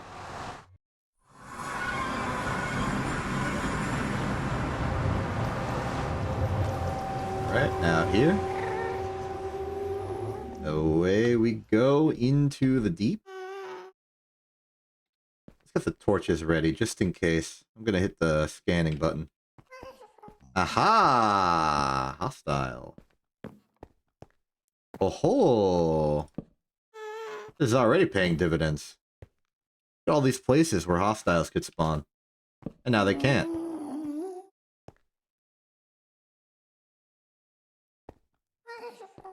Oh, almost got me there. I'm going to take off the hazmat suit, because the hazmat suit durability is abysmal, and I just want to be very careful that we don't accidentally get into a situation where it's breaking, and we have to face the consequences of our actions again. That would stink, huh?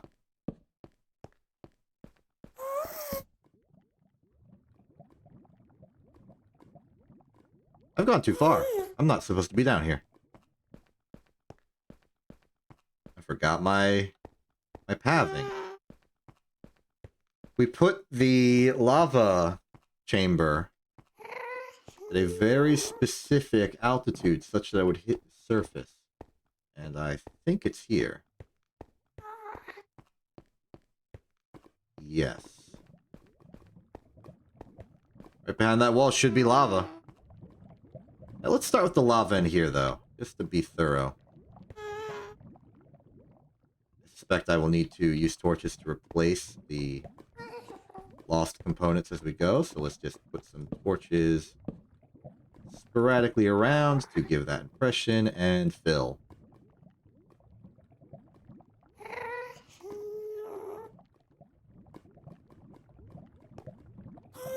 Darkness has arrived, and we have fought it off.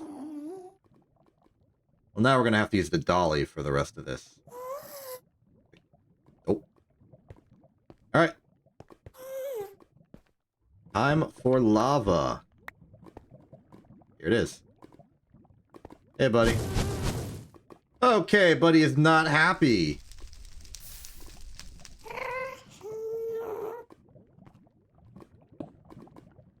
You don't see me. I did not realize they were hostile. That's bothersome.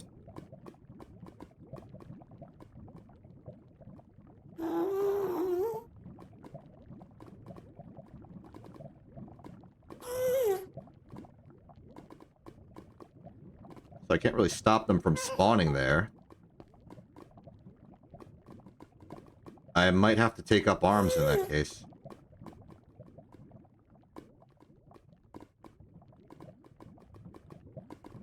The oceans are deep.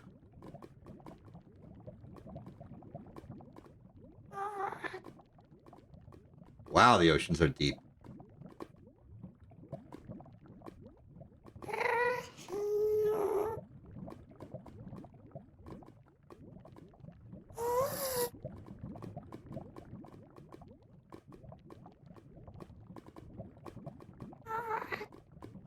Well, that's mission.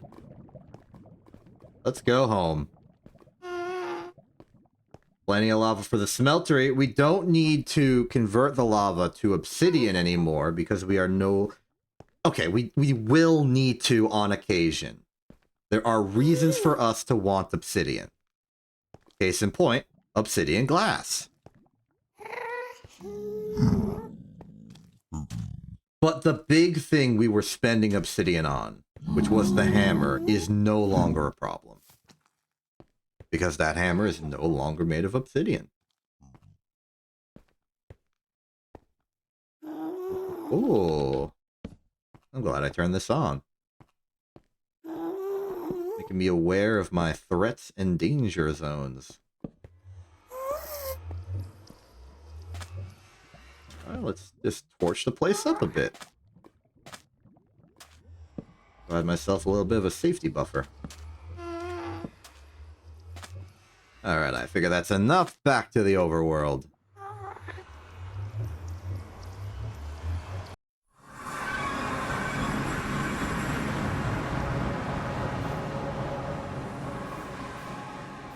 And we're back.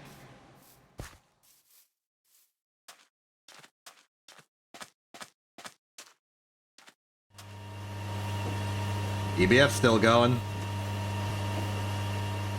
Alright, fill up this. It's full. Okay, how's the cobalt looking? We got 18. Let's do this. This back on.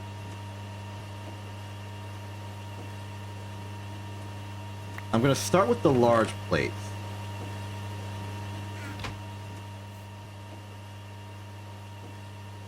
We will need 2.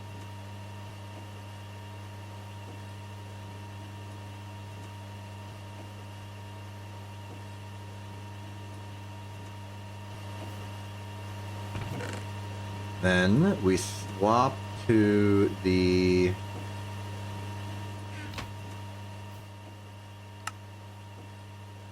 Oh, there's nothing...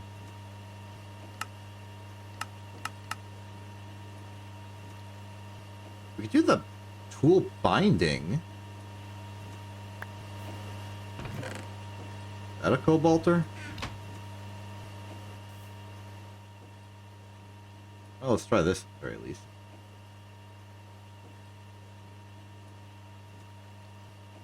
Let's see here. Durability 4, 5, 6, 7.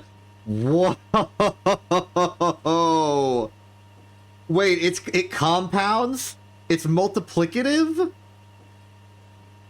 It's 1.7 times... Every single durability upgrade of each cobalt part of this compound.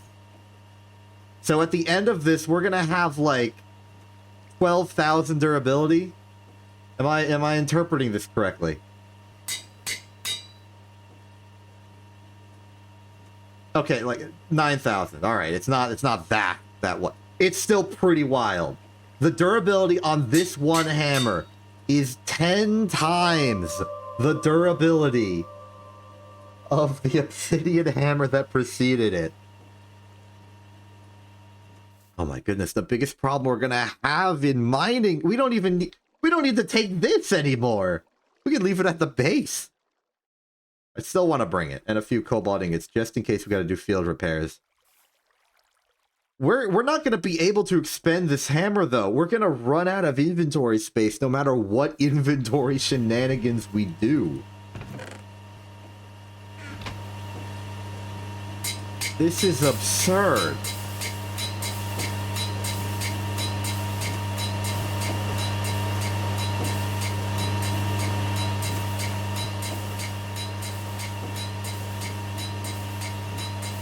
Imagine the Lumberly actions. Sheesh. That's wild.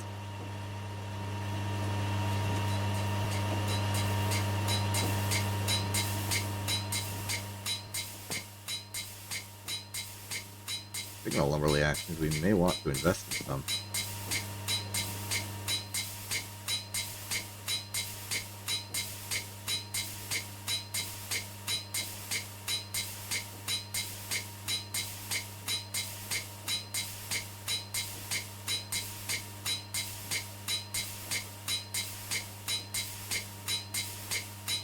So I'm thinking about our next step here. We have technical air quotes access to a good number of things right now. We technically, air quotes, have access to benzene. We technically, air quotes, have access to polyethylene.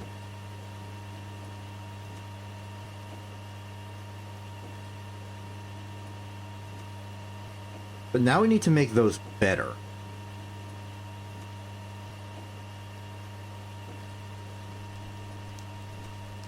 There's a fundamental struggle we're going to be having here, where this one machine is going to be responsible for two separate things. We'd have to, like, keep manually alternating back and forth on what we want it to make. Because part of me wants to just fill it up with logs and let it produce benzene, and part of me wants to just fill it up with logs and let it produce polyethylene.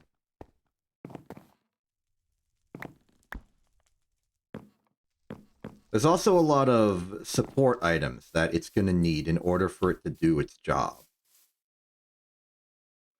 In particular, I'm thinking about the distilleries needed for each particular level of thing. We're going to need fluid storage to hold all of the polyethylene and benzene. Especially if the benzene's going to feed back into itself.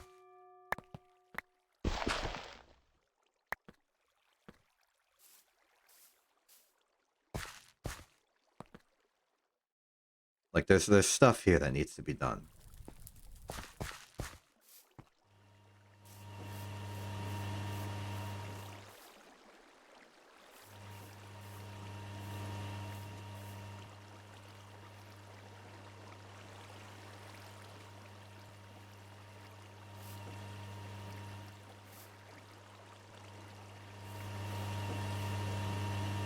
Separately, this corner of the cactus farm is dangerously close to pouring into the factory itself. This entire line must not be touched, as must that.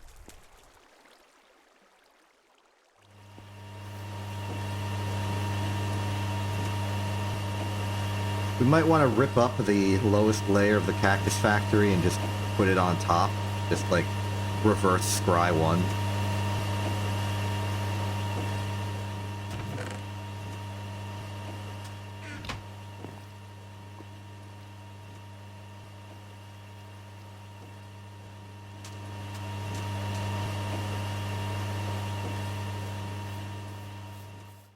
Area over here is also going to be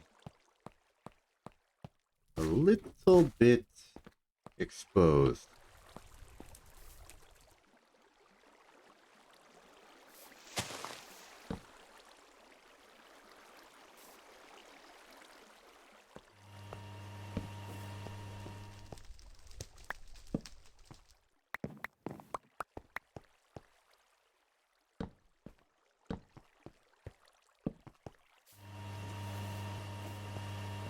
Security.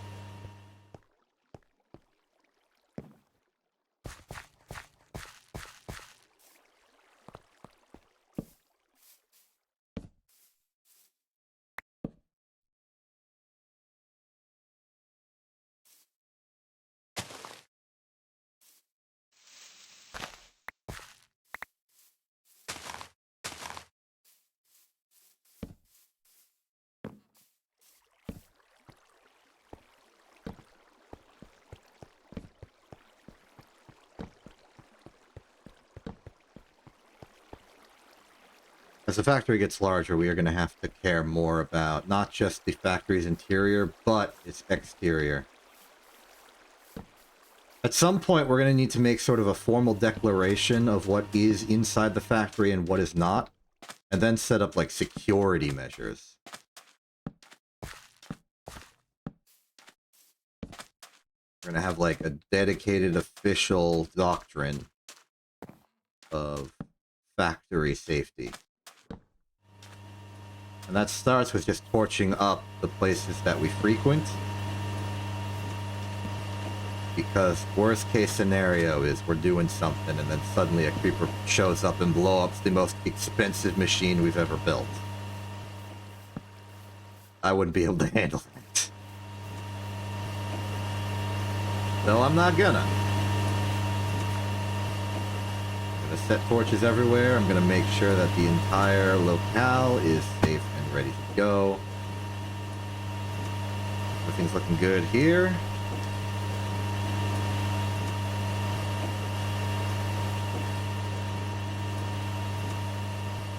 There, let's get this place up. Top the smeltery could use some work.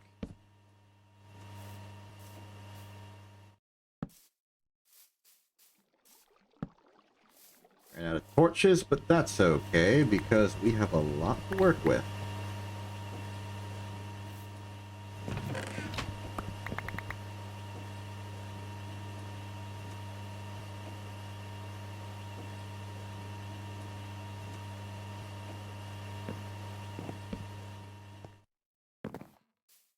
It's looking good. Some protection up here. I've seen a lot of hostile spawning in that area. Expand protections a little bit into the lumber yards. Light this up, light that up. There we go. Oh, looks like there's indoor threats. That's bad.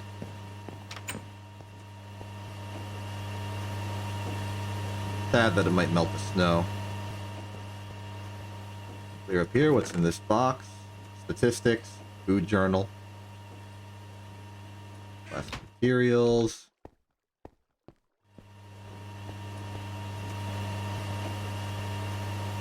Eaten.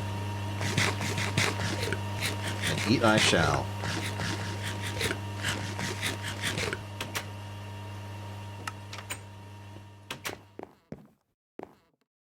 Last little bit of defense, a bit further behind the pyrolysis oven since it's exposed to the open air. I keep picking up these gardens accidentally.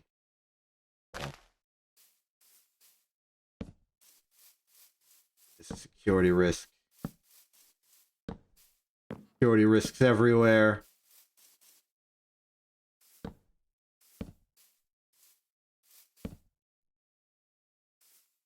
Okay, that'll have to do.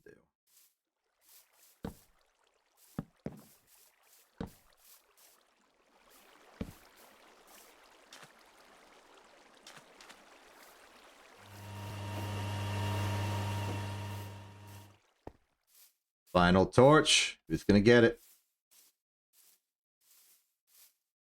How about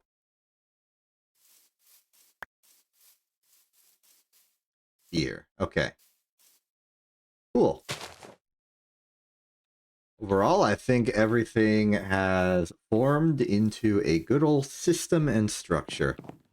You can tell that I've been streaming for almost 5 hours because I'm no longer really proofreading my sentences. That's just how it is. I can't do anything with the Steam machines right now because the EBF is still running because we're making all of the cobalt functionally for free.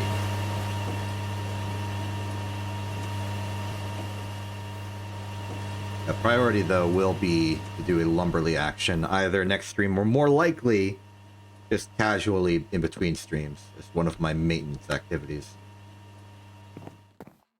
Never underestimate the power of good maintenance. But yeah, we made good progress today. The pyrolysis oven is operational. It is also now at full strength because we solved all the problems. We have proven the existence of ethylene, polyethylene, benzene. We have proven the viability of this. We've made our first medium voltage generator so we can stop upstepping to power envy machines, though technically we're using this one to downstep into doing that. But what's important about all of this is that we now have access to the advanced technology that we need to sort of get a more solid foothold in medium voltage. Priority is going to be a bit on logistics. and making some of our first ever actual dedicated production lines. The downside of that is that that's going to require a lot of work, but I can see what needs to be done. And so I think there's hope.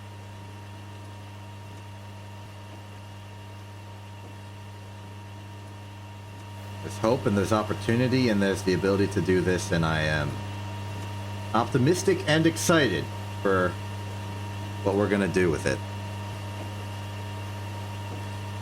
Let's just charge up our soldering iron a little bit.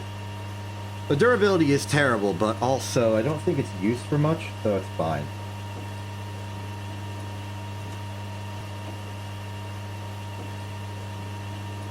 Hopefully the method to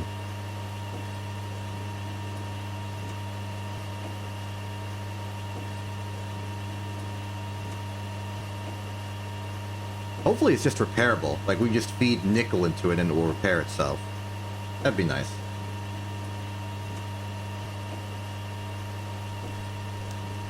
Looks like its durability fixed itself, though. So maybe it only goes into durability if it runs out of charge. Maybe it uses energy to repair itself. I don't know. Oh, right. We've also unlocked battery tech. So we can do battery tech stuff.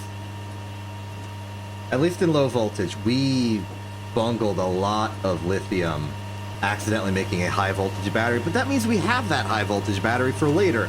I guess, kinda, sorta. I don't think... where possible, I'll use sodium batteries, because sodium's easy to acquire. Lithium is a pain.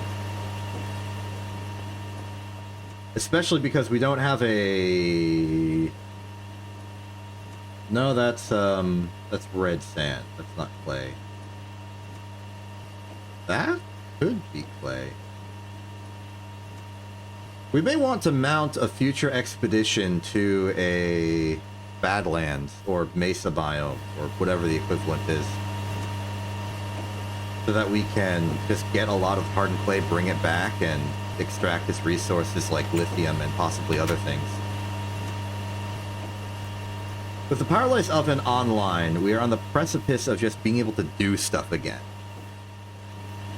But we're not there yet. Resources need to be managed. Logistics needs to be set up. My priority right now is to even possibly forego... Yeah. We'll use the Pyrolysis Oven occasionally to make polyethylene. We'll have a dedicated sector for that. But for the most part, I want it on benzene duty. Wait a minute. Wait, I'm a genius. Hold on, I just had the best idea. Okay, so, you know how the Pyrolysis Oven, a stack of logs gives us about 6,000 wood tar. And we're using all of that for benzene right now. But it also gives us 80 charcoal, which is worth 8,000 or 8 buckets of wood tar, which is 2 buckets more than it's giving us directly. Which means, since it always gives us that 80 charcoal no matter what recipe we're doing in the Pyrolysis Oven, we can just set it to polyethylene and then fluid extract the charcoal for more benzene than we'd be getting right now. I'm a genius. We can set it to ethylene and benzene at the same time. We're going to need 2 medium voltage distilleries, 1 for each product, but that's fine. That's a logistics step. We could just do that. Okay. Yeah. The plan is forming. So, before I leave, quick rundown of the plan. The new... Oh, no, wait, this is bad because it means that the Pyrolysis Oven will back up if we're full on ethylene. I still think it's worthwhile. In the event that we back up on ethylene, we can just sort of swap it back to benzene and it'll let it sit there. That's fine. That's fine. But here's the system. Step 1. We are going to need to invest heavily in spruce bonsai. We are going to make a crop manager, probably low voltage, because I don't really see there being a meaningful benefit.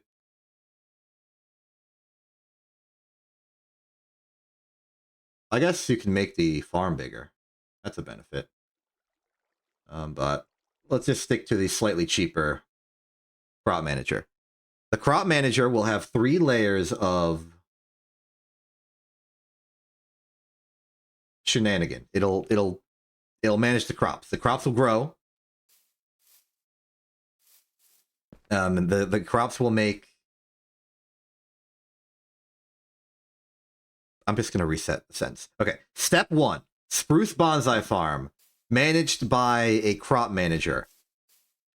The crop manager will extract the spruce saplings and logs. It will pump them out into the system. We'll filter them somehow, probably with a better barrel. Maybe like many barrels, because I don't want those saplings to pile up too much. Then the logs will go into the pyrolysis oven, which will be nominally converted into a slightly even mix of ethylene and wood tar.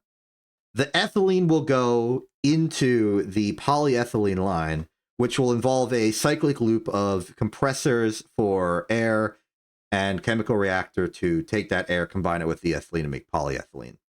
Meanwhile, the charcoal will go into a distillery. Not quite. It'll go into a low voltage fluid extractor to extract benzene from it, and some ashes, which will have to be filtered out as well into a centrifuge to get all the centrifuge nonsense. From there, it will then go into a distillery to be distilled into benzene. That benzene will be piped into a central benzene fuel tank, possibly even the same tank we have right now for creosote. From there, it will go out and distribute its power to gas generators all across the factory. And possibly powering itself as well.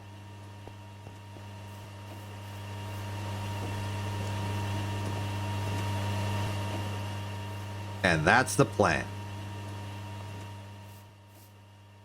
Solvables, making those machines. Getting the resources to make those machines. Because every single step of this is a machine that we can build.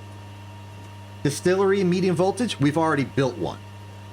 Fluid extractor, low voltage, we've already built it. Crop manager is low voltage. We have not built the requisite components, but they're all available to us. We've built robotic arms. We can build a steel sense blade. Yeah, it's just some steel. Hatches we've done. Circuits we're good. Sensor is just Certus quartz, a brass rod, and some other things that we're already very familiar with.